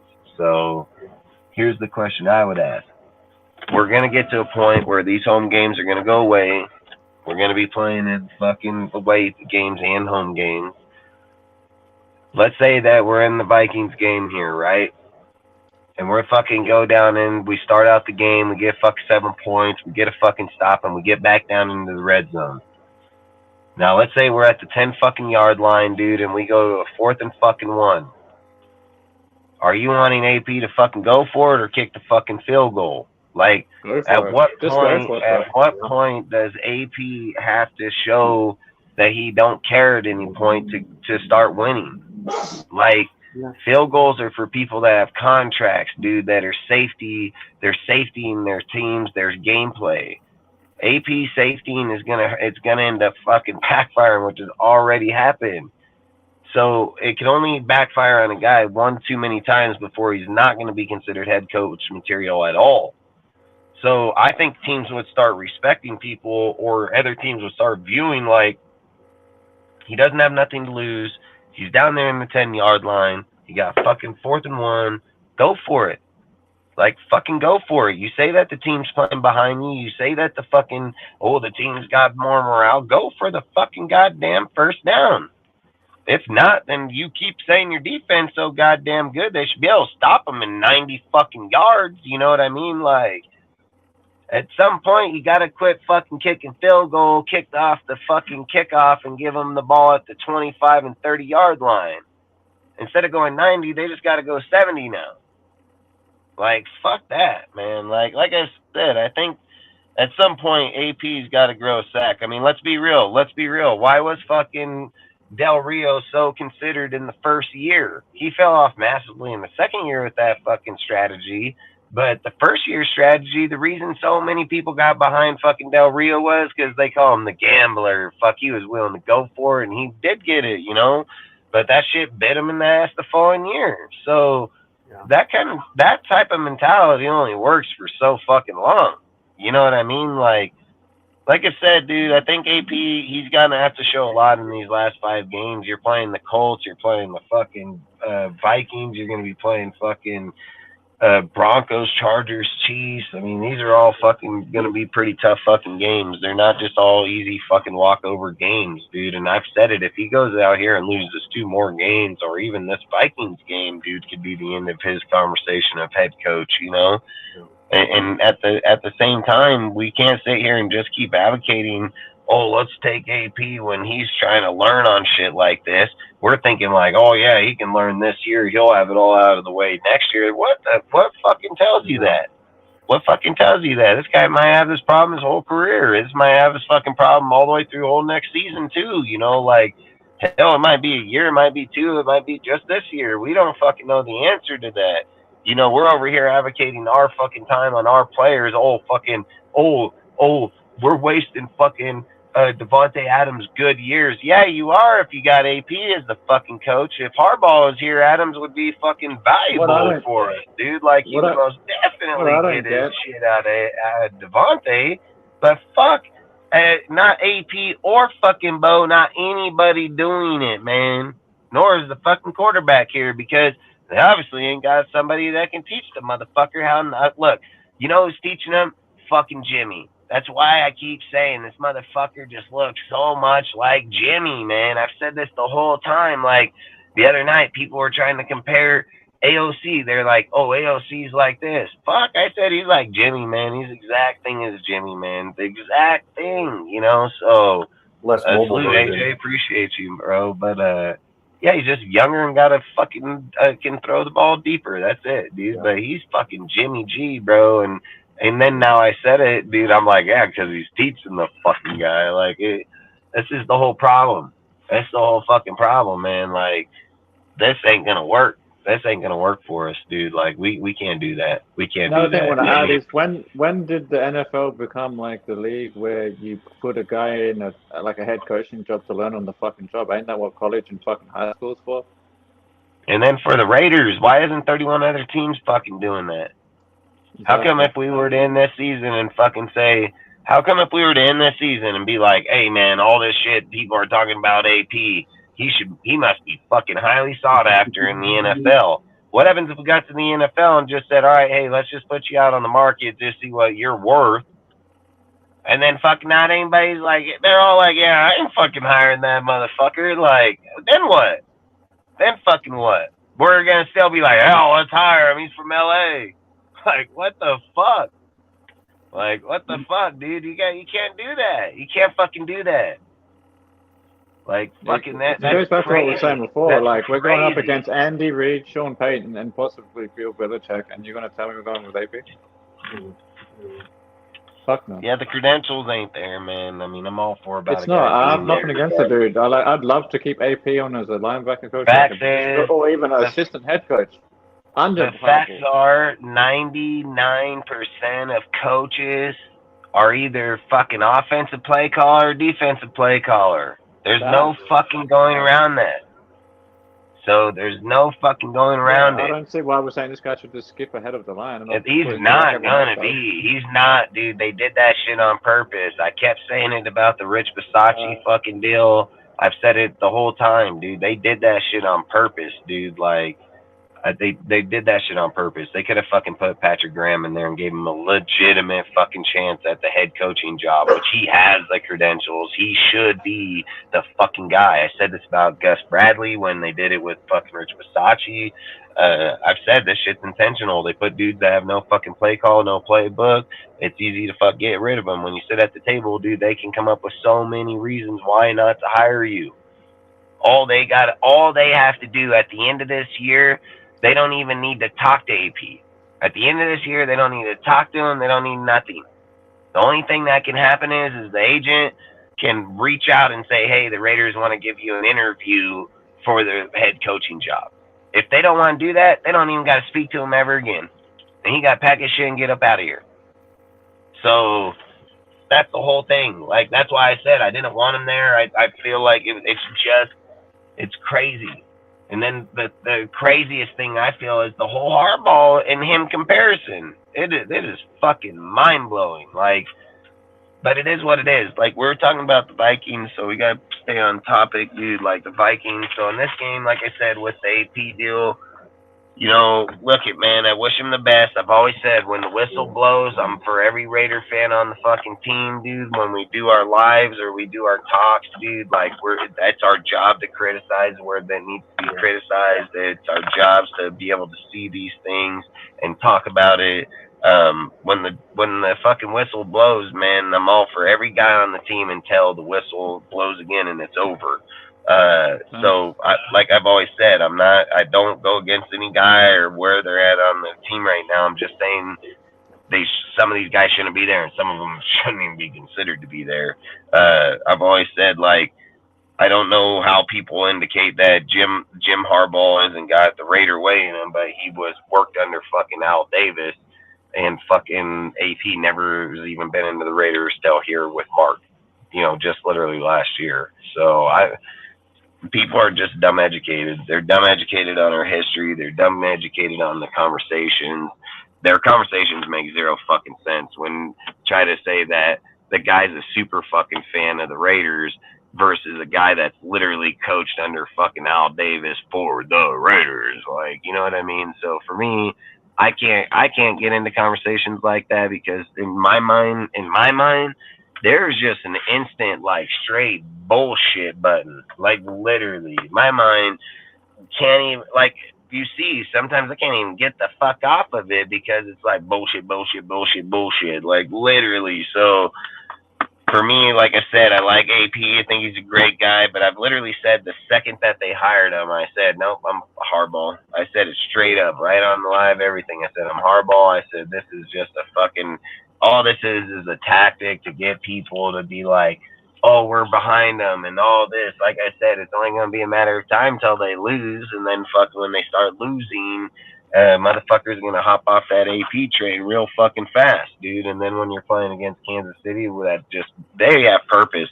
They're probably gonna play all their starters on Christmas Day, just so they don't take an L on a day that's fucking like that prestigious, and just to prove a point, you know, just to prove a point. Just like last year, ring around the fucking rosy, you know. We have Stenham in the Niner game, falls out, they kick the fuck out of us the following, you know, like. So, like I said, I think they're going to do it more on principle. I've said if Herbert's healthy, I mean, I don't know how we're gonna beat him. The Broncos, they've only gotten better, so only gotten way better. So, like I said, man, I mean, hey, this guy, everybody got their work cut out. So fuck it, it is what it is. But outside of it, we got a lot to go with this week, dude. We got to get in on Friday, talk about it. So, like, maybe just hop into this next subject is like, do you guys really believe that Max could be out for the whole season? Like, do you guys really believe that's true? Like, do you think that's going to happen? Do you think Max is going to let it happen? To like, be honest, like, to be honest, if Max's injury like is bad, like if it is like he should rest it. If I'm the head coach and the owner, I'm saying like just don't play him. What's the point? What's the point in possibly ruining his career? And we're not even going to make the playoffs anyway, most likely.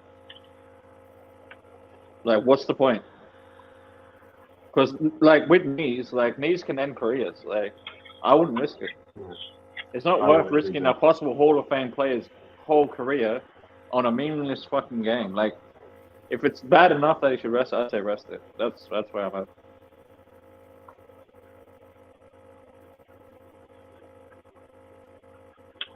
What do you think, Rudy?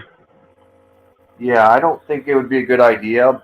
I know Mad Max is like really wants to play, but I think in this game he won't play. But I think he's going to do his best to play against the Chiefs and the Chargers. I think those might be realistically to be able to play, but he won't be 100%.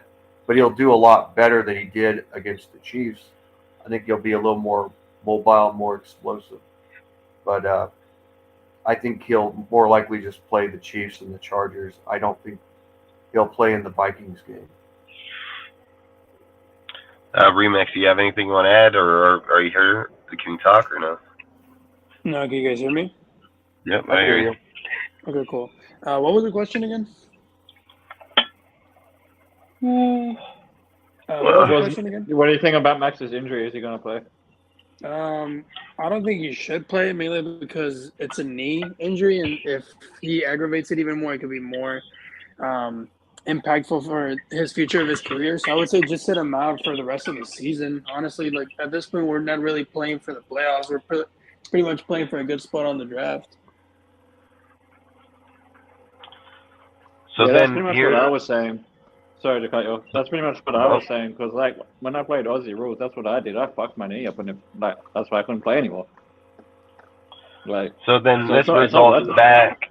This is what results me back to the head coach.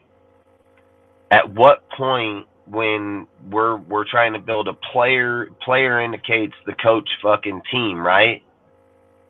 That means that the coach is a fan of the players. That's not how it should be. That means if AP feels like he needs to go to fucking Max and tell Max like, hey, you need to sit the fuck out. Max is like, come on, coach, I thought we were bros. I want to play.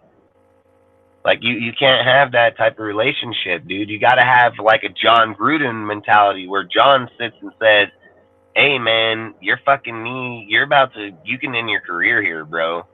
Like, and I'm not asking you. I'm telling you, you're gonna sit the fuck out the rest of the time until our doctors say that you're good to roll." Yeah. So at what point does AP become that guy and not fucking be the player fucking coach? Like you gotta be the dad, bro. Like that's his job. His job as the head coach is to be the fucking dad. Dads are there to be like, hey, I'm here to cheer you on. I'm here to be your fucking best friend. But when it's time, I'm also here to whoop your fucking ass. You know, like straight up.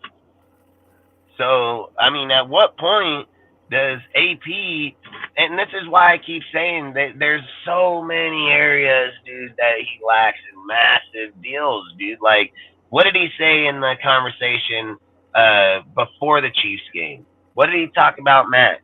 What did he keep saying in those fucking deals? He literally said, like, hey, Max has this deal, but Max is advocating to start. I don't give a fuck. You're the head coach. They literally said this fool had a 7% mortality rate, bro. How in the fuck you let a player go on the field with a 7% mortality rate? Like, no way. That fucking guy, he even had like 2% mortality rate, should have been sit his motherfucking ass out. And that's something that's a fucking bacteria that starts in the blood like that, and you can't stop it. You know, like, what the fuck? And that's the kind of shit where I'm like, nah, he shouldn't. That's why I say it's not just one area. It's not that he don't have a play calling book. It's not that he has, any development in the team whatsoever. It's not that it's only his fucking fourth game ever in his life, fucking from any standpoint, being a fucking head coach. It's not all them. It's all about all kind of shit. Head coach don't just coach that fucking aspect. He is the leader of the franchise, man, like literally. So if he can't lead and fucking tell people when they need to sit, I'm vocal because I stand by what I believe in. If I believe a motherfucker need to sit down, he's gonna need to sit the fuck down. And if that player wanna get smart with me, that's fine. You can get smart with me, but at the end of the day, this is my team, motherfucker, not yours. This is my shit. You go sit your ass down, you want to get too lively, we'll replace your ass with somebody else. Like, done. And I don't think Max is going to fucking, be mad at John or Jim or even AP if he said, like, hey, bro, you're fucking, like, bro, do we have a chance of getting in here? Yeah, we do. But there's like fucking 10 teams with 5-7 and 6 and fucking, what is it, 6-5 or whatever record. And fucking, what is it? What are we fucking? We're 5-7 is 12. Yeah. Yeah, so it'd be 6-6. So, long story short, you have all these teams fucking that are like one here and there, but there's 10 fucking teams. Then there's teams we played that would beat us out. You know what I mean? Like we're advocating so again, like this one fucking percentile. Then we're over here risking our fucking goddamn franchise player on a 1% fucking possibility. Fuck that. Fuck that. Like, fuck that, dude. Max didn't get where he's at just so this bitch can fucking get his leg cut off, dude. All about fucking going That's after exactly what I was saying, man. About him that don't even matter. Why are we risking a fucking Hall of Fame player on a 1% chance? It makes zero fucking sense. Yeah, Jim would never Jim wouldn't let that happen. Jim would have been like, nah, bro, you gotta sit out till doctors clear you, man. We need to get that blood taken out. We need to you shouldn't even have played in the Chiefs game, dude. As much as we want you to play, you wouldn't have played. You wouldn't have played, and Max wouldn't have had any say in it because Jim would have did the right fucking thing. There's a time where your dad need to sit up and say, like, you can't do this, not today, man. So, and it doesn't. I get your heart. I get your loyalty. I get who you are as a person, but this is bigger than you, man. Like, this is way bigger than you. Like, this is your whole fucking career right here in front of you. Like, we can't do that. And any coach that runs the team, he should value that massively, especially if it's your Hall of Fame fucking drafted player. Like, nah, you can't just fucking, shrug that off. So for me, like I said, dude, like I even indicated this before this report came out. If you go back on our other live, I literally said, like, hey, I would sit this fucking guy for multiple weeks until that leg's either better. I even said I would indicate to sit him for the rest of the season until further notice, because, and I said that before these guys brought up this fucking report, but like I've said, dude, his shit ain't no joke. And I've even put the video up on my Instagram, YouTube, everything. Like, fucking that injury is no joke. And the way that it gets underneath the pocket of the kneecap and the fucking, it gets in the fluid, dude. So, like, basically where your kneecap and your fucking, and your bones rub together, there's a pocket between them that has this fucking blue fluid in there, and it doesn't allow your bone-on-bone friction. And what happened is his was. And then when, I guess, somehow, I don't know how, but when the bones touch each other like that, it can create a bacteria. And then that bacteria gets fucking in, like, because it's in your blood. Then it fucking creates a fucking, like, life-ending fucking, like, it can create a life-ending disease or injury or whatever. That's why you had to go to the hospital and have that shit pumped before they even got there. So, like I said, man, I mean, that's crazy as fuck to me. But, like, at that point, I would have been like, yeah, Max, sorry, bro. Like, I get it, dude. But, man, I'm sorry, dude. I can't do it. But, long story short, I mean, dude, we all agree that he should probably sit out. Like, as a Raider, to be fucking healthy, do we think he should sit out? Like, if Max comes to us and says, hey, I want to play in the Vikings game, are you letting him or no?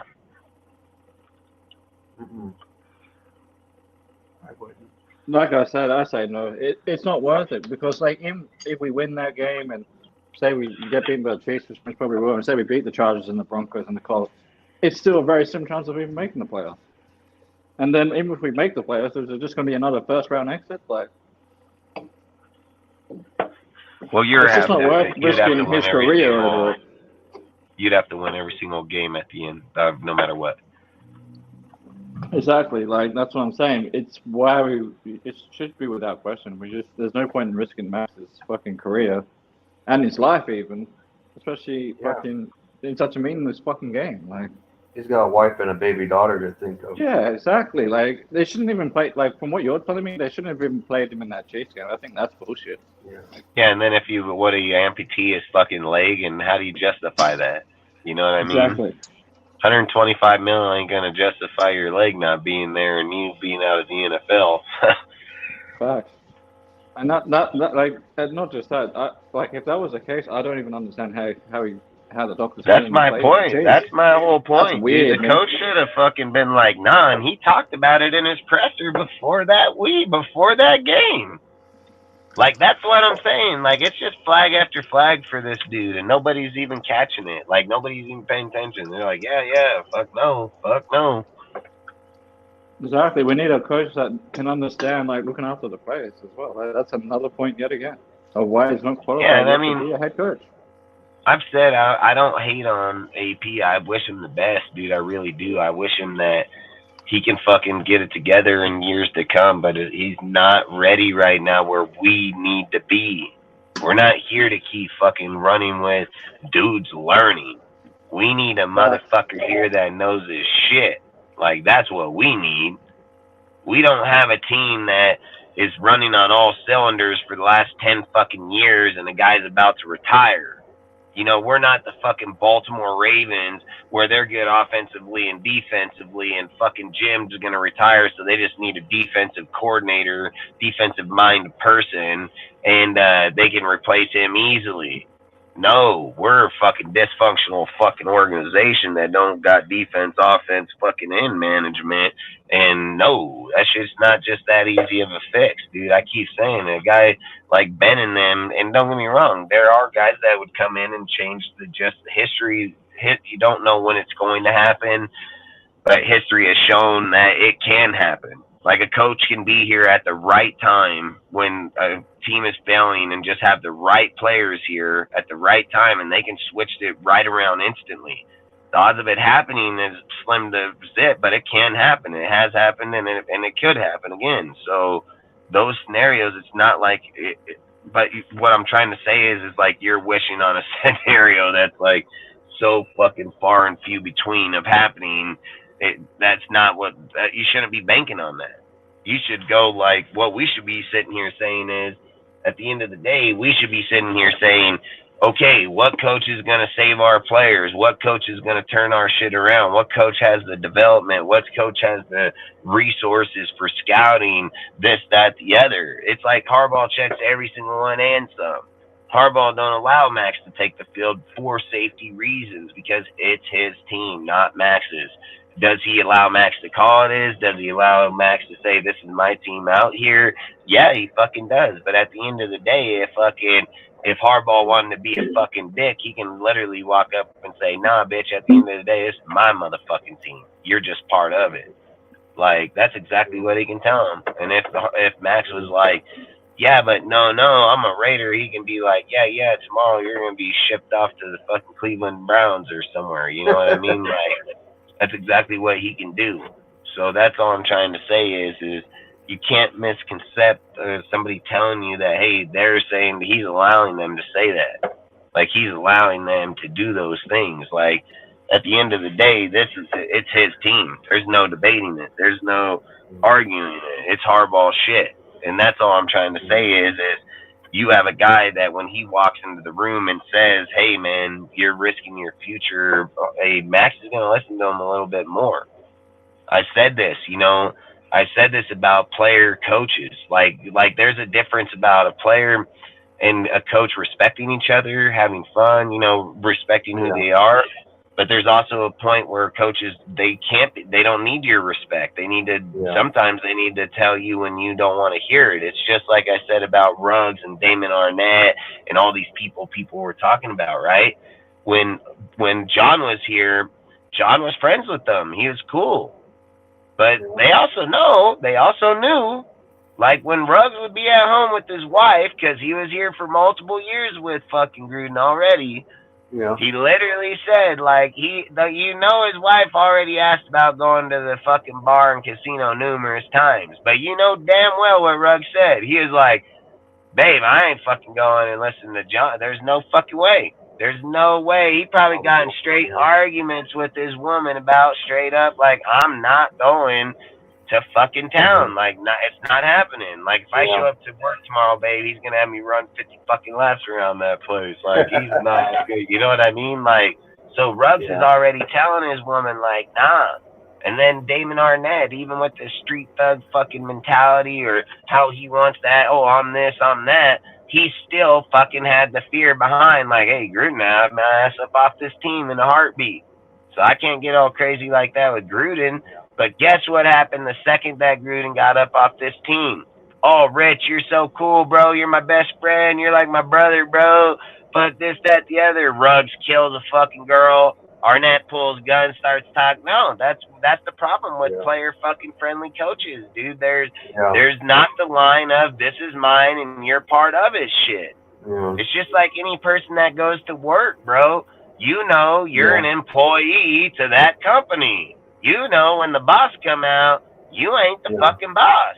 You know you the motherfucking you're the worker. Like, you know that. You know your place. The second you see him, you're like, yep, motherfucker. You know, like, even if you're a fucking manager in their company, you're still work under them. That's theirs.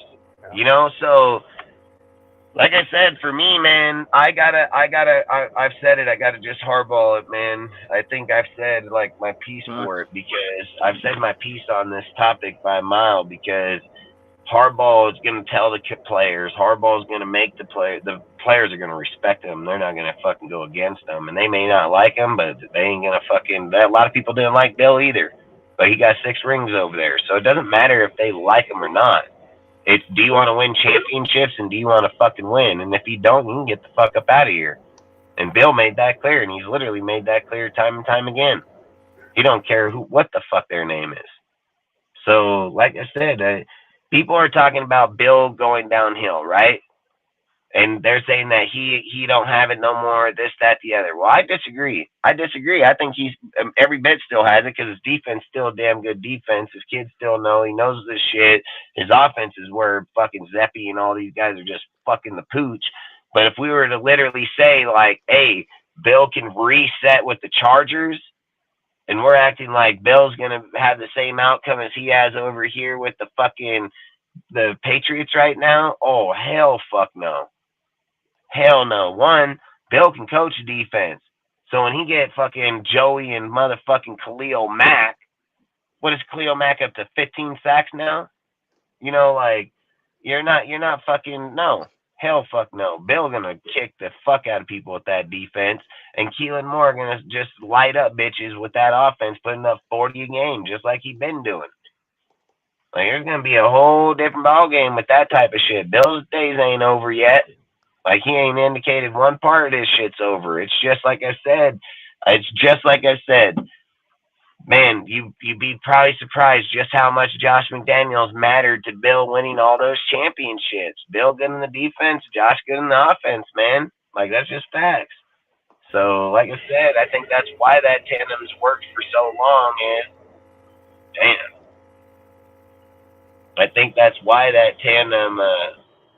I think that's why that tandem has worked for so long that way, was because of those reasons. So, like I said, Harbaugh brings every category checked all fucking 10 times over, dude. Like, I've said it just like this, and this is about the best I can say it.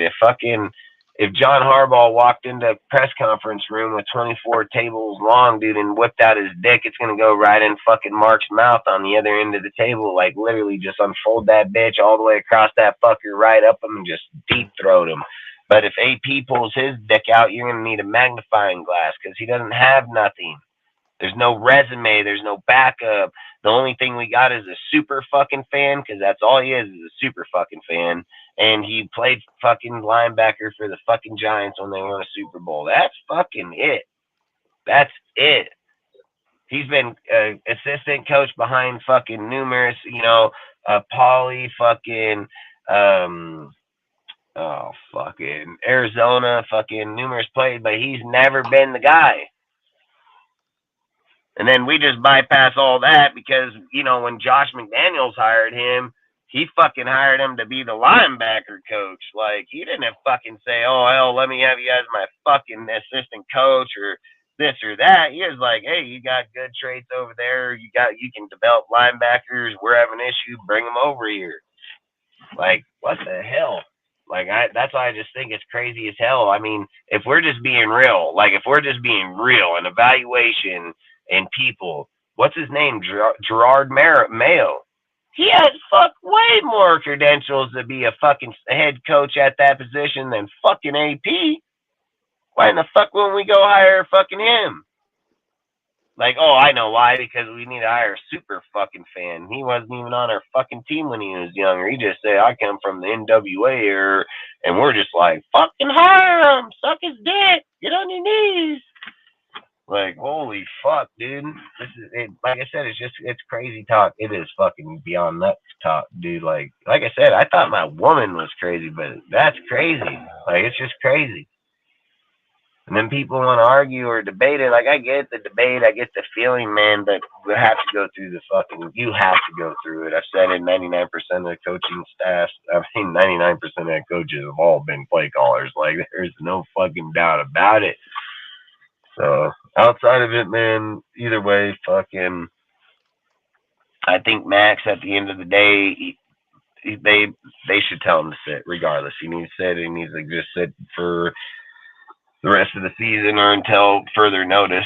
And then outside of that, AP needs to be a fucking grow a sack and tell Max that he can't get on the field, regardless of his knee, unless he feels good to where the doctors clear him. That's just how it should be.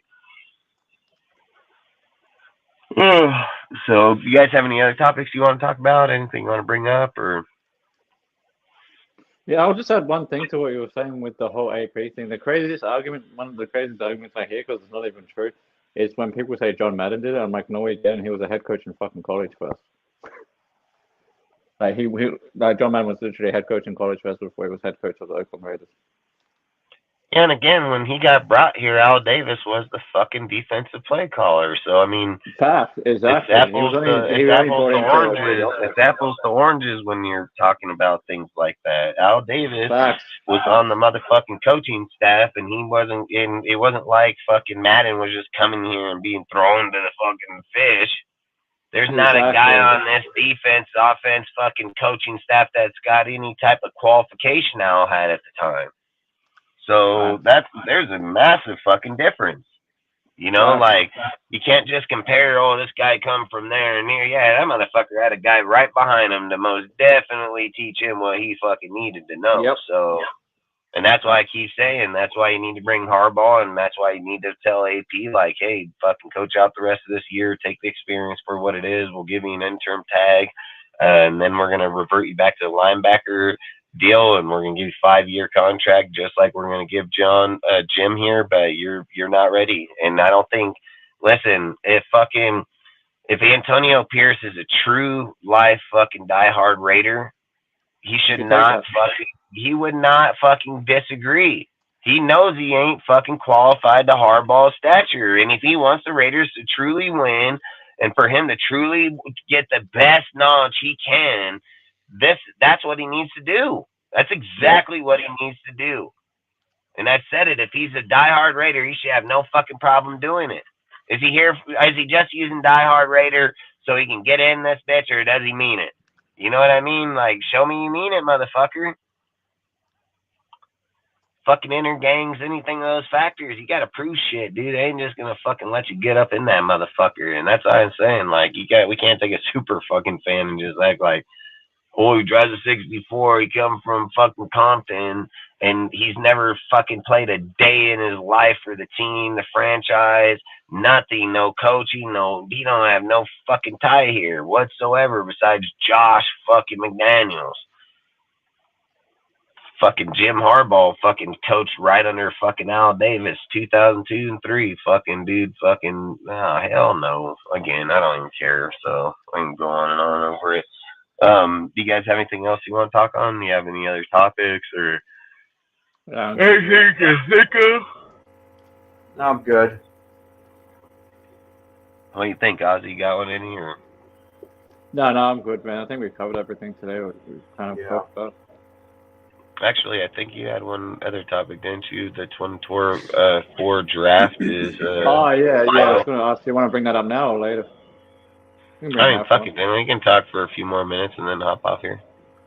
Yeah, so the topic I was bringing up is like saying that this upcoming draft, like the 2024 draft, is like crucial to the next 5 to 10 years success for the Raiders. Like if we fuck up in this, like what direction to go in this draft, it could fuck us up for the next 5 to 10 years, like literally. Because let's just say hypothetically we did roll with AP and AP decides to roll with Aiden O'Connell because he doesn't have any fucking quarterback coaching experience like Harbaugh does. That was another thing I wanted to add earlier, is that Harbaugh was a quarterbacks coach, and we're in dire need of like a guy that understands quarterbacks, not just head coaching. So that's another thing that makes Jim Harbaugh the perfect candidate, is because he can evaluate quarterbacks. And he was a quarterback in the NFL. He was a player. He was a quarterback's coach. He's coached quarterbacks in the college level, so he has an idea of he got 28. He has 28,000 yards in the NFL. He has 28,000 yards, 129 touchdowns, and 117 interceptions. Facts. So he knows the position as a player. He knows it as a coach. He knows it, like who these players coming out of college are, and which one, what their intangibles are. At a time when the Raiders' most crucial position, of course, like a face of the franchise quarterback, is in question. So I think that's another thing that's got to be kind of highlighted, is that if we need to get a guy like Jim in to say, is ASC going to be the guy or not? Because if Jim says no, then we most definitely draft in the quarterback round 1. Because this quarterback class is deep enough that even if we draft top 12, we can probably still, even top 15 maybe, depending what defensive players go. Even if we draft in the top 15, we can still get a face of the franchise quarterback, possibly. Like a Bo Nix, Jaden Daniels, someone like that. It just depends on which route you want to go. Bo Nix is more typically a pocket passer, but he has some mobility. And then you got Jaden Daniels, who's definitely got athleticism, and he's got a decent arm. And I would trust someone like Jim Harbaugh to coach him up. And dude, Jim Harbaugh took fucking, like I said, dudes with the Niners, and he took motherfucking J.J. McCarthy from North Carolina and fucking did it too. Holy fuck, dude, it's a blizzard outside. And McCaffrey ain't even that good, and even though McCaffrey ain't that good, he's still got a winning fucking team. Holy fuck, it is straight snow blizzarding right now. So that's what I'm saying. Like, we need a coach that knows how to evaluate talent. I was saying earlier, because this draft is crucial. I think so too. I agree with that. Take 1,000% that this is going to be a very crucial draft here. I keep emphasizing it more and more. Like, people are just not looking at the main things, dude, that are going to matter here. We're looking at, like, we can solidify our team for the next 5 to 10 years in this draft. Like, dude, if we get Harbaugh here and we get the right draft here, we can be good for the next 10 years easy. Easy 10 years. Easy. I mean, look at fucking John Harbaugh. His success has been dominant over there. Even when he was about to be outcasted, he got Lamar and turned that whole fucking thing around. Like, that's all I'm saying. These guys, these coaches, they're not like other. They know how to adapt. They know how to play in the times. They know how to change when they need to change, dude. Like, they don't become as dominant as they are for so long because they're not good at their job. You know, like, they fucking know their job at a very high level. If fucking Harbaugh goes in there and whops out, what is it, Alabama that they're going to play? Dude, that's it. He's going to hang up the belt and tell fucking see you later. Like, fucking, you got to leave at the highest level in fucking college, dude. And I think even if he loses that game, he leaves because this team is rolling on all cylinders, dude. Like, they're rolling on all. And just like I said, there's a good core of his players leaving to come to the NFL, anywhere between 18 and 22 players. Because another guy I'm looking at for us, maybe in the second round, is Chris Jenkins, their DT. The Michigan. Yeah, DT. And and I spoke on that. I spoke on that in the first live that we started talking about Harbaugh. I said when you're looking at rebuilding a franchise, you look for corner pieces like those DTs, DNs, fucking corners, fucking linemen, offensively, fucking, because they are not making any transition from college to the NFL. They're not going to make. They've been with Harbaugh for their whole 4 years. Most of these guys, damn near all of them. So it's not like they're like, oh man, I got to leave fucking college, head over here to the NFL, and I'm going to change the way I was taught here. No, hell no. They're going to leave here, probably come with Jesse Minster that coached their ass the whole time, and Harbaugh here. Their transition going to be easy as fuck. And then that's my whole point. That's my whole point. When Harbaugh gets here and he's risking his career on the line, when he's sitting here saying, like, hey, do you take Jalen Carter or you take Tyree Wilson? Now, this is the difference.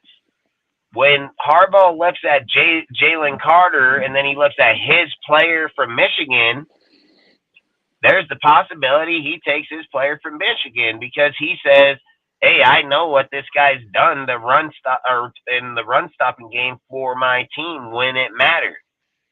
Like, that shit matters, and those transitions matter. So for me, when you're sitting here trying to rebuild your team without having to just go, like I said to Al, like, go straight to the fucking bones, that's how you do it. You get motherfuckers that already know how to do it. He's the one that developed them. He was the one that got them ready for the NFL. What better to keep that tradition going is in the NFL? Then it makes them even look that much better. Then people are going to start talking about, oh, Jim's the fucking guru of all football because he not only developed them, trained them, taught them, took them to the highest level, won a championship, brought them into the NFL, and did the same damn thing here with them too. Like, you got to think about this shit. When Harbaugh was taking on those Niners, dude, that's when the whole division was good. When Harbaugh was over there with them Niners, that's when the fucking Cardinals were good, the Rams were good, and the motherfucking Seahawks were good. And guess where he ranked all 4 years? First, second, and third in the division. And those are all fucking good ass fucking teams at that time. So now you're sitting here looking at our division with our guys. There's a possibility you can come in and be first, third, second, like, not fucking keeping in fucking second on down. You know, just like I said, when Harbaugh stands across the field and stares at these fucking guys, one, he's already beat them in the NFL, so they know that shit. And then the second is that they're gonna have to respect him just as much as he respects them. When Sean Payton and fucking Harbaugh and just imagine Bill, if all three of these guys standing and they look at fucking AP and AOC, they're like, easy win. It's exactly what they say. They're going to be like, they're just going to outcoach them in experience alone. So they're going to say, easy win. And then you know what the talk's going to become? Raiders don't even belong in this division. That's exactly what they're going to say. Raiders don't belong in this division. Been 20 years, haven't been able to rebuild. Every time they get a guy like could have Harbaugh, they chose AP. Like, that is exact shit they're going to talk about us. Like, literally, look, like that video I started the show off with, it's going to be the same fucking video we'll be playing come next year. Like, literally. So, like I say, man, you got to be very careful in these type of points, dude. Like, we are not just a fucking player or two or not away. We are fucking at least 10 or 15. We are multiple starters. We're multiple fucking backup players away. We are a fucking most crucial fucking part is the goddamn quarterback. You know, like, that's the whole thing I keep trying to say is like, when Derek Carr came in, he had a good OC and shit that was training him to be good. And ended up with Musgrave and shit, bro. Like, again, he had good people. This fucking guy was Bo Hardegree, dude, doing the same shit as fucking Josh did. Like, that's the kind of shit I'm not understanding. He ain't done nothing there. He can't get past one touchdown. Josh couldn't get him past a touchdown either. Nor could fucking Jimmy. You know, like, fuck this, man. No. You're telling me we can have Harbaugh and Jaden Daniels? No, hell, fuck no. I'm all about that. I'm like, hell, fuck yeah. when Andy Reid come over here looking at us, it ain't no fucking easy win. Because you want to know why? Because Andy Reid's going to look right at Harbaugh, and it's going to be flashbacks, bro. He's going to be like, yep, I remember when he took Alex Smith and fucking made him good, and I got him from him. And then I made him good here, and then we got Patrick Mahomes. Yeah, I remember that just like yesterday. That's exactly what he's going to say. Then he's going to be like, now Jim got goddamn Kaepernick on steroids over here, and we just say, yeah, fuck no. And it's going to be a fucking all-out war. You know, I ain't going to be over there telling Patrick, like, hey, bro, you better get on your shit. Like, you better be throwing fucking 35 points a game. Because this guy's about to pound the ball right down our fucking throat, dude, because he's going to build an offensive line. And then he's going to have a halfback back here that can do the RPOs. So they don't know if it's going to Josh. They're going to start doing halfback toss outside RPOs where they're going to be running. They're going to be thinking, oh, it's going to go to you. Side fucking take the fuck off. Like, nah, man. Those type of guys, that becomes dangerous. Sean Payton looking on the other side thinking the same fucking thing. Bill Belichick sitting down there thinking the same thing. Like, you can't stop shit like that. You just can slow it down. That's all you can do. You can just slow it down. You're not going to stop it. It's just like fucking Patrick. You're not going to stop it. Just slow it down. Yeah, you can't stop it. You can only slow it down. That's what I want for our team, man. Yeah, that's all you can do, man. So there's no way when we're sitting here looking at the opposite side of our division and how their results would be against the head coach. AP, they laugh, fucking Harbaugh, they're like, yeah, we're in trouble. Like, that's facts. It's facts. There's no easy win when they look at him. And then Harbaugh will beat Andy Reid. He's beat him already, dude, in the NFL. So he's gonna beat him. He's gonna beat Patrick Mahomes, bro. Like, Andy Reid is not going to come up in this bitch playing Andy 2 times a fucking year and not beat him. He's going to beat him. He's 100. Dude, his record is show he's going to beat him. Like, he's going to beat him. And that's all that matters. If we just beat him once, dude, like fucking once every other year, we're fucking in better shape than we've been in the last 20 years, you know?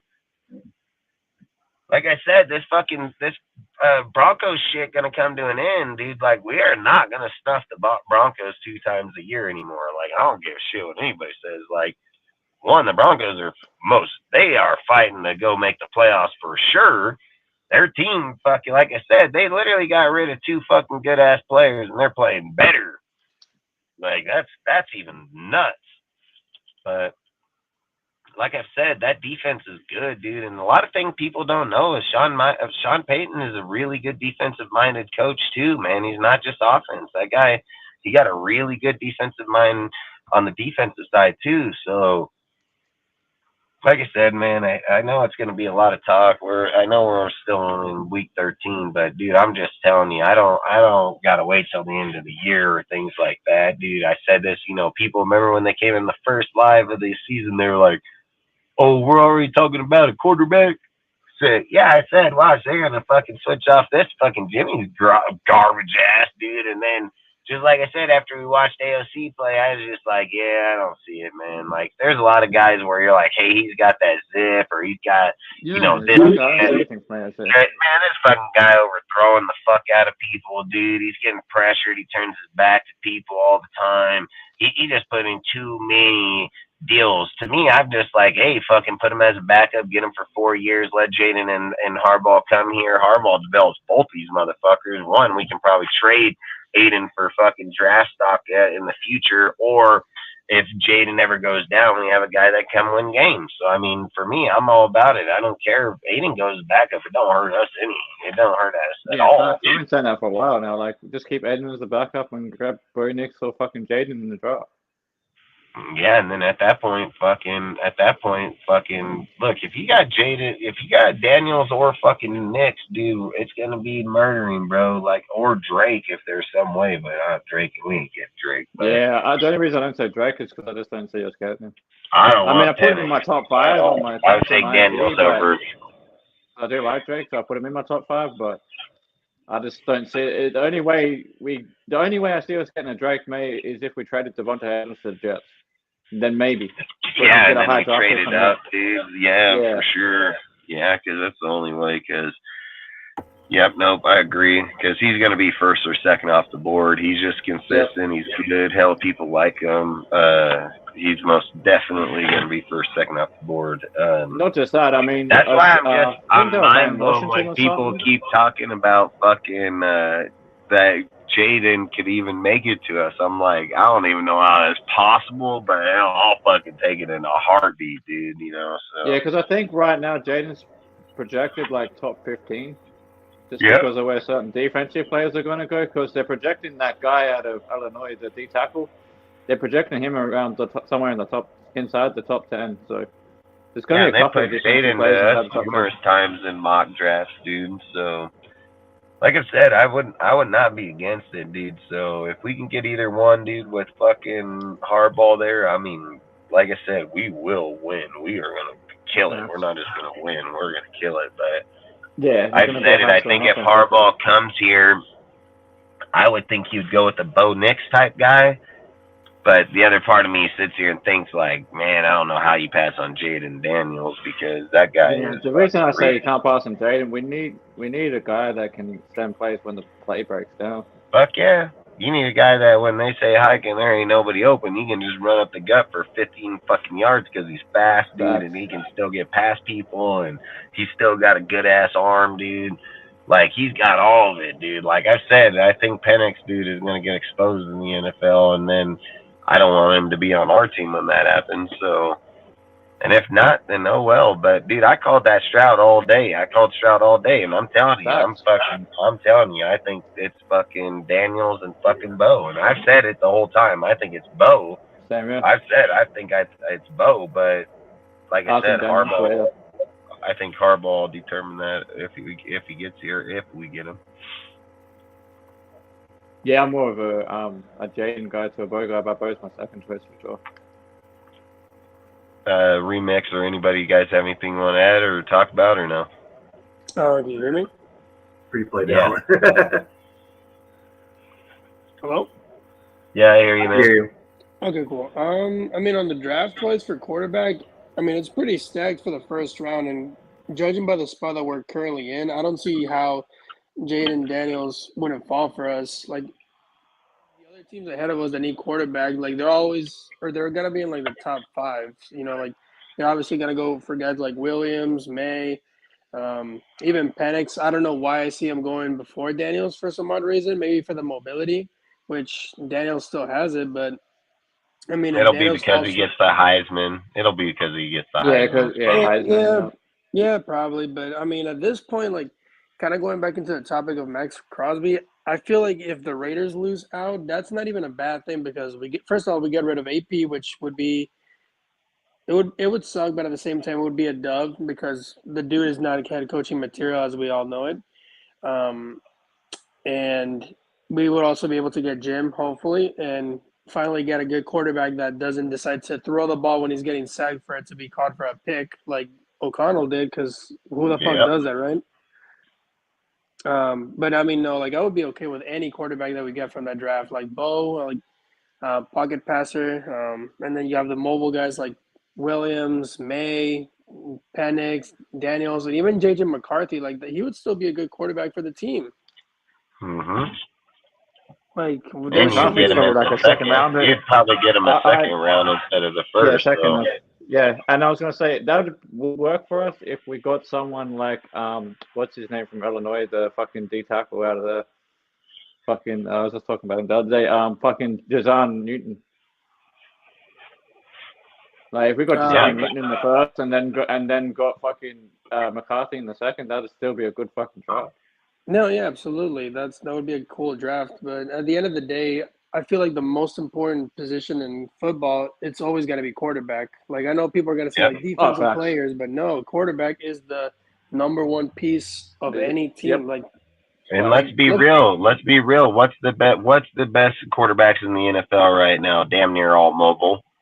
Lamar, you got Lamar, Holmes, fucking Kyler whenever he's fucking healthy and got a good team. Fucking, you got all kinds of good mobile people around. Allen, even fucking Burrow's mobile, Herbert, fucking Burrows. They either got the arm or the mobility to go with it. So it's all these young fucking dudes. The only guy that's old that's still kicking everybody's ass is Rodgers. That's it. Everybody else, like Flacco's and all them, they're done. So we need to fucking get into this mobility quarterback one way or another. And I've said it like in order to make the transition because the Raiders franchise hasn't been for mobile quarterbacks over its time. And I feel like the only way that you could, we've only had a few, 2 or 3 over the time span. But long story short is the way that you go to a young quarterback like that and have luck, like have good success. Harbaugh comes from that atmosphere already in college. You know what I mean? Like he already comes from that lifestyle. So it's not like he'd be like against it. He's already doing it. You know what I mean? So for me, like I said, I think when you get guys like Jalen and all that, that's what made Kaepernick so dangerous with that Niners team was those RPOs and Wildcats and shit like that. So yeah, exactly. He done it with Kaepernick already. Kaepernick was kind of mobile quarterback, so yeah, he used them that way. But what else was I gonna say? Fuck, I forgot. It was that's kind of off topic, but like going into the mobile kind of conversation. I've seen a lot of people making mock drafts that we should trade for Justin Fields, and I'm just thinking like, why would we waste our pick on that guy? Like a lot of people like him just because he's mobile, and yes, he can throw the ball, but he's really not that good. We're not going to give up a first for him, so he's not going to. He's going to get like a third. I bet if we can get him for like a third. So look, dude, if Harbaugh came in here and he said like, "Hey, I'll give you guys a third for him," I'm not going to tell Harbaugh no because I've said it, dude. Like Harbaugh would look at Justin and be like, "Okay, it's his throwing mechanics. I've watched video on him and studied him. He's probably like, hey, I can get him to change that, no problem." And then he's like, I got the dual threat. He's got 4 years in the NFL. He's going to be hitting this last year in this contract, and we're going to probably get him cheap. There's a lot of advantages to that because then if you trade your first or trade Devontae to the Jets, you still got a first. So now you can be going into there with either the receiver from Washington or fucking Harris, and fucking corner like Kool-Aid or somebody else. Like you can have a fucking DTN corner. You know what I mean? Like that changes the whole ball game if you go after a guy as long as Harbaugh knows he can get it, and if Harbaugh said he would do it, I'm not gonna look. I'm telling you, there's not a guy, a quarterback out there that we're gonna get information from like him and act like we know more than he does. That's not gonna happen. They're not gonna do that with Harbaugh. I've said this about Gruden. Gruden was out for 15 years. Harbaugh ain't gone nowhere in 20. Like, there's no comparison. Harbaugh been kicking the fuck out of everybody for the last fucking 20 years, like literally. Yeah, I agree. You know, and John Gruden, he sat in a fucking booth and did quarterback shit, dude, but he didn't have any relate to the actual NFL for those fucking 15 years, like Harbaugh every day, talking, developing, creating, fucking designing, play creating, because he's the offensive coordinator too, you know, so. Like I said, look, man, it's just next level. I've said, I think at this point we have to do what the right thing is to do. Listen, if Mark does not sign Harbaugh and we have the chance to, Mark needs to sell the fucking team, dude. Like, literally get rid of this fucking team. And if he hires AP, he's one cheap ass bitch. And again, needs to fire the fucking team, dude. Like, literally. So. When you got $2.3 billion, dude, it's almost like bullshit money. Like, literally, like, just straight bullshit money. So there should be nothing that's hindering them. Nothing, you know. So, again, I'm strongly advocate us this way. But, again, I'm not the fucking know-all, be-all. I don't fucking know everything. But I think it's 100% should be it, so.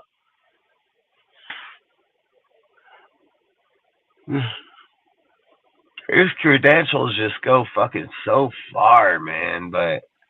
And then, like I said, if he's just standing at the line looking at all of them across the way, they all know, like, hey, his team's fucking. They're all sitting there saying, like, hey, his team's juice, man. We gotta fucking watch. Say again. But do you guys have anything else you want to talk about, or what? I just feel like we need to go into a more younger route, man. Like, I mean, I know a lot of people are gonna say like Jim is not really that young, and he's not. He's in 59, isn't he? Yeah, he'll be 55, 58, somewhere in there. Maybe like 59. You could be right. You could be 50. Yeah, I think so. But at the end of the day, like even though he's not young, the dude has a lot of experience. He knows how to adapt to like the newer kind of offensive styles. And like when people keep talking about like, oh, we should hire I keep forgetting that dude's name. The guy from the Lions, Ben Johnson. Yep.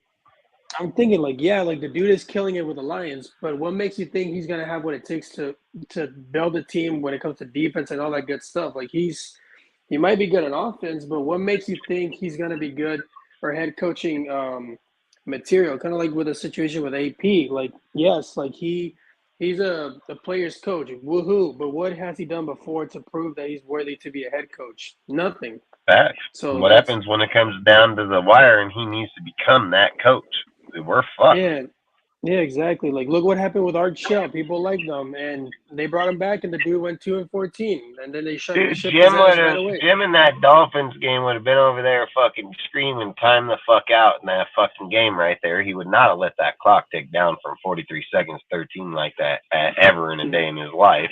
He would have called that bitch. He would have fucking made damn sure we were probably going into the house, dude. Like, that's all I'm trying to say is we can't talk about going to the playoffs and winning playoffs when we should have won 2 of these games regardless, and we'd be going to the playoffs. You know what I mean? So those matter, dude. When you're in tight races, dude. When you're gonna be 5-7 and fucking 6-4, it's a big difference, you know. So.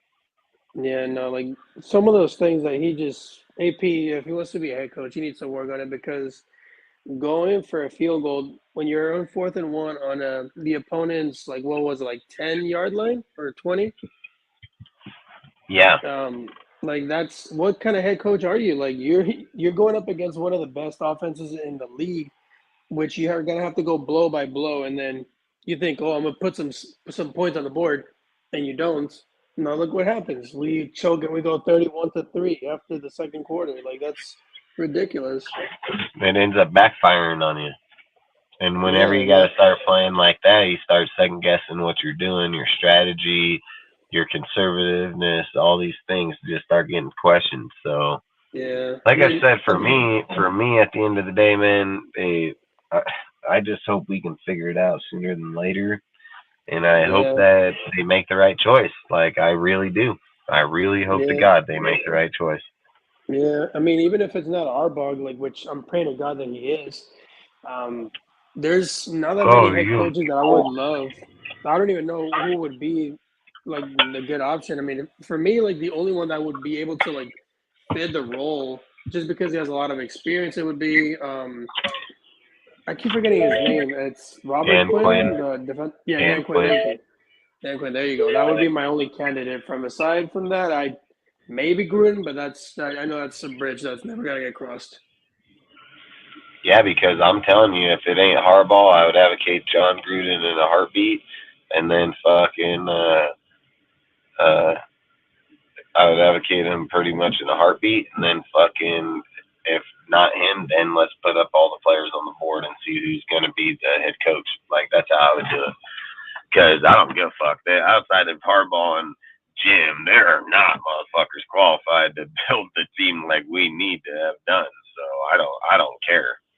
And again, I don't give a fuck what they think because most people don't know shit about football anyway. So I don't really care what they fucking think anyway. So like I said, fucking, are we trying to win or are we trying to keep playing this fucking bullshit game where we keep having the same conversation every year? You know.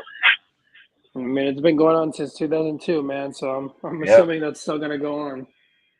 Well, yeah, that shit needs to come to an end ASAP. But do you guys have anything else you want to bring up, or? I mean, what do you guys think is gonna be the outcome for the game against the Vikings, or have you guys already touched on that? What do you mean? Like, do you guys think we're gonna win, or would you prefer that we lose? Do you prefer that we win? Like, They what's your all guys' talked stance?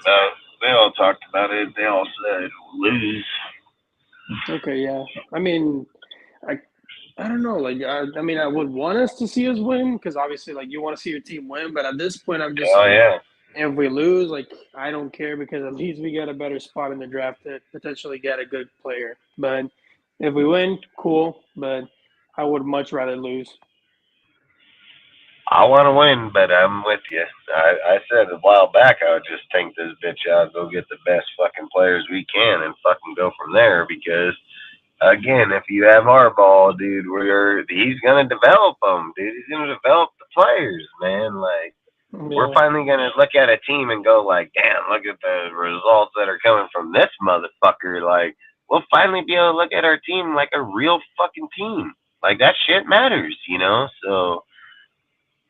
But either way, fucking, it is what it is. It's all talk right now. I don't know if he's coming here. Don't know if this, that, the other. I'm just trying to advocate. I'm trying to speak it into existence. I'm gonna fucking talk about it till they say that this motherfucker ain't that he went back to Michigan or he's going somewhere else. But I'm talking about it the whole time. I don't care. I want it to become so contagious that everybody around Raider Nation starts talking about it. So then when fucking Jim hears it, he's like, damn, Raiders really want me. Like, they know, fucking, that's what I want. I want motherfucking the Raiders to get this motherfucker, you know, so. But I'm going to speak this shit into existence. You watch, man. I don't care. I'm going to keep talking about it, man. But if you guys don't have much else to speak, man, we're going to hop off here because no one keeps texting me, dude, and fucking it's snowing like a motherfucker, so. I don't want to get out here and be stuck out here and can't get to my house. So, do you guys have anything else you guys want to talk about, or? Yeah, I'm good. I'm good too.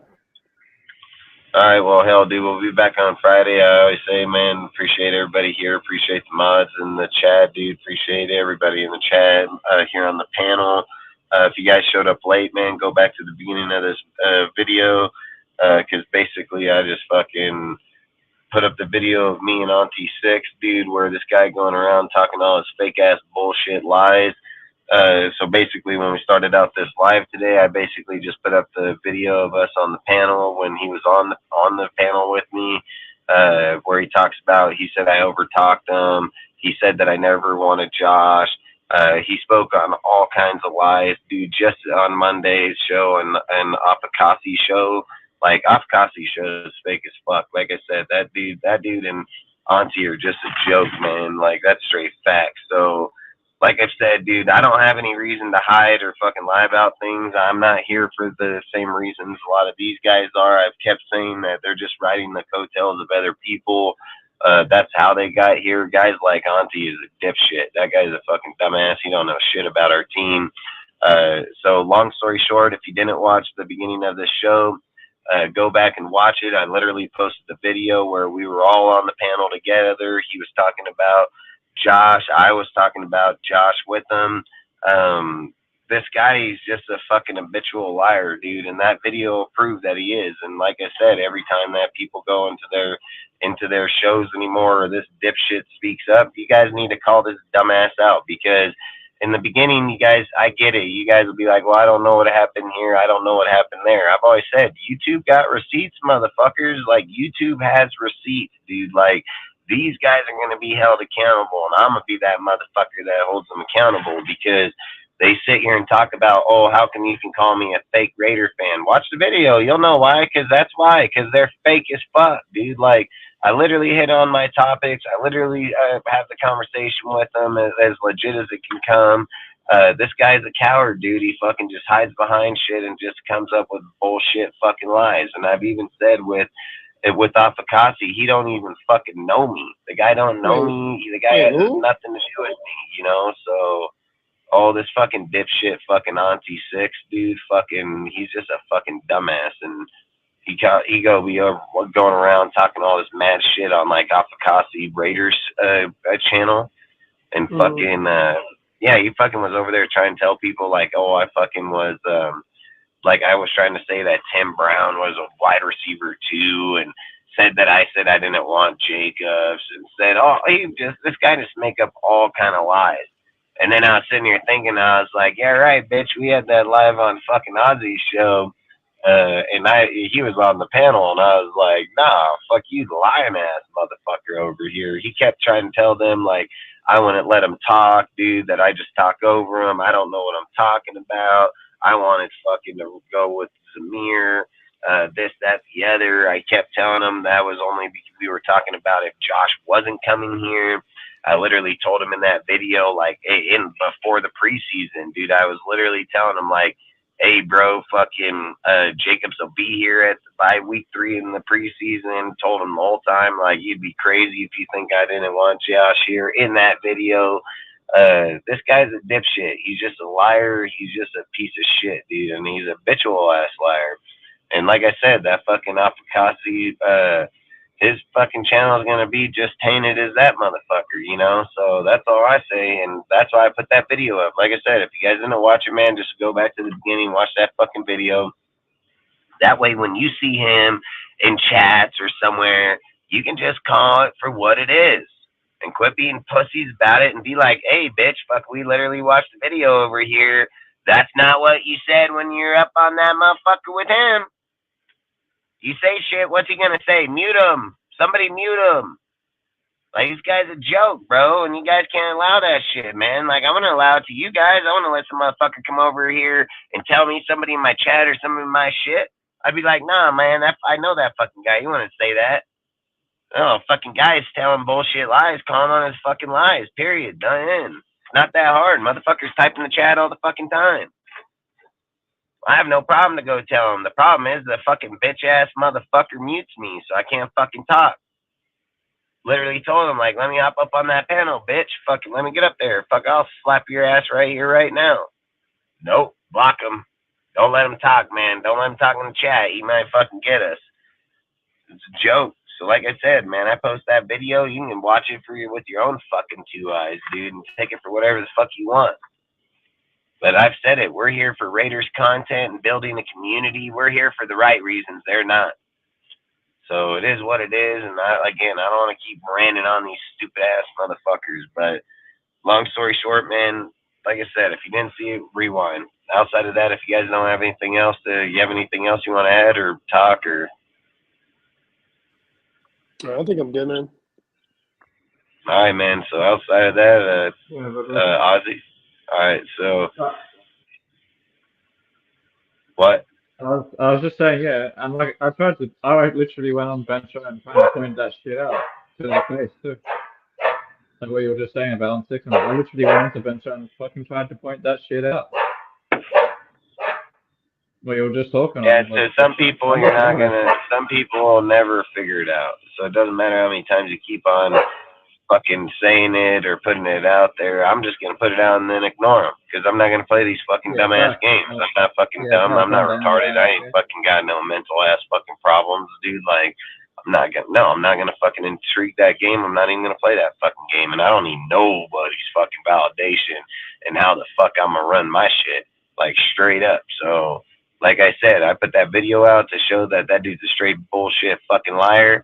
If people want to discredit it or not, that's their stupidity. I don't give a fuck, and I'm not gonna intrigue it. I'm not gonna even talk about it anymore. I'm not gonna waste my time. Like I've said, I'm just gonna fucking keep putting up posts on my Instagram and everywhere else that tell those motherfuckers to get rid of that Auntie Six motherfucker. Wherever he goes, I'm gonna just keep plaguing it. So I don't care. And if it eventually fucking houses dudes or causes them to lose their shit or lose their views or subs, that's their fucking problem. You shouldn't keep a dipshit around them. You know what I mean? So, like I said, this guy's a leapfrog motherfucker. He ran with Sultan, bro. He was a fucking dick licker to Sultan the whole fucking time. Like, this guy's a fucking joke, dude. Like, again, I don't care. That, like I said, I know this guy bigger and shit. He used to hit me up all the time over there at the Sultan's deal, asking me, "Oh, you give him money? I give him money. He hasn't paid me back. Blah blah fucking blah." This guy's a fucking bitch. So, long story short, man, like I said, the video is there. Take it for what you fucking want, but I'm not gonna listen to that shit no more. If they want to go over there and make memes, they want to go over there and talk about me, they're fake as fuck. I literally confront them on their own shit. They fucking block me. Literally tell them, come on over here. This shit ain't censored. This shit ain't blocked. This shit ain't. You can come here and say whatever the fuck you want. But nope, nope. It's only if I go on their terms so they can block me when I'm on their panel. So that's the only way it works. It only works is if they can silence me by muting me. Then them talk over me and tell me they're dumb. They're dumb. They're straight fucking Democrats, dude. Like they're straight fucking Democrats. But long story short, man, hey, I hope you guys all have a great night. I hope it works out, dude. And outside of that, we'll see you here at fucking Friday at 7 p.m. Pacific, fucking 10 p.m. Eastern, man. We'll see how the rest of this week goes, and we'll determine on how our Friday show will go. Outside of that, man, like I say, I always do appreciate everybody stopping by, everybody on the panel, everybody in the chat, all the mods, everybody, man. So you guys give your shout out, and then we're bouncing. Raider Nation forever, and good night, everyone. Good night, everyone. Take care. Good to Raider Nation, panel. Good to be on with you guys again. Hope to see you in the next one. Hell yeah. All right, man. We'll see you guys all on Friday. Hope you have a great night. Peace out.